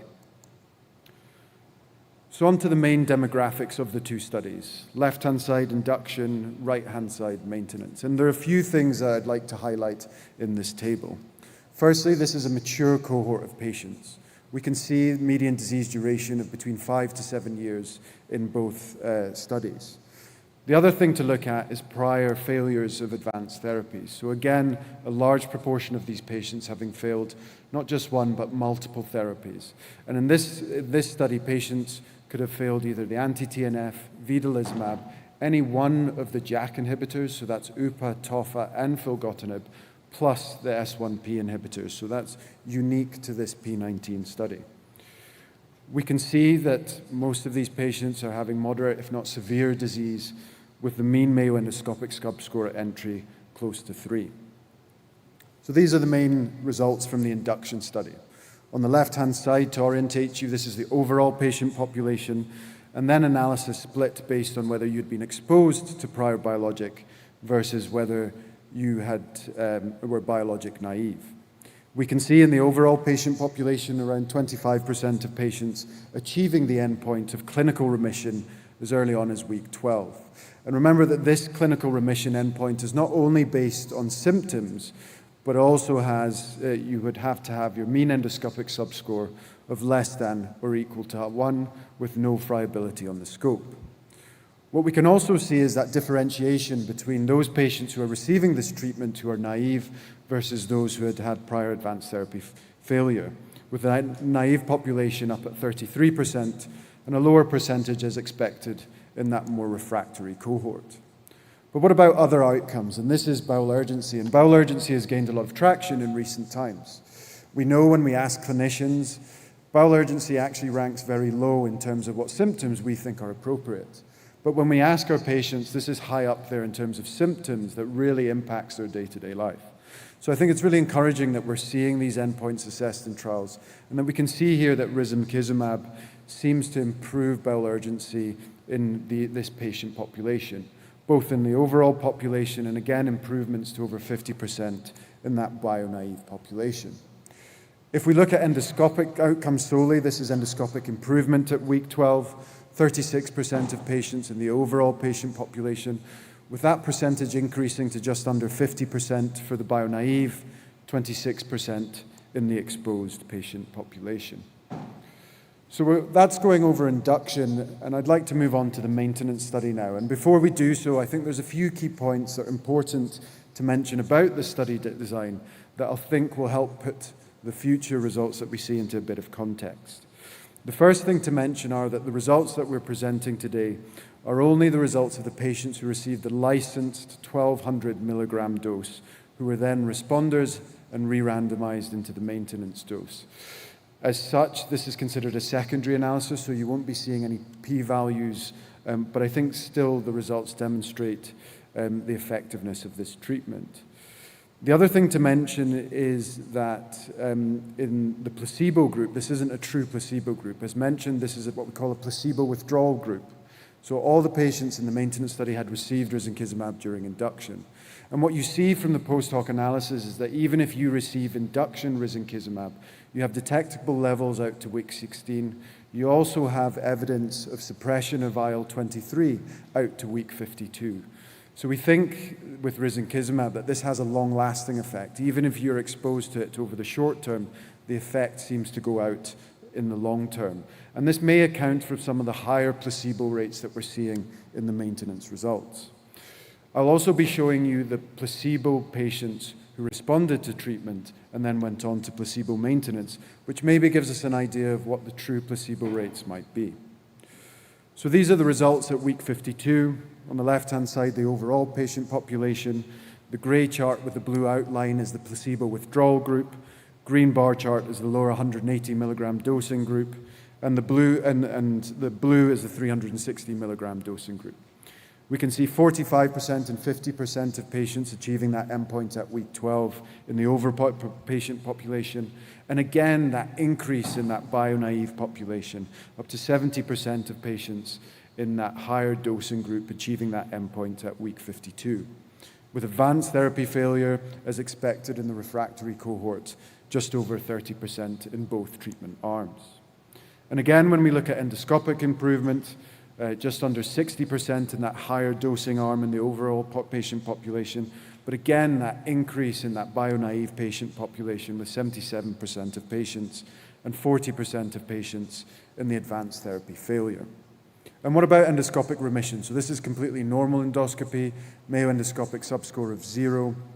And we can see 35% of patients and 26% of patients in the active arm achieving that endpoint at week 52. And again, that increase in that bio-naive patient population.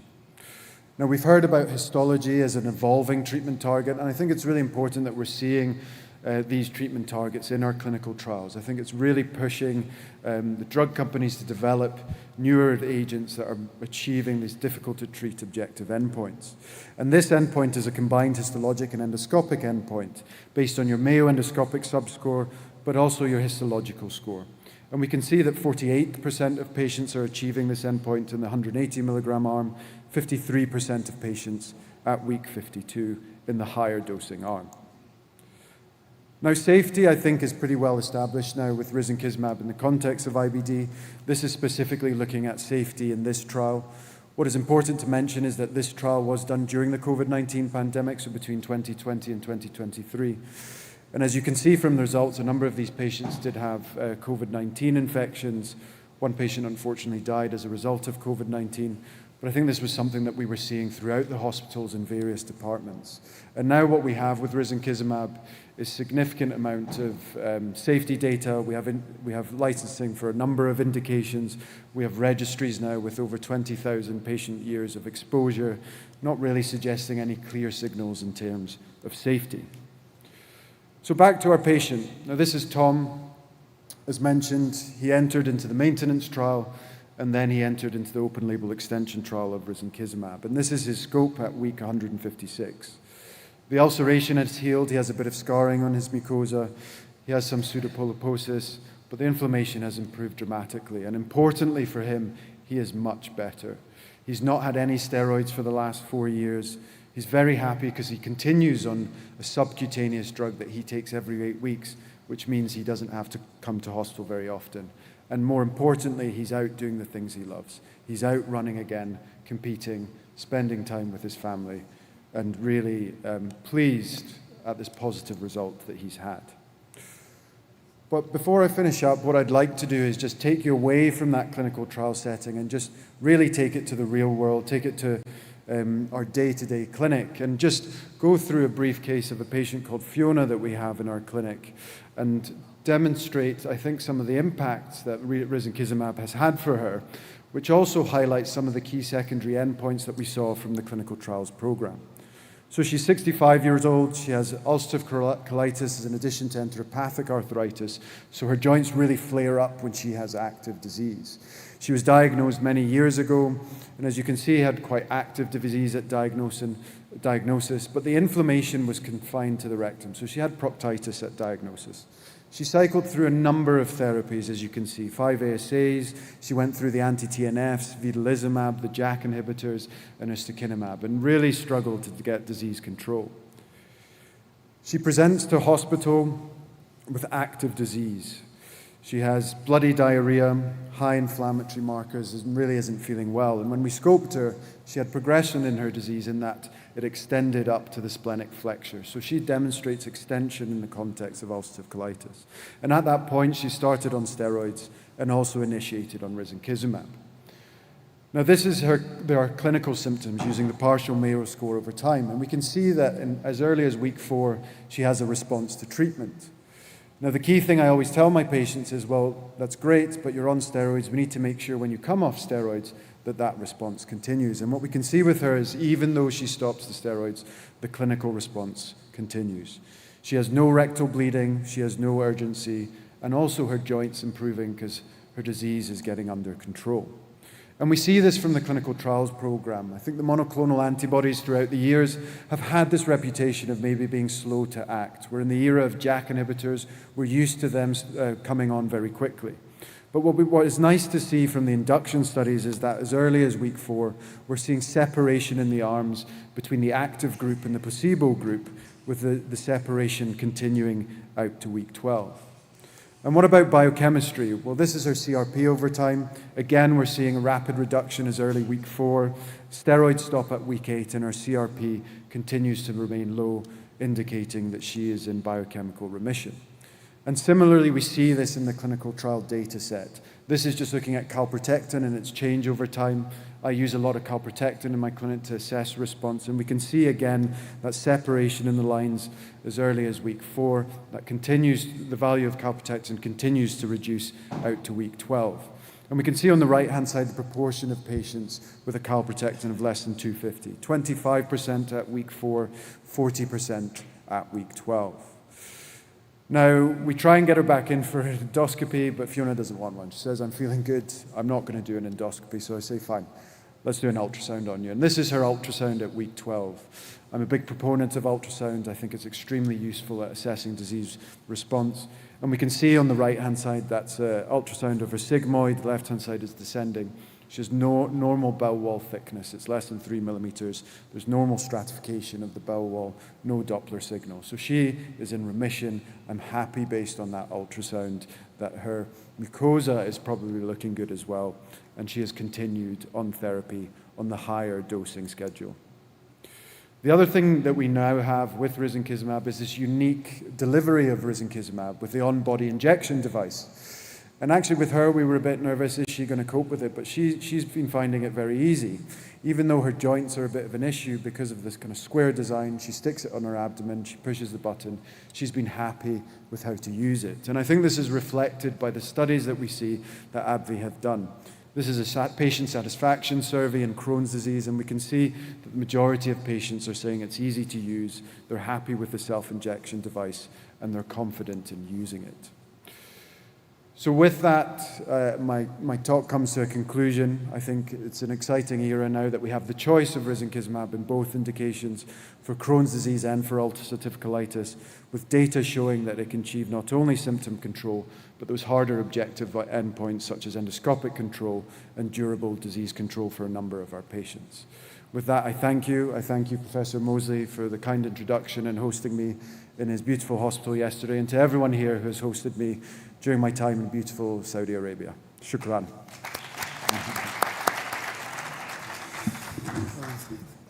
Thank you so much, Professor Pleffers. That was an amazing talk, and I think it summarized the clinical trial program for Risenkismab and ulcerative colitis, and a reflection of your personal experience in real life with the drug. I'm happy to open the floor for a few questions. Professor, I missed your visit to my hospital, King Fahd in Jeddah. Dr. Hamad here. Nice talk. And the question is to Crohn's is transmural and UC is mucosal. Why the induction in Crohn's is 600 while in UC is 1,200? This is the first question. The second question is about your patient who struggled along with anti-TNF and Vedo, and you kept him maintenance instead of 360 to 180. You didn't give him the 360. I thought maybe he need more. Yes, so to your first point about ulcerative colitis, this idea that it's a mucosal disease, I don't necessarily agree with. I think actually it's a transmural disease. And the reason I say it is over the last year I've been doing lots of ultrasound. You can see transmural inflammation in patients who have ulcerative colitis. You know, we check the bowel wall thickness to assess treatment response. So I think, you know, that concept is maybe changing. In terms of the dosing, so the dosing was based on the dose range finding study. So in that study, they had 3 arms. They had 600, 1,200, and 1,800 milligrams to try and find the best dose. And what they found when they analyzed the phase 2 data was that 1,200 milligram dose seemed to have the best in terms of effectiveness compared to the 600 milligram dose. And there wasn't really a benefit to going any higher to the 1,800 milligram dose. So that's why it was picked for the phase 3. Now, and I think we do see this in ulcerative colitis, that actually, I think it's unusual to have lower doses in Crohn's disease. In ulcerative colitis, I think because we get a lot of clearance of the monoclonal antibodies, you know, you get increased gut permeability in the bowel, you get a lot of clearance of these drugs.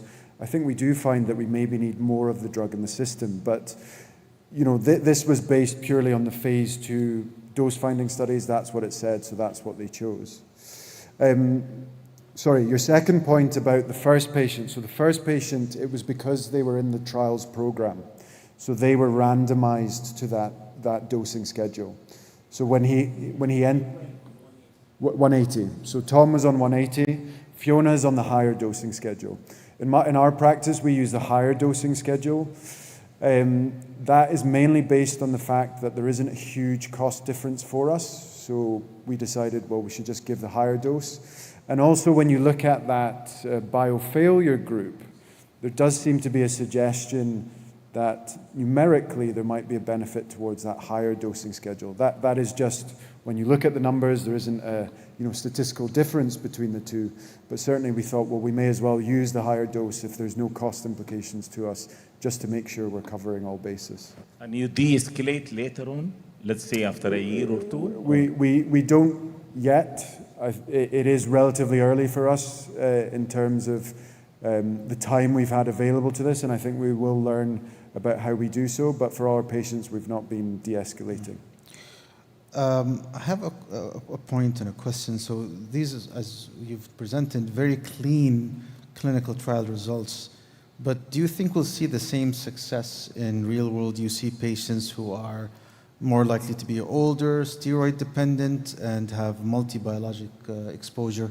What's your prediction based on what you've told us? Yeah, and it's always that big question. I do a lot of real world data collection for the biologics. We've established registries, and you always see that difference between the clinical trials programs and the real world programs. So when you look at these drugs, I think it's important, not only do we take the clinical trials data, but we prospectively collect our data to see how it really performs in the real world, because we know a lot of the patients that we see in the real world might not even qualify for a lot of these clinical trials. So I think, with experience, with practice, we'll get a better feel of where it fits. What I would say, though, is that in this trial, you do see a lot of those patients, a number of them had biologic failures, advanced therapy failures. As I say, they'd failed the JAK inhibitors, S1P inhibitors. So I think it is quite a refractory cohort and more representative of what we see in comparison to some of the trials from the drugs in previous years. But I think it's an important point. It's something we need to make sure we observe and monitor. Nick, I have a question. Where do you position the P19s in UC? I guess in CD, it may be a little bit of an easier question. Yes. But in UC, with Vedolizumab being available and with being such an effective treatment, generally speaking, and safe, how do you see this? Yeah, so for us, it's really in that. So in terms of first line use, it's in that patient population when you want a drug that's safe. And the drug we usually had been going for was Vedolizumab. So we have quite a few patients who had been receiving first-line Vedolizumab. But I see a role of Risenkismab in that space.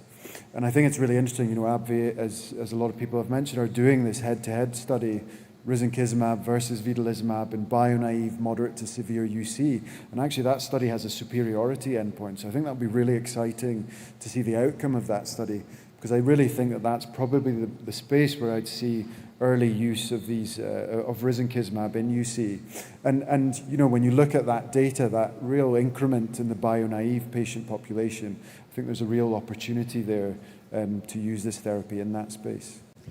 I have question here. Hi. So nice presentation, really, but in patients who failed osteokinumab, so what the role of, is there any role for Risenkismab in patient who failed osteokinumab in UC patients?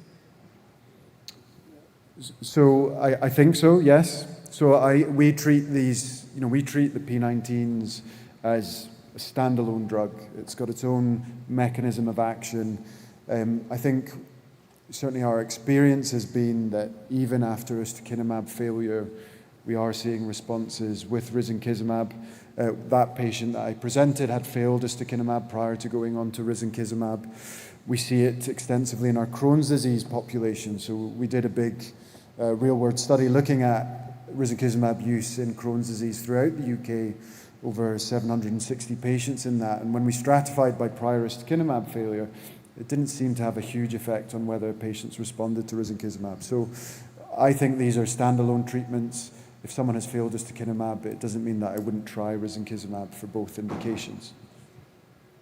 Okay, so last question by Dr. Hamad. So if you fail 3 IV doses and the 12 weeks comes, and you feel it's not responding, if there is any chance to give more IV? Yeah, so in the trials, there were a couple of other arms. So if patients had 12 weeks of risankizumab, they could have extended induction dosing, so they could receive another 12 weeks. But they weren't included in the primary analysis outcome, and the data is still to come from that analysis. We haven't done that for anyone yet in my personal clinical practice. In some patients with Crohn's disease, where we've lost response, and again, this is off license in my personal practice, we have given reinduction of therapy for some of those patients, and some of those patients have responded, others haven't. But I think this is still remains to be known, and hopefully we'll see more data from that extended induction cohort. Excellent. Is there any more questions in the audience? Okay, so thank you so much. Thank you. Thank you so much, Professor Bleffers. That was wonderful. And thank you all for being here. We're going to take a 15-minute break before going on to the next session. Thank you so much.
Thank you first for staying to this time.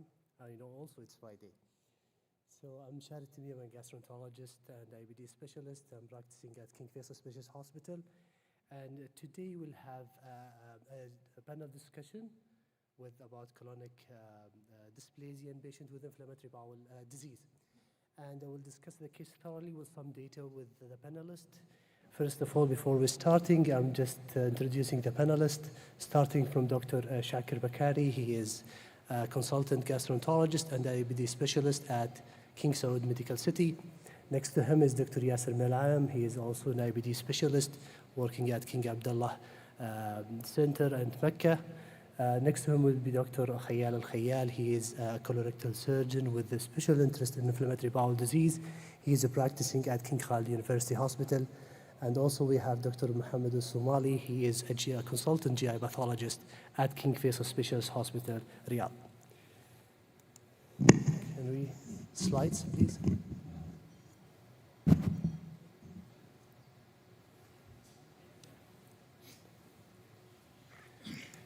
Okay, so the objectives of our discussion today is we'll talk about the prevalence and the risk factor for colonic dysplasia in IBD patients.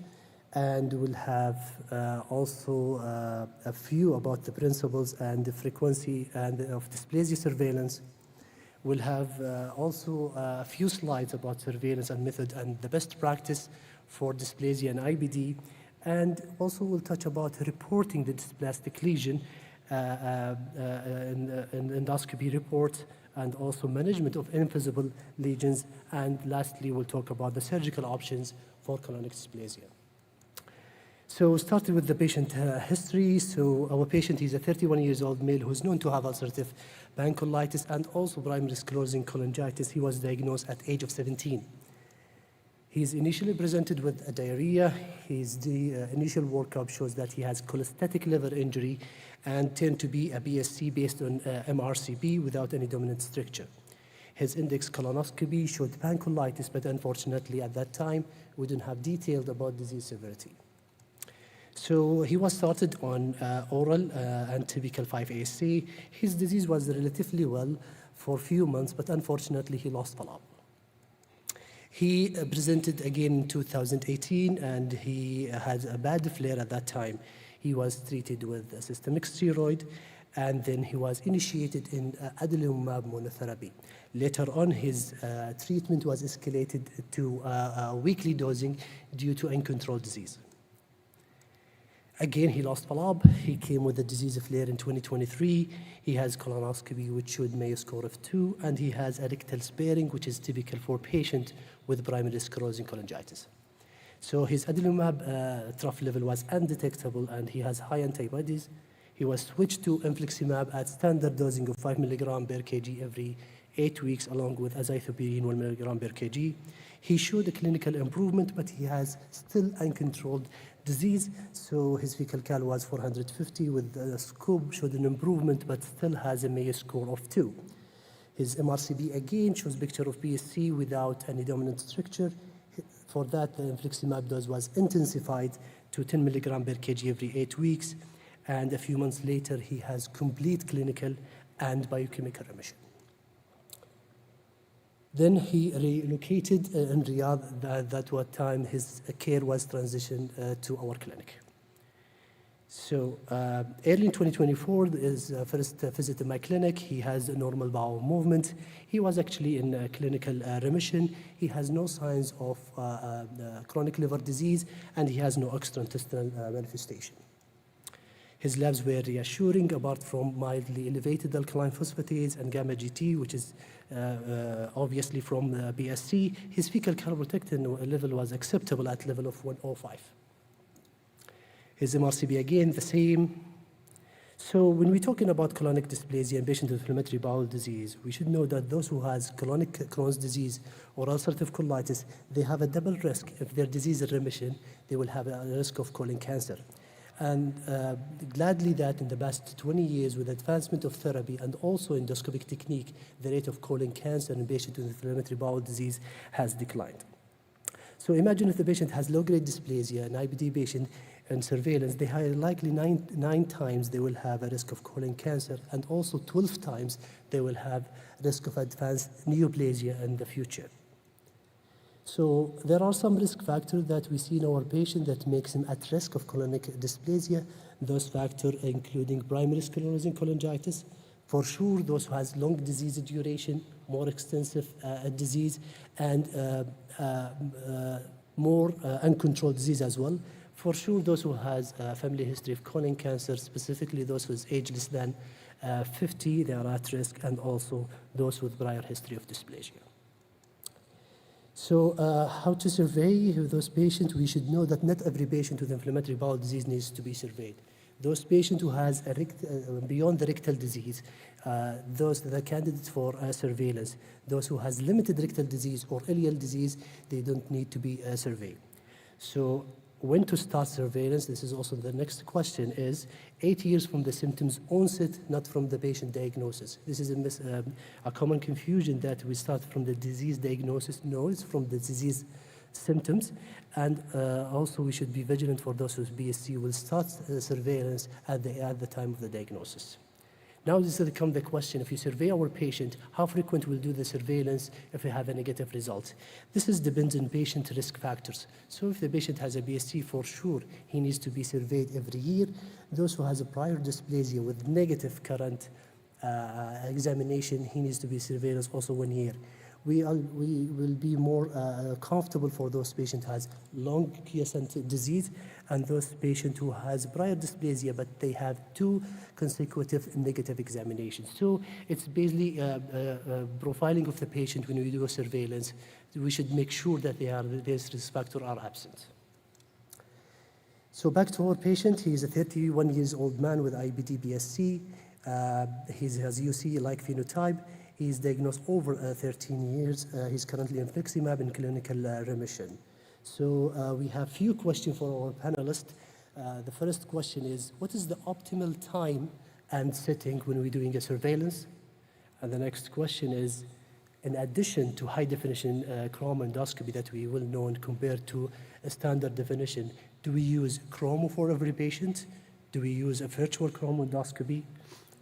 And the third question, do we do target biopsy or we should do non-target biopsy? And we are aiming for non-target biopsy home the patient. So starting with you, Dr. Shakir. So what do you think when you see an IBD patient, what is the optimal time when I say we should start surveillance and looking for chronic dysplasia? Okay, thank you, Dr. Mshari, for your case. Actually, I mean, if you have IBD patient came to you in the clinic, the most important checking the history of your patient is just this pancreatitis, severity of diseases, keeping consideration, and presence of the BSC, presence keeping consideration. So in case of BSC, actually, as you mentioned in your scenario, that it should be start the surveillance upon diagnosis. And then you go with annual screening for especially BSC. Interesting about this patient, I mean, I know this patient took a long time to get his mucosal disease control. So now, you know from the data that if you achieve the mucosal remission, then the risk of probably cancer will be less than general. But what about patient he took sometimes or years to be controlled? Now, he was in 5-SA, he was in he was in Vedolizumab, shifted to the infliximab. All this accounted. So, and then in the end, he reached mucosal remission. What about intracellular damage? This is, I think, we should give it consideration. Yeah, that's clear valid point. So especially in patients with BSC, we aim to push them in remission as soon as we can. Yes. And also the important concept is treat to target. So make sure that we have a mucosal healing. Also patient adherence. He seems to be non-adherent to medical therapy and visits. So do you, Dr. Shakir, doing the endoscopy surveillance with the patient this time when he's in remission, for sure? This will be yield more, good imaging and good view. This will be like one. So any other factors that we're looking for, maybe disease remission, other than these factors that we're looking for? So first of all, I try to control his disease first, number one.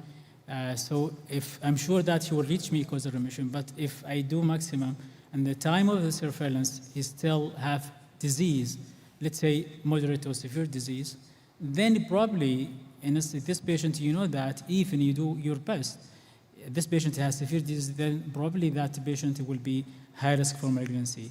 So I think at that time, you should discuss with your patient, I'm sorry, I don't reach your disease control mucosally. So probably with a pancreatitis patient, severe disease, probably think about, other than continuous surveillance, probably either go to surgery. If you have a mild disease, then probably 3 years to do surveillance on them. Presence of BSC making me to do annual screening.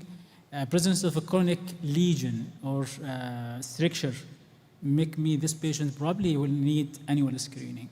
Yeah. So achieving clinical remission is important. Will give you more accurate reflection about dysplasia as well.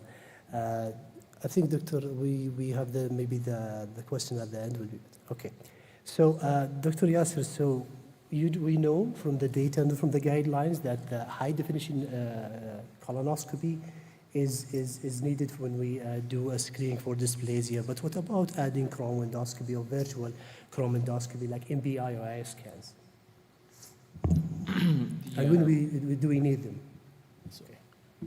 Okay, so with the presence of the high definition endoscopy, as you say, a lot of randomized controlled trial that have been compared the Crohn endoscopy versus the high definition scope, and if you combine both of them, so if we say the Crohn endoscopy versus the high definition, it's almost similar detection rate for dysplasia. But if you want an optimum diagnosis, so virtual and high definition is better. But if you want to do the Crohn, or either you have the high definition with MPI, so I think it's equal together in diagnosing the dysplasia. The Crohn endoscopy actually needs more time and excellent preparation for the patients. Because you're gonna spray the whole colon and you will go and to make sure that has good bowel prep as well. Yes. Okay. So these things you have kept in mind. So not you can use it in high suspicious patient or high risk patient, especially if the patient who had a random biopsy before and showed that there is a dysplasia. Patient, you will add for them yeah. So Crohn endoscopy, then we have an option. Crohn endoscopy with the high definition is a better option. Okay. So for you and also Dr. Shakir, when you do only targeted biopsy, so you screen, if you see a lesion, you will take a biopsy, and when to do non-targeted biopsy, you'll take it from normal mucosa. In which situations? This patient actually, if you back to your patient, is a very high risk group. So it's really, it's advised to do random biopsies. So because he's BSC patient? Yes. If you have, if you're not BSC, let's say patient with the mucosal remission, I will go the target biopsies. But if he has this patient specifically, I will go the random biopsy for 10 centimeters. What about those who has a prior dysplasia? Do you go targeted biopsies as well? No, it's a random biopsies. Random biopsies. Yes. Dr. Yasser, any thoughts? Maybe I have a different opinion. I think this patient, if he had the way that he went through, with the presence of BSC, it can have the Crohn endoscopy and the HD scope is an option. So I would give the patient an option to go for Crohn endoscopy, at least one, even if he had random biopsies normal.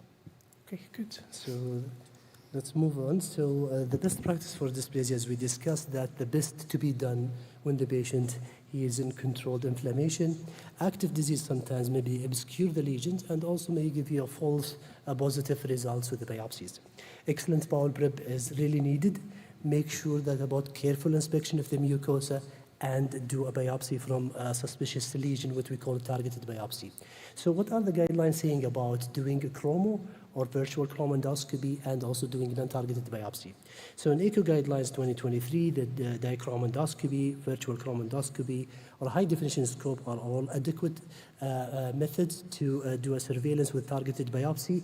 And they stated that the random biopsy every 10 centimeter, 4 quadrants needed for those who has a prior dysplasia or PSC patients like in our patients. In AGA 2021, almost the same high definition, but they preferred to add Crohn endoscopy or virtual Crohn endoscopy. And specifically, dichrome endoscopy was recommended if you use a standard definition or in patient with prior dysplasia. Their thoughts about random biopsy for this patient with prior dysplasia, BSC, or those patients who has been examined with only high definition without Crohn endoscopy.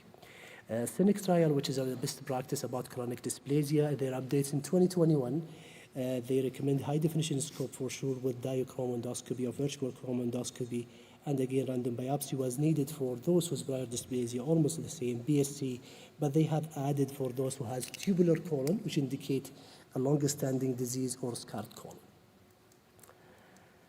So there is a good trial that was done this year, which is a non-blind randomized controlled trial when they randomized the patient for 3 groups.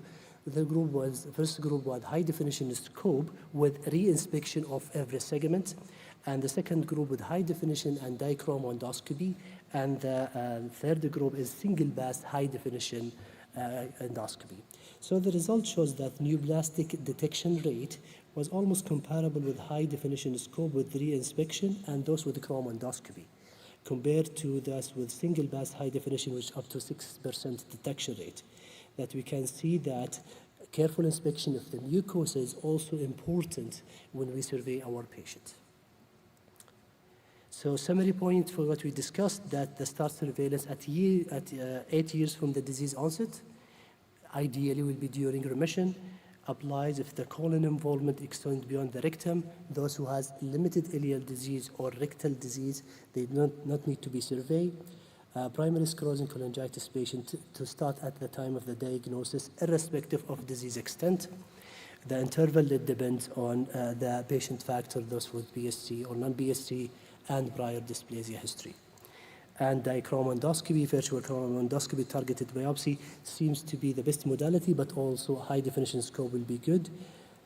And random and targeted biopsy for those with BSC, prior dysplasia, scarred or tubular colon.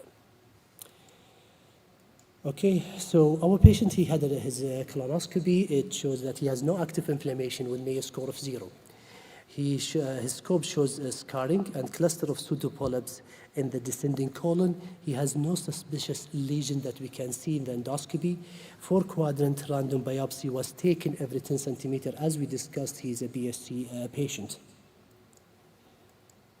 So this is the result of his colonic biopsy. Unfortunately, he has 2 sites with high-grade dysplasia and 1 site of focal low-grade dysplasia, and he has 1 site of indefinite for dysplasia. So I can tell this patient has multifocal, high-grade and low-grade dysplasia, which is invisible.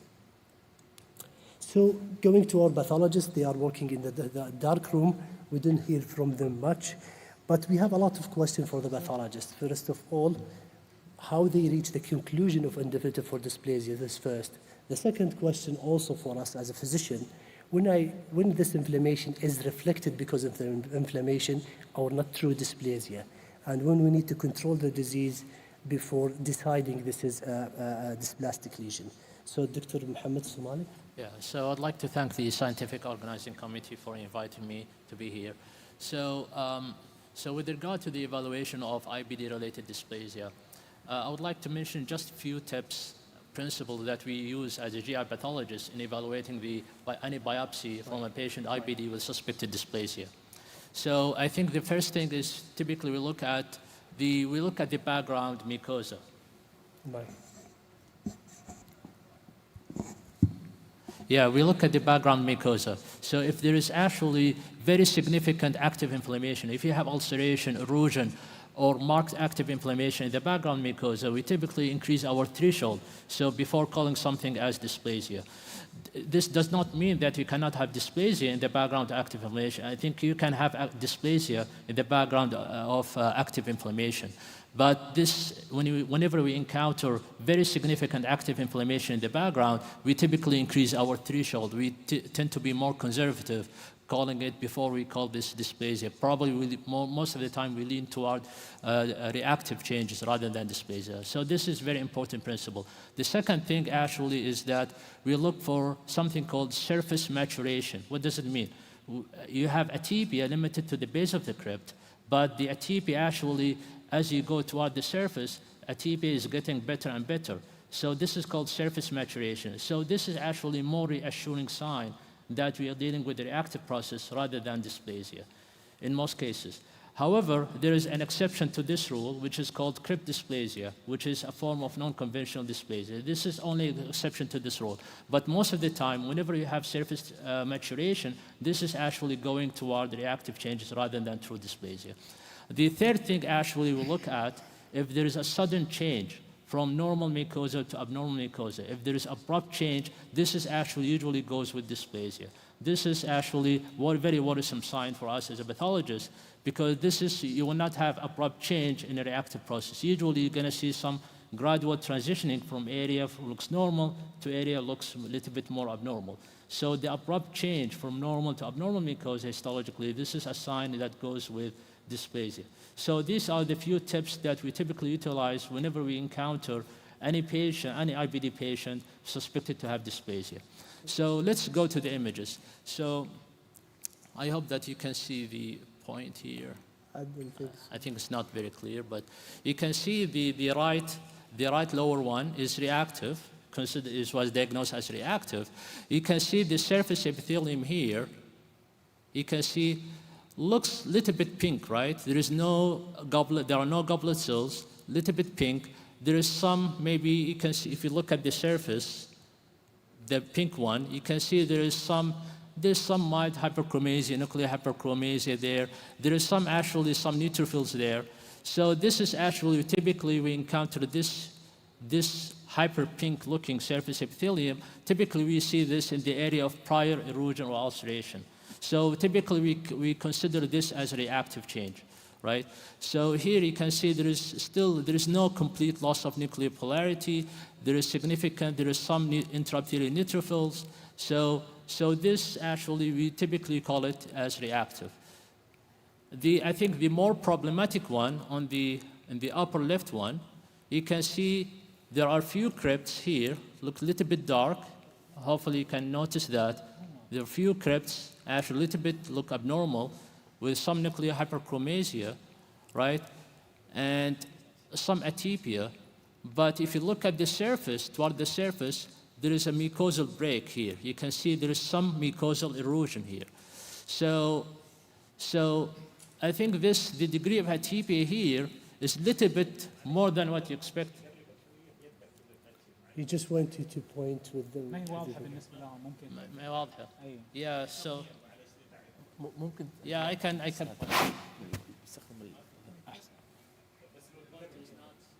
Wonderful. It's working.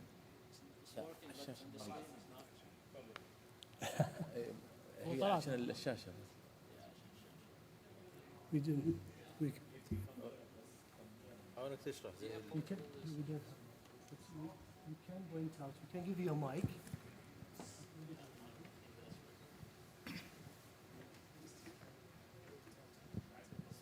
Yeah. So I think this is the surface epithelium here. So you can see this surface epithelium here. Look. They look actually a little bit hyper pink, right? Looks abnormal to you, right? Some pathologists, some general pathologists might consider this maybe dysplasia or something, right? Looks abnormal here. There is some nuclear hyperchromasia here. Look at the nuclei here, a little bit darker. There are some neutrophils here. These are neutrophils, intraepithelial neutrophils, right? So this is actually the hyper pink surface epithelium.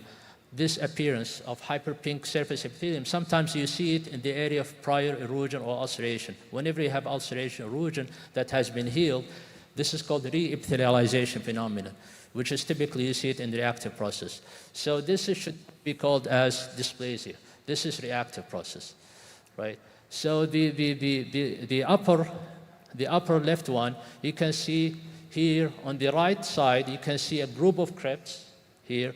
Appear a little bit darker, right? So there is they appear darker because of some nuclear hyperchromasia, But when you move toward the surface here on the right side, appear to be mature. And also, if you look at the top right one, there is actually an area of erosion, right? So, but the degree of atypia is a little bit more than what we expect in a reactive process. So I think the safe call here to call it indefinite for dysplasia, because here you have atypia at the deep crypts, but with surface maturation, which is against dysplasia. You have erosion, which is against dysplasia. So I think the safe call here is to call it indefinite for dysplasia.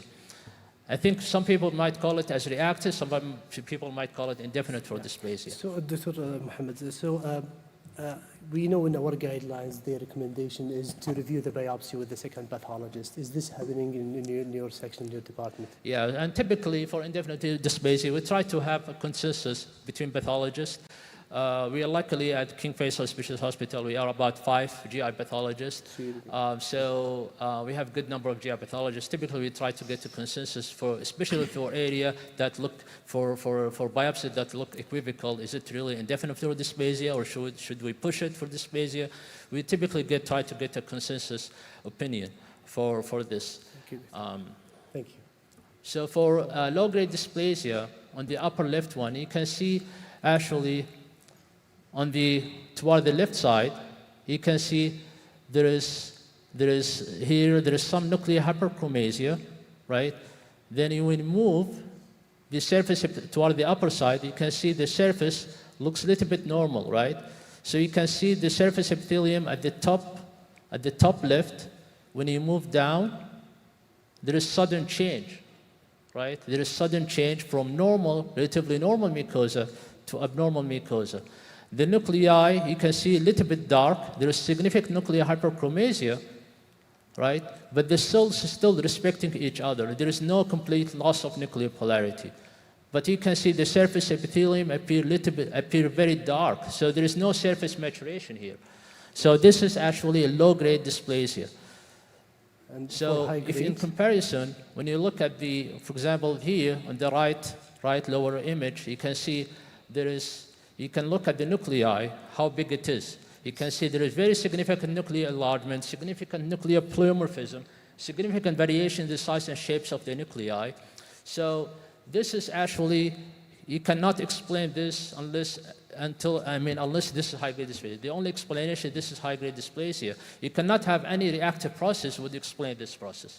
So this is actually the complete loss of nuclear polarity. This is actually a very worrisome sign and highly suggestive of high-grade dysplasia. What we mean by loss of nuclear polarity, you can see the nuclei actually do not respect each other. Some of the nuclei look parallel to the surface, some look actually arranged perpendicular to the surface, and if you look at the nuclei here, the nucleus here looks very large, and the next one you can see the nuclei very small, so there is very significant nuclear pleomorphism.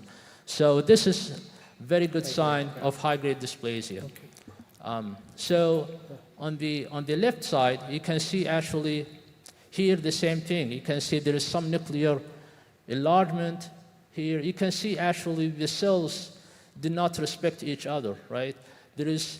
So you can see that some of the nuclei looks arranged parallel to the surface, some look arranged perpendicular to the surface.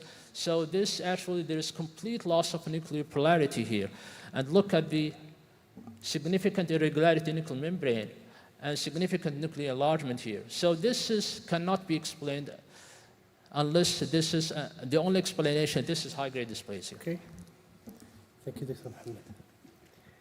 So moving forward, again, let's just remind you about our patient. He is a BSc and DUC patient.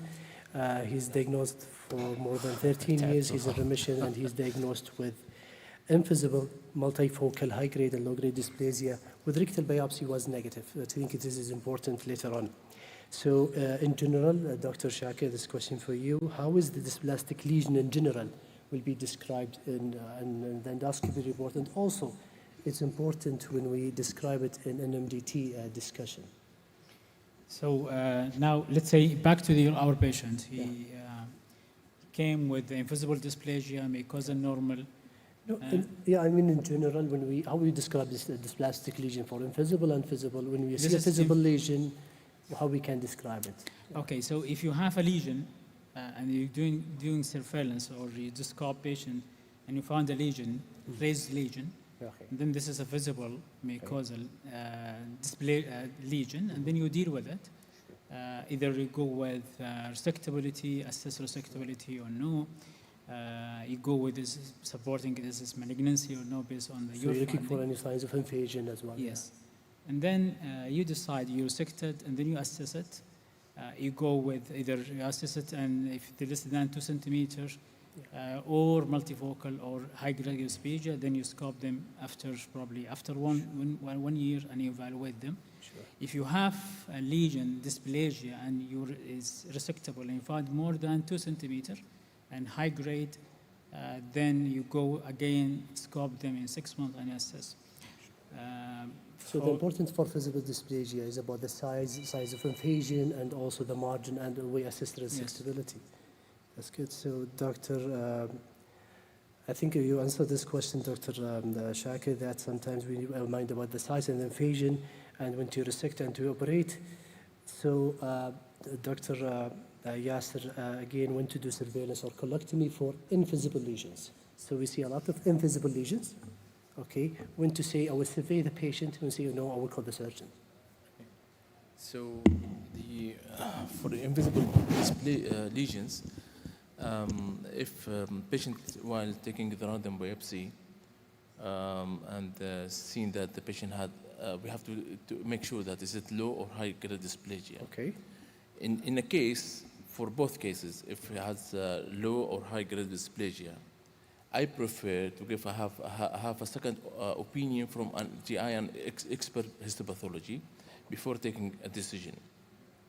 For the meantime, I prefer that time to use the chromoendoscopy or the both the HD endoscopy to make sure that the second histopathology is not having the high grade dysplasia.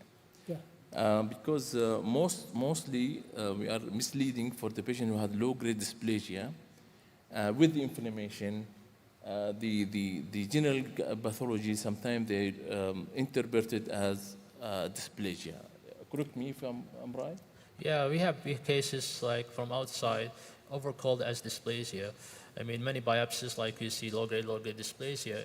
And when you see there is very significant active inflammation, some biopsies might contain some ulceration, erosion. So typically, we downgrade the low-grade dysplasia into either reactive or at most probably indefinite for dysplasia. Actually, this is a very important point. So when you have a dysplasia, first review the biopsy again, make sure it is high-grade or low-grade again. If it is invisible dysplasia, you may need to repeat with chromoendoscopy. But it's very important that during low-grade dysplasia and active UC patients, I prefer that give the time for the patient to heal, and then I repeat the scope. If it is unifocal or even multifocal? Unifocal. Also Yeah, what about multifocal? No, we have to. Okay, good. So first of all, we should use a standard terminology when we're describing this dysplastic lesion in IBD. This is aiming to speak this common language and also describing it in MDT. So usually for visible lesion, we're considering to describe the morphology. We usually use the ballistic classification, and we have to assess the lesion size, surface, and site. Border clarity is important, and also make sure that it is within area of colitis or not, and without resectability. So for invisible dysplasia, multifocal or unifocal as well. So this is the ballistic classification that we use, biliboid or non-biliboid. I think we are run out of time, we'll be quick. So for visible dysplasia, where there is no signs of invasion, with a clear border and the size less than 2 centimeters without active inflammation, I think endoscopic en-bloc resection will be the choice. For uncertainty of resection or not, please refer to an expert endoscopist. Also, if the lesion is complex, more than 2 centimeters, or there are prior attempts before of resection, make sure to refer to an expert endoscopist. For those who has difficult to distinguish the border, or they have invasive cancer, or has concurrent multifocal dysplasia, I think discussion of surgery is important. Also, do not forget to have a surveillance depending on the patient lesion size and also the histopathology of low-grade or high-grade dysplasia. MTD discussion are usually important in those patients, and also to refer to IBD specialist and also endoscopist for complex cases. So for invisible dysplasia, as Dr. Yasser mentioned, confirmed again, do repeat the colonoscopy, preferably with a Crohn endoscopy, and control inflammation if possible. And for if you find visible dysplasia, again with chromo, manage as visible dysplasia. If you find invisible dysplasia, if it is high grade or multifocal, I think surgery is needed. If it is persistent unifocal or no dysplasia, he may be a benefit of surveillance. If a patient has indefinite dysplasia, I think will be annual surveillance after controlling the inflammation. So this will be quick, the summary point. We should speak the same language when you're describing dysplastic lesion. Endoscopic resection is feasible for non-complex in selected cases, and surveillance for unifocal low-grade dysplasia is reasonable choices. And multidisciplinary discussion and referral to endoscopist is important. So the case was discussed in IBD MDT and was decided for a surgery. The options of surgery are various in those patients, which include proctectomy with endoleostomy or creation in the pouch, or have subtotal colectomy with ileorectal anastomosis. So Dr. Khayal, just quick for you point, for this patient with multifocal invisible dysplasia, what will be the options of surgery, and what are the factors that you're looking for when you decide for surgery? Assalamu alaikum wa rahmatullahi wa barakatuh. Always in our surgical practice, whenever we have multiple options to do surgery, we weigh the risk and benefits. So we look at the patient age, we look at the comorbidities, we look at the complication of surgeries, and for example, particularly in IBD, the future cancer risk, and the quality of life. For example, for the proctocolectomy with ileal pouch or subtotal colectomy or segmented resection, we always leave part of the colon. So if the patient is able to, are we going to do a strict surveillance for him or not? Is he compliant or not? And then we have to see the future cancer risk. Also, and the patient factors, like if elderly patient, they will not tolerate, for example, I do pouch for them. They're going to have miserable quality of life if I'll do pouch. So I might consider doing ileorectal anastomosis and leave the rectum in situ. But however, we should have, like, for example, a mild disease and low dysplasia cancer risk. So on and so forth. So these are all the factors that we have to look into consideration. Sure. So as Dr. Khayal mentioned, we have to weight the risk and benefits for our patients. So those who has future cancer risk, for sure those who has a pouch, they have a remnant rectal tissue to survey, and also for those who has subtotal colectomy with ileorectal anastomosis, and also those with segmental resection. Make sure about the surgical comorbidity and look for your patient profile. Also looking for future for possible late complication. Those with primary sclerosing cholangitis at risk of pouchitis if they created the pouch, and also as well pouch failure. Keeping the patient with BSC and ileostomy, they are at risk of peristomal varix as well. So we should keep this in consideration.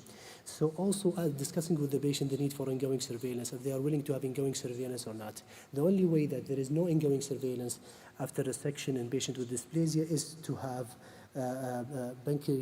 total proctocolectomy with anorectal tissue resection with permanent ileostomy, but this should be weighted with the patient risk factor.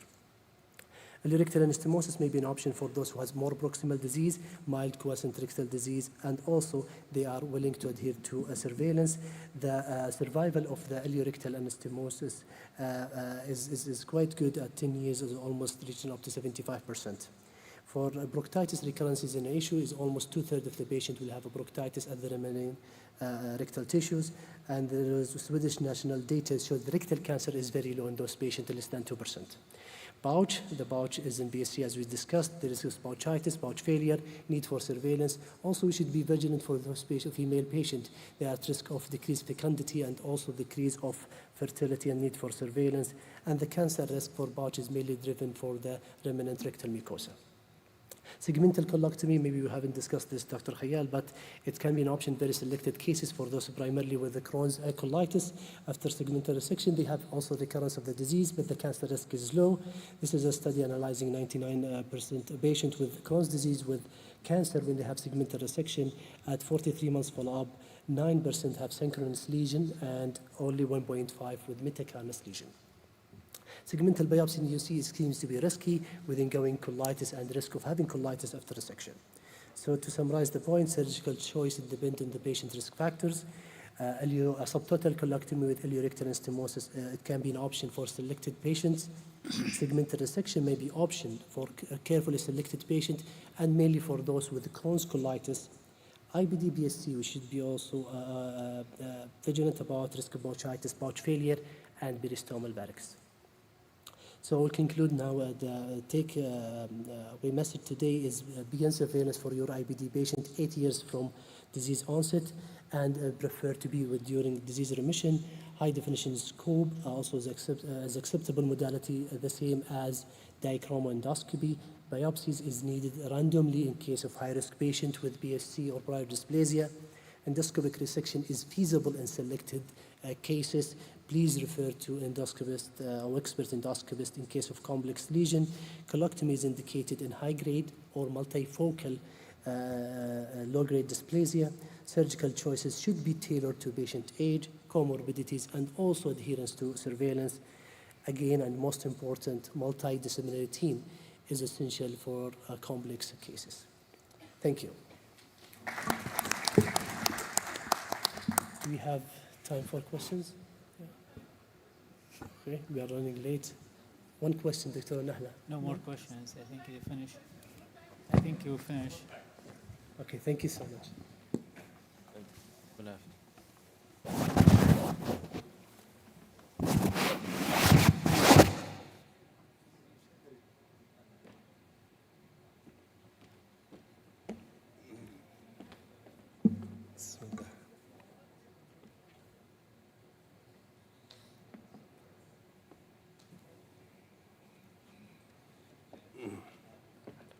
Good evening, everyone. It's a great pleasure to be here today in this unique masterclass. I want to welcome the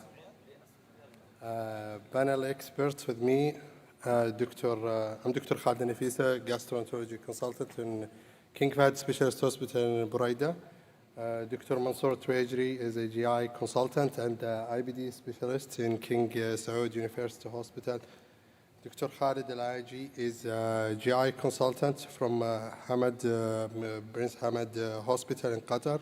Dr. Mohammed Al-Ahmari is a GI consultant, IBD specialist in King Fahd Medical City in Riyadh. And Dr. Amalan Al-Nasser, rheumatology consultant in King Abdullah Medical City in National Guard Hospital. Thank you all for attending today. Slide, it's not showing, I think. Thank you all for attending. I want to thank the organizing committee for their excellent efforts in arranging and putting this event together. I know we are in the last session now, and we have a great presentation and talk. So this is the last session in this day. We'll try to make it like easy and focused and to the point. I will present a case about a real case about IBD and spondyloarthritis patients, and we will discuss through the case with the panel about the best options, and we will cover the most important point, that debate point between us and the overlap points between us and as a GI and the rheumatologist. So this is the manual. So we'll start the case. We have a patient, female, 32-year-old female. She was diagnosed mild to moderate left-sided ulcerative colitis in August 2018, based on clinical endoscopic histopathologic. At time of diagnosis, there was no extraintestinal manifestation. The patient was started in oral mesalamine, 3 grams daily, and enema. On follow-up, 3 months after, she is still having bloody diarrhea 4 to 5 times per day. Colonoscopy done for her at that time show active disease. So in April 2018, she was switched to Vedolizumab, and she get clinical response at that time. But her follow-up was interrupted during the COVID pandemic, but she continued to receive the IV infusion of Vedolizumab. In November 2020, she managed to get to GI clinic, where colonoscopy was done for her and show there is active disease, myoscore 2 extending to splenic flexure, and her lab show hemoglobin is 12.2 and CRB is 8.7. So was planned to increase the Vedo as a chance for getting endoscopic remission. When she reached to the daycare at that time, she was having a new, she had complained, she's having 1 to 2 bowel motion per day, and she reports low back pain lasting for 6 months, more severe in the morning, affecting her daily activity, and she had stiffness, morning stiffness lasting more than an hour, partially improved with the movements. At that time, no radiation, and there is no history of trauma or heavy lifting. So in conclusion, we have patients with active ulcerative colitis, left-sided ulcerative colitis. She presents with low back pain, so we'll go with the differential diagnosis with one of the experts. I will start with Dr. Khalid Al-Aji. Maybe he's the senior between us. So we have a patient with a low active disease and low back pain in Vedolizumab. It's working. أقول كبرتنا يوم قلت مو senior. Anyway, so thank you for the invitation. I would like to thank SGA for the invitation. So now here, you have a patient with back pain, a patient who's receiving biologics. Yes, it's gut selective, so you must have a broad spectrum. Of course, we do a quick screening, as you said. Ask about morning stiffness, how long it lasts, does it limit mobility, etc. But your differential should be really wide open at this point. Now, of course, you want to differentiate between inflammatory and mechanical back pain. You should ask, and this is where the stiffness comes, etc. You have to also ask of any history of fever, any night chill, night sweats or chills, just to make sure there is no infection, especially this is a patient who is immunosuppressed, and then work from there. Look at the inflammatory markers, see if there is any inflammation, and then it's very good to have a rheumatologic colleague with you. Now, ordering, I usually don't order an MRI or a CT scan. You can start with a normal X-ray, a pelvic X-ray, might show you some elements of sacroiliitis if there is a bone effacement, etc., as a first step. But ordering more advanced imaging, I usually would leave it for a rheumatologist. So from the rheumatologist side, Dr. Amanal, we welcome you again. We have a patient with active ulcerative colitis and inflammatory, what we look like inflammatory back pain. So her history is going with inflammatory back pain in the presence of chronicity, morning stiffness, and improvement with the movement. And as we know, there is association with hair disease, IBD, to axial disease or peripheral disease. I'm not sure about Saudi population percentage, but for the universal is like 10% from UC they will have enteropathic arthritis, and Saudi population, I don't know what is our population percentage, but definitely we have to rule out inflammatory causes for her. So if we put the differential diagnosis, we have, as Dr. Khalid and Dr. Amanal mentioned, we have wide differential diagnosis. We have axial arthritis associated with IBD, other coexisting diseases like ankylosing spondylitis.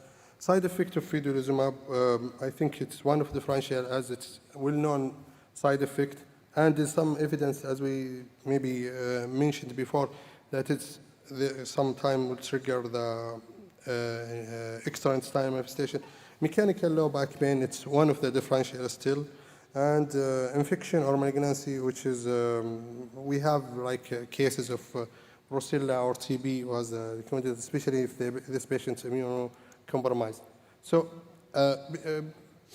in this patient, what we will do, what will be the next step before referring for rheumatology? Do we have to do the X-ray or MRI? Maybe Dr. Mansour, what's your opinion for going for X-ray or MRI? I think Dr. Khalid, he mentioned a little bit. So usually I'm in discussion with the rheumatologist about the current status of the patient and what is expected. If the patient has more of a peripheral arthritis, then sometimes we'd request it to prepare the patient for their visit to the rheumatologist. However, MRI in this case is more, it's usually better to detect to detect the inflammation if there is ankylosing or axial disease. Expecting this, requesting it, I think in conjunction with the discussion with the rheumatologist would be the best option to usually requesting MRI of the spine or pelvis. Okay. So, do you think early referral for rheumatology, or it will be after the workup? So usually I do both at the same time, just because these patients are on medication. Sometimes you need to switch medication, or the rheumatologist has an opinion regarding a different medication, or they need to start a different medication.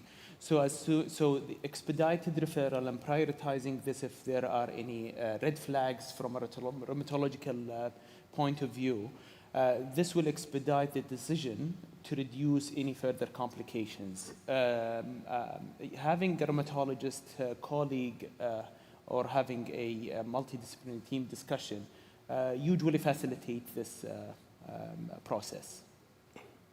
So, so I think for HLA B27, yeah, تفضل.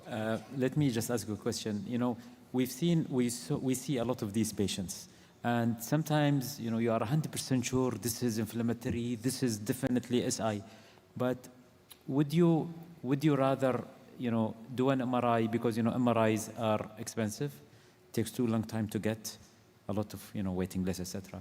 So, or would you discuss it first? Because I've seen patients who I was sure they had inflammatory back pain and their MRI came back negative. Yeah. So I think it's a waste of time for a gastroenterologist to order an MRI. I think, in my opinion, should be left to the rheumatologist to decide. So, but I don't know what's your opinion. Well, requesting it in conjunction. So if you discuss it with the rheumatologist and you start requesting MRIs based on prior to referral. So you have the agreement, you describe the case, because the dermatologist at the end of the day, and maybe Dr. Manal can correct us, usually if they have this, they need an objective evidence to rule in or rule out this. And one of the best modalities to diagnose this is MRI, from my understanding from a rheumatologist.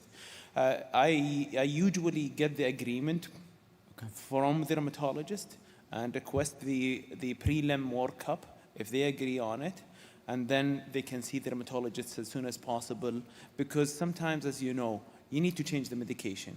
You need to have an agreement. I had a case a couple of months ago, and I have across the corridor a rheumatologist colleague. So we need to agree on a modality of treatment or a type of treatment that work for both diseases.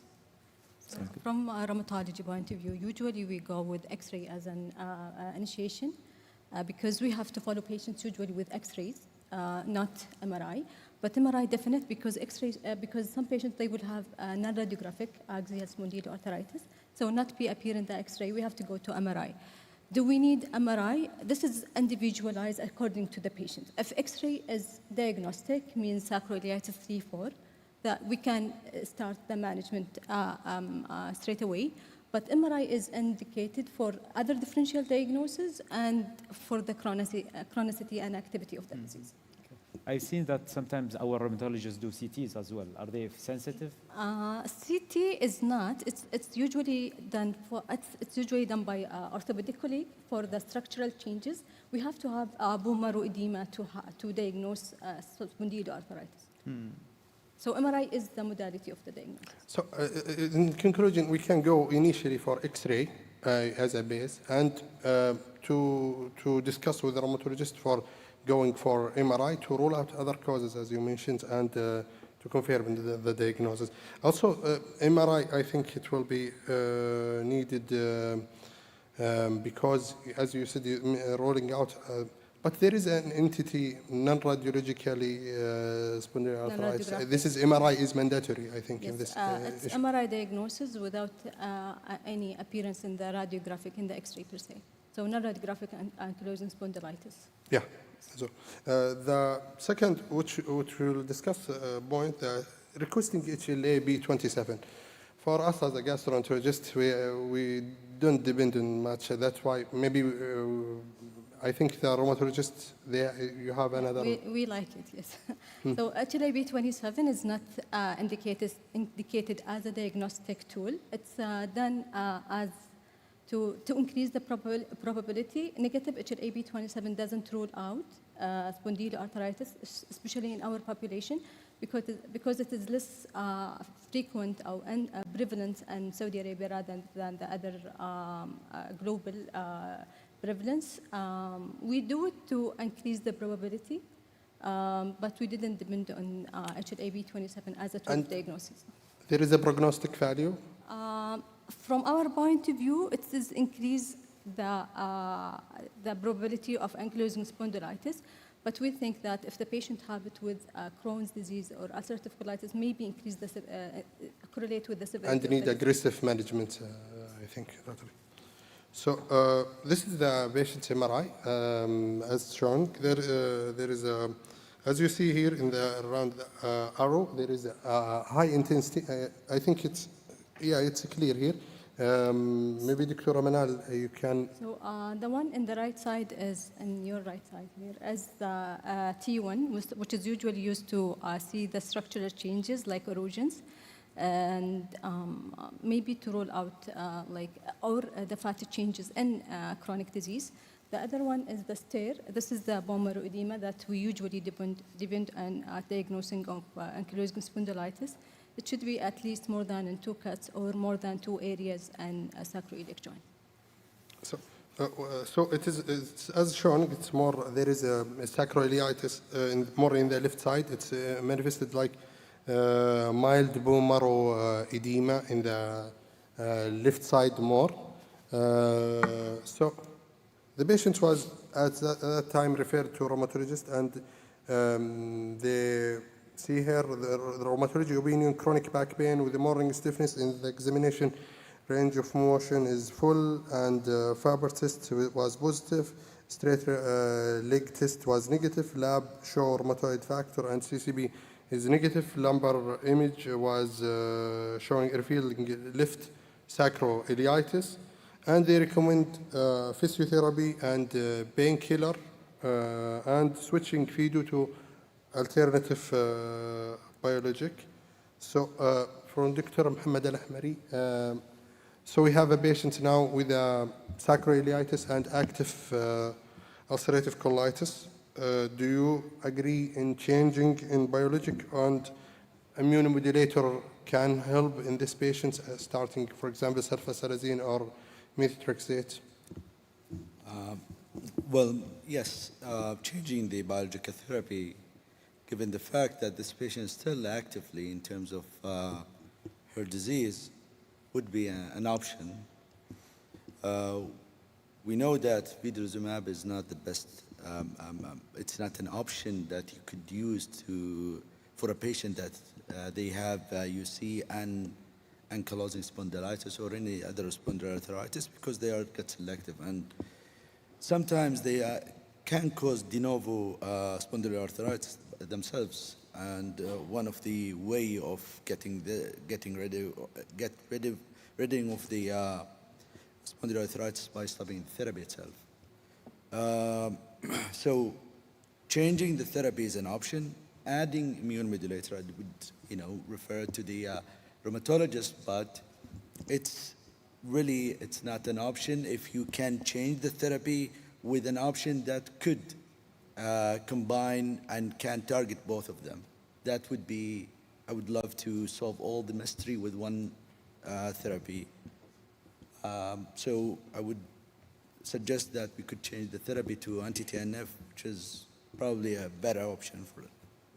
So changing to anti-TNF and adding immunomodulator, I think, yeah, Dr. Khalid.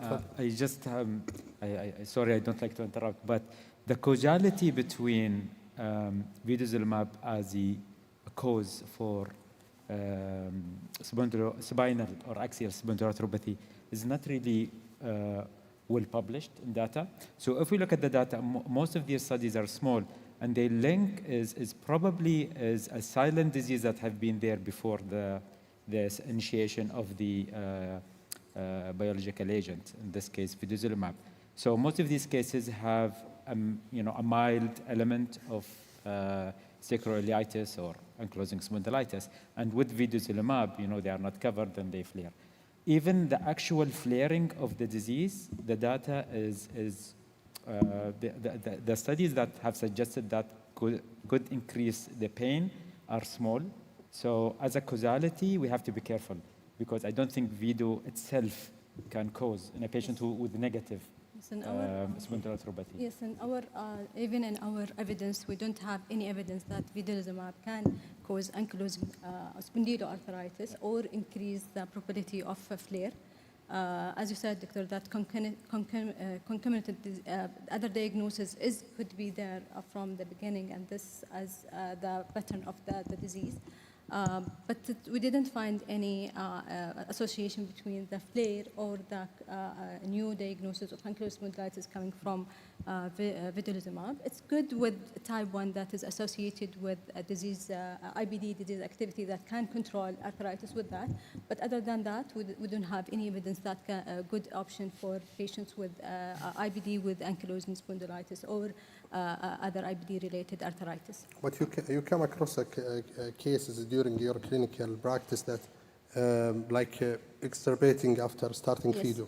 Yeah, in clinical session, still we see patients with Vedolizumab, they had active disease, but we didn't usually correlate it with that. As doctor said, we can, usually either we change the biological treatment or we add another biological treatment. But conventional DMARD? Yes. I hate to interrupt you, but well, I'm talking from first principle, because we see a lot of patients whom they have ankylosing spondylitis, and they were the point. Let's go back. Let's flip the scenario to the other way around, which is if the patient would presented initially with ankylosing spondylitis, we know that they might have subclinical GI manifestation that has not emerged yet and might emerge later on in the course of their disease. And if you would start them, some of the therapies that usually start like interleukin-17 and other interleukin etanercept, they might manifest early on the GI manifestation.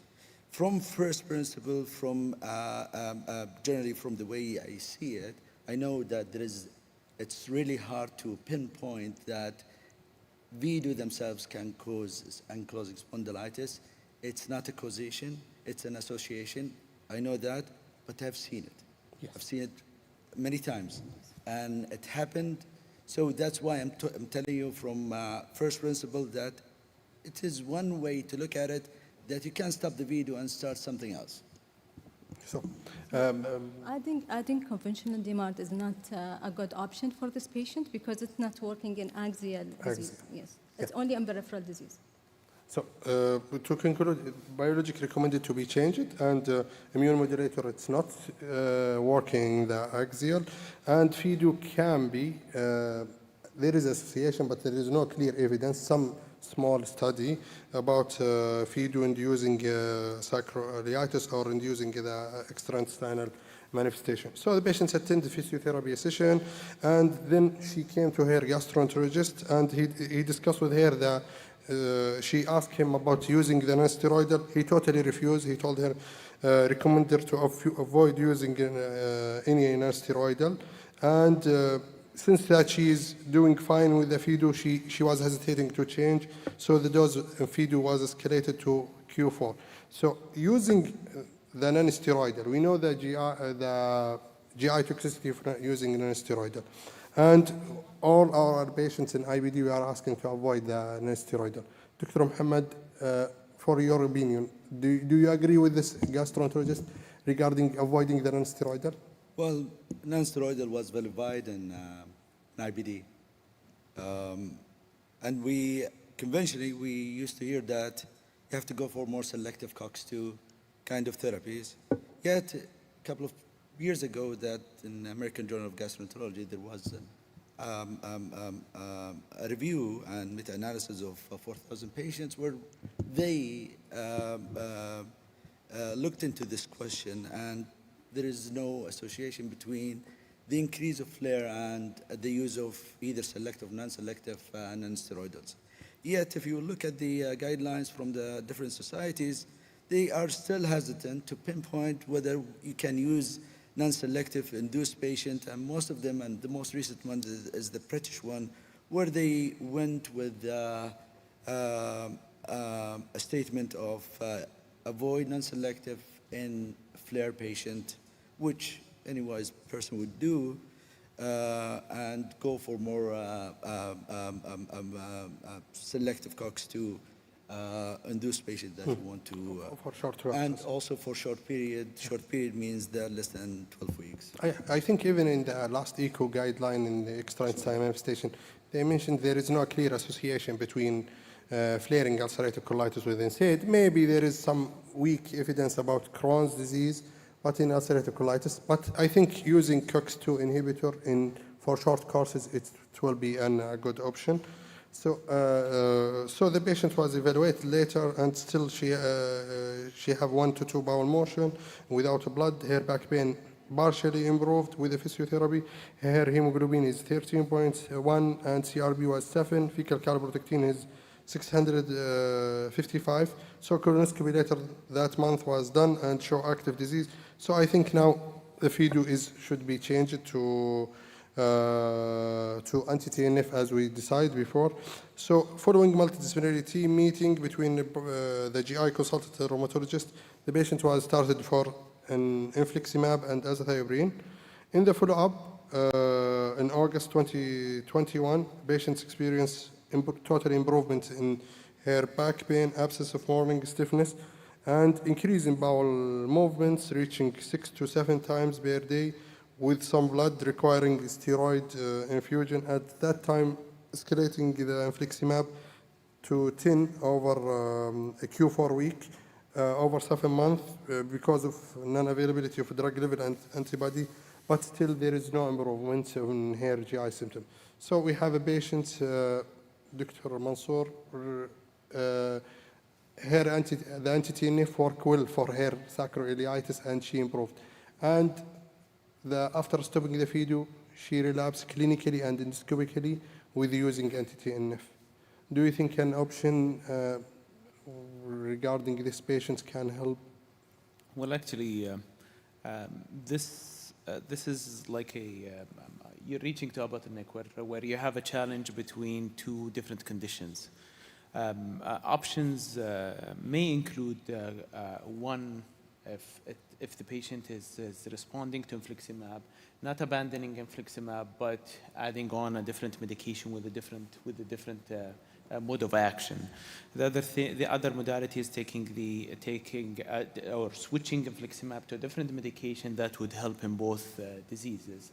So these both strategies, one would carry a higher risk because of immunosuppression in the patient with dual treatment. There is no, the evidence is not available except in multiple cases or case series, but it's not well endorsed in the society's guidelines.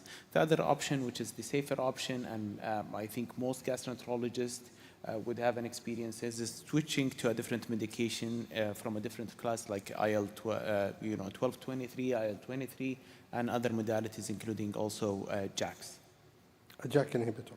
So I think this patient was because of she's in childbearing. We discussed with her, and at that time using JAK inhibitor was a nightmare for the doctors before the patients, also with a black box warning and the side effects. So we discussed with the patients regarding starting tofacitinib at that time.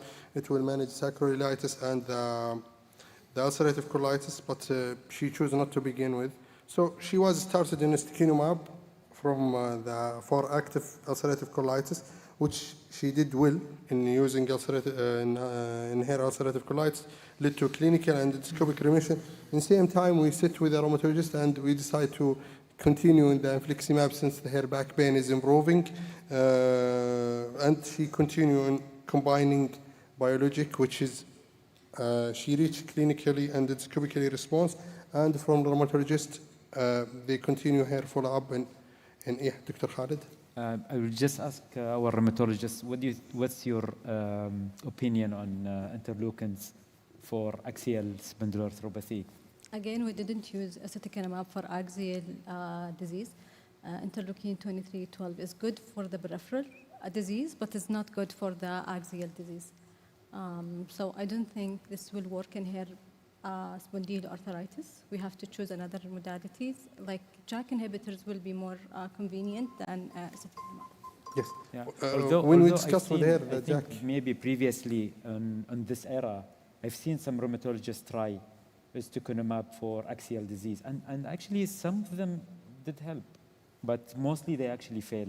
Failed, yes. So, yeah. Maybe for axial, it is not that much good. Maybe the sustainability of the infliximab rather than the efficacy of aceticanumab, because majority of patients who were shifted on this medication will have flare on their axial disease. I think also, Dr. Manal, maybe you can, I think when the infliximab it's not working, I think you have the options for, as a rheumatologist, you are going for second anti-TNF. For us, we have to do the drug level and the antibody and the... Yeah, we don't have a guideline for that, but usually we are not cycling anti-TNF. We go with another mode of action rather than going with another anti-TNF. For axial disease, yes, anti-TNF, we have option only anti-TNF and for IBD related and JAK inhibitors. We usually do the combination therapy with gastroenterologist colleague, but we didn't go with cycling. It's not we didn't go. We usually go with another mode of action, but there is no clear recommendation regarding that. And the availability of the medication in your institution can guide you with the management. So in following these patients, do we need to repeat the MRI, or do you think following clinically? For MRI, we usually do it, yes, if she is on high dose infliximab and not responding, yes, I prefer to repeat the MRI to check is there any active disease or something else like a mechanical back pain rather than inflammatory back pain. Yes, I would repeat MRI at this stage. So this patient was, she did well in terms of her clinical endoscopic remission with aceticanumab, and in regarding the back pain improved with the anti-TNF and the physiotherapy. Repeated MRI show sacroiliitis bilateral now and more in the left side, but there is no ankylosing. Do you think she need to be escalated or to? Which escalate? I mean anti-TNF? Anti-TNF, yes. Yeah, I believe we have. She is in a good dose of anti-infliximab at that time, either to go with another anti-TNF or JAK inhibitors. But clinically she improved, but the MRI show bilateral sacroiliitis is worsening radiologically, but clinically she is doing fine, and there is no more stiffness. With active disease, if the slides or if the MRI showing active disease, yes, we have to treat the patient. But if there is chronicity, I mean, if the MRI showing only chronic disease, yeah, I would leave her with aceticanumab. But if it's active disease, yes, I have to change the medication or choose medication convenient with sacroiliitis. Since we have the new now interleukin 23, like the Tremfya, it's working well also, and maybe in this patient will be option for her. Is it working axial? No.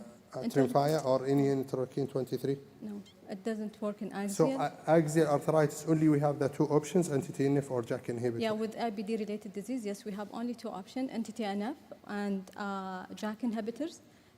Without IBD, we have interleukin 17 could be used in the patient. And I think your experience with JAK inhibitors are much better than anti-TNF. Yes, yes. For the JAK inhibitor, it's doing much better in treating. Because we see the patients with IBD or ulcerative colitis, your dose is good in our disease, like 30 milligram, it's working well with ankylosing spondylitis. So in treatment, what is the goal of treating patients? What is when you tell this patient reach the targets? What is the exactly targets in treating central or axial arthritis in IBD? So symptoms is one of the things that we have to make sure that the patient is controlled. His daily activity not interrupted. We have to make sure the patient on good exercise. Smoke cessation, one of the things that we have to make sure from the patient. This is the usual strategies that we Thank follow. you. So I think we have to conclude because we are out of time now. So we have patients with spondyloarthritis in IBD patients. Always ask your patients about back pain, morning stiffness, consider broad differential diagnosis and drug side effects, early referral for rheumatology. MRI will be higher or best sensitivity in detecting early inflammation. Use NSAID and establish our goal in treating the IBD and spondyloarthritis. Thank you for the panel expert. Thank you all for attending.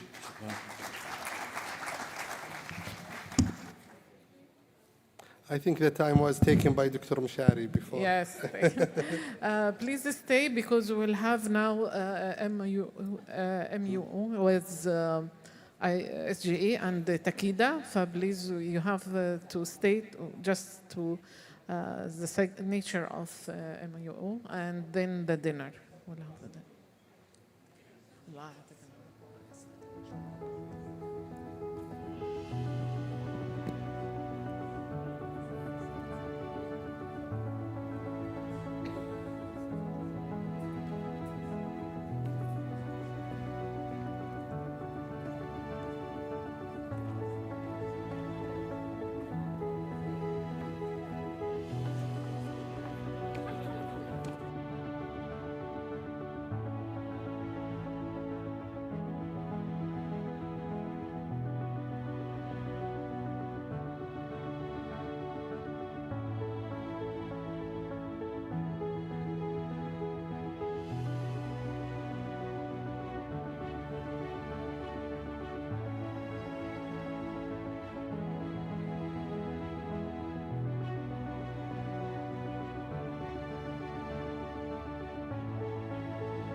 8 years ago, the journey begins. Begins with a step. A step toward knowledge, a step toward excellence.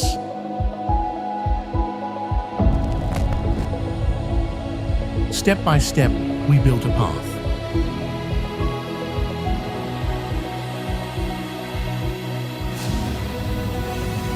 For today's professionals and tomorrow's leaders, at the Kingdom's premier IBD Congress,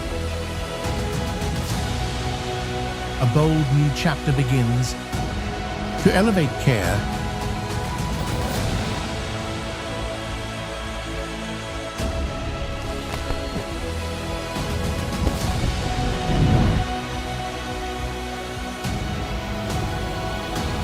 inspire change and to move toward a future where no IBD patient is left behind.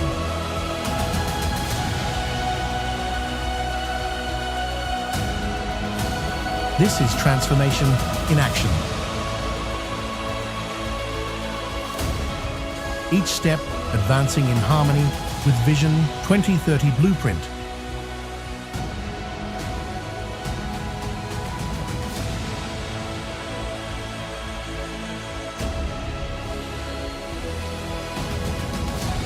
Takeda and SGA walking on a legacy of excellence. This isn't just 8 years, it's a pledge to people progress and to the planet together.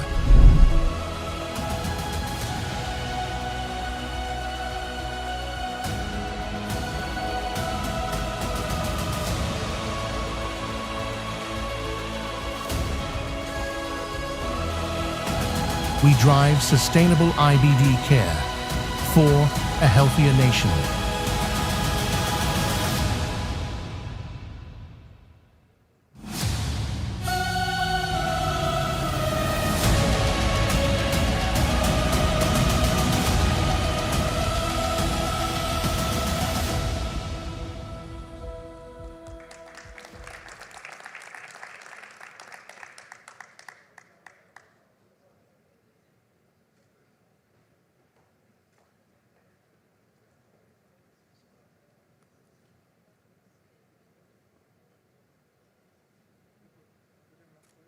ممكن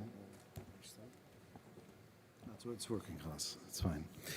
بسم الله الرحمن الرحيم والصلاة والسلام على أشرف الأنبياء والمرسلين سيدنا محمد وعلى آله وصحبه أجمعين. First of all, thank you for staying this late in the day. If anything, it shows your commitment. And I thank everybody who attended, whether it be attendees, speakers, organizers, and industry. I think this event has really become the regional meeting for IBD experts. And what has happened over the last few years, and it's been a lot of few years and a lot of gray hairs, we've seen the evolution of care in the kingdom evolve and in the region. From just interactions on an intermittent basis to really programs that have changed the practice in the kingdom, whether it be on the care level of fellows, trainees, physicians, whether they be practicing in community hospitals, private sector, and at the same time focusing on the patient's journey. The evolution of care of IBD in this region has really surpassed a lot of the countries and regions in the Middle East and North Africa. And I dare say even on a European level, I think we've exceeded a lot of countries. This has happened through the dedication of practitioners, their passion, SGA members and their commitment to their patients and advancing their knowledge and expertise in the area, and at the same time with partnership with the industry. And we really appreciate their help and support throughout the years, initiating these programs, delivering them, and following up and expanding on the scope. This MOU with Takeda is a continuum of efforts and targets that we have achieved over the years. And this upcoming target is going to be the theme of sustainability. Whether it be talking about sustainability on a government level, it's part of the Sustainable Development Goals of the Saudi Vision 2030 on multiple fronts that really should be sustainable when it comes to healthcare delivery, on an environmental level, on an institutional level. And what we aim really to do is decrease our carbon footprint in general, but at the same time improve the delivery of care. Delivery of care, whether it be consultations to patients virtually, delivering pharmacy medications to patients at home, which has already been evolving over the years, and at the same time, education on virtual platforms and trying to decrease the waste and increase efficiency in our healthcare delivery. So I really thank Takeda. They've been instrumental in this over the years. And then we really look forward to what we're going to do in the upcoming few years ahead. Thank you very much. Assalamu alaikum. It's really an honor to be with you today. Really, through the video, I recognize that it has been long years working together. As one of the best partners, we work within the region, not only in Saudi Arabia. We have a lot of achievement through the past years together, like awareness in IBD, improving diagnosis, improving capabilities and developing capabilities, building capabilities for an expertise for the future. I think we had very strong milestones in the past, and we are renewing our MOU today for a key pillar for the future, which is sustainability. And this is aligned with Vision 2030 in Saudi Arabia. We are speaking about healthcare sustainability, and we are speaking about environment sustainability. And I think you are the best partner we are working with in Saudi. Thank you so much.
السلام عليكم. Please تفضلوا على العشاء. شكرا. By that we conclude the first day. We'll see you tomorrow at 9. 8 years ago, the journey begins. Begins with a step. A step toward knowledge, a step toward excellence.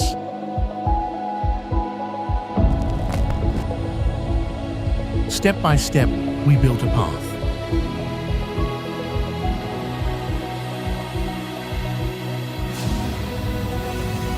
For today's professionals and tomorrow's leaders, at the Kingdom's premier IBD Congress, a bold new chapter begins to elevate care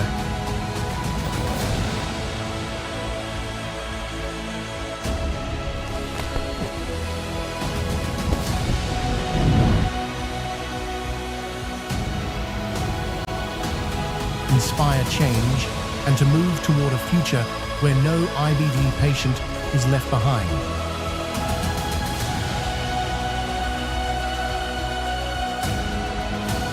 This is transformation in action. each step advancing in harmony with Vision 2030 Blueprint.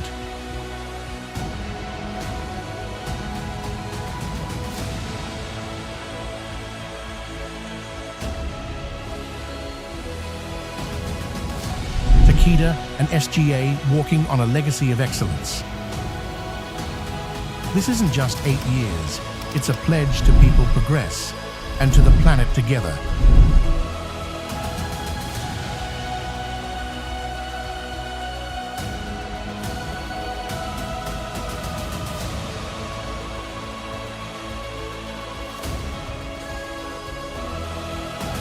We drive sustainable IBD care for a healthier nation.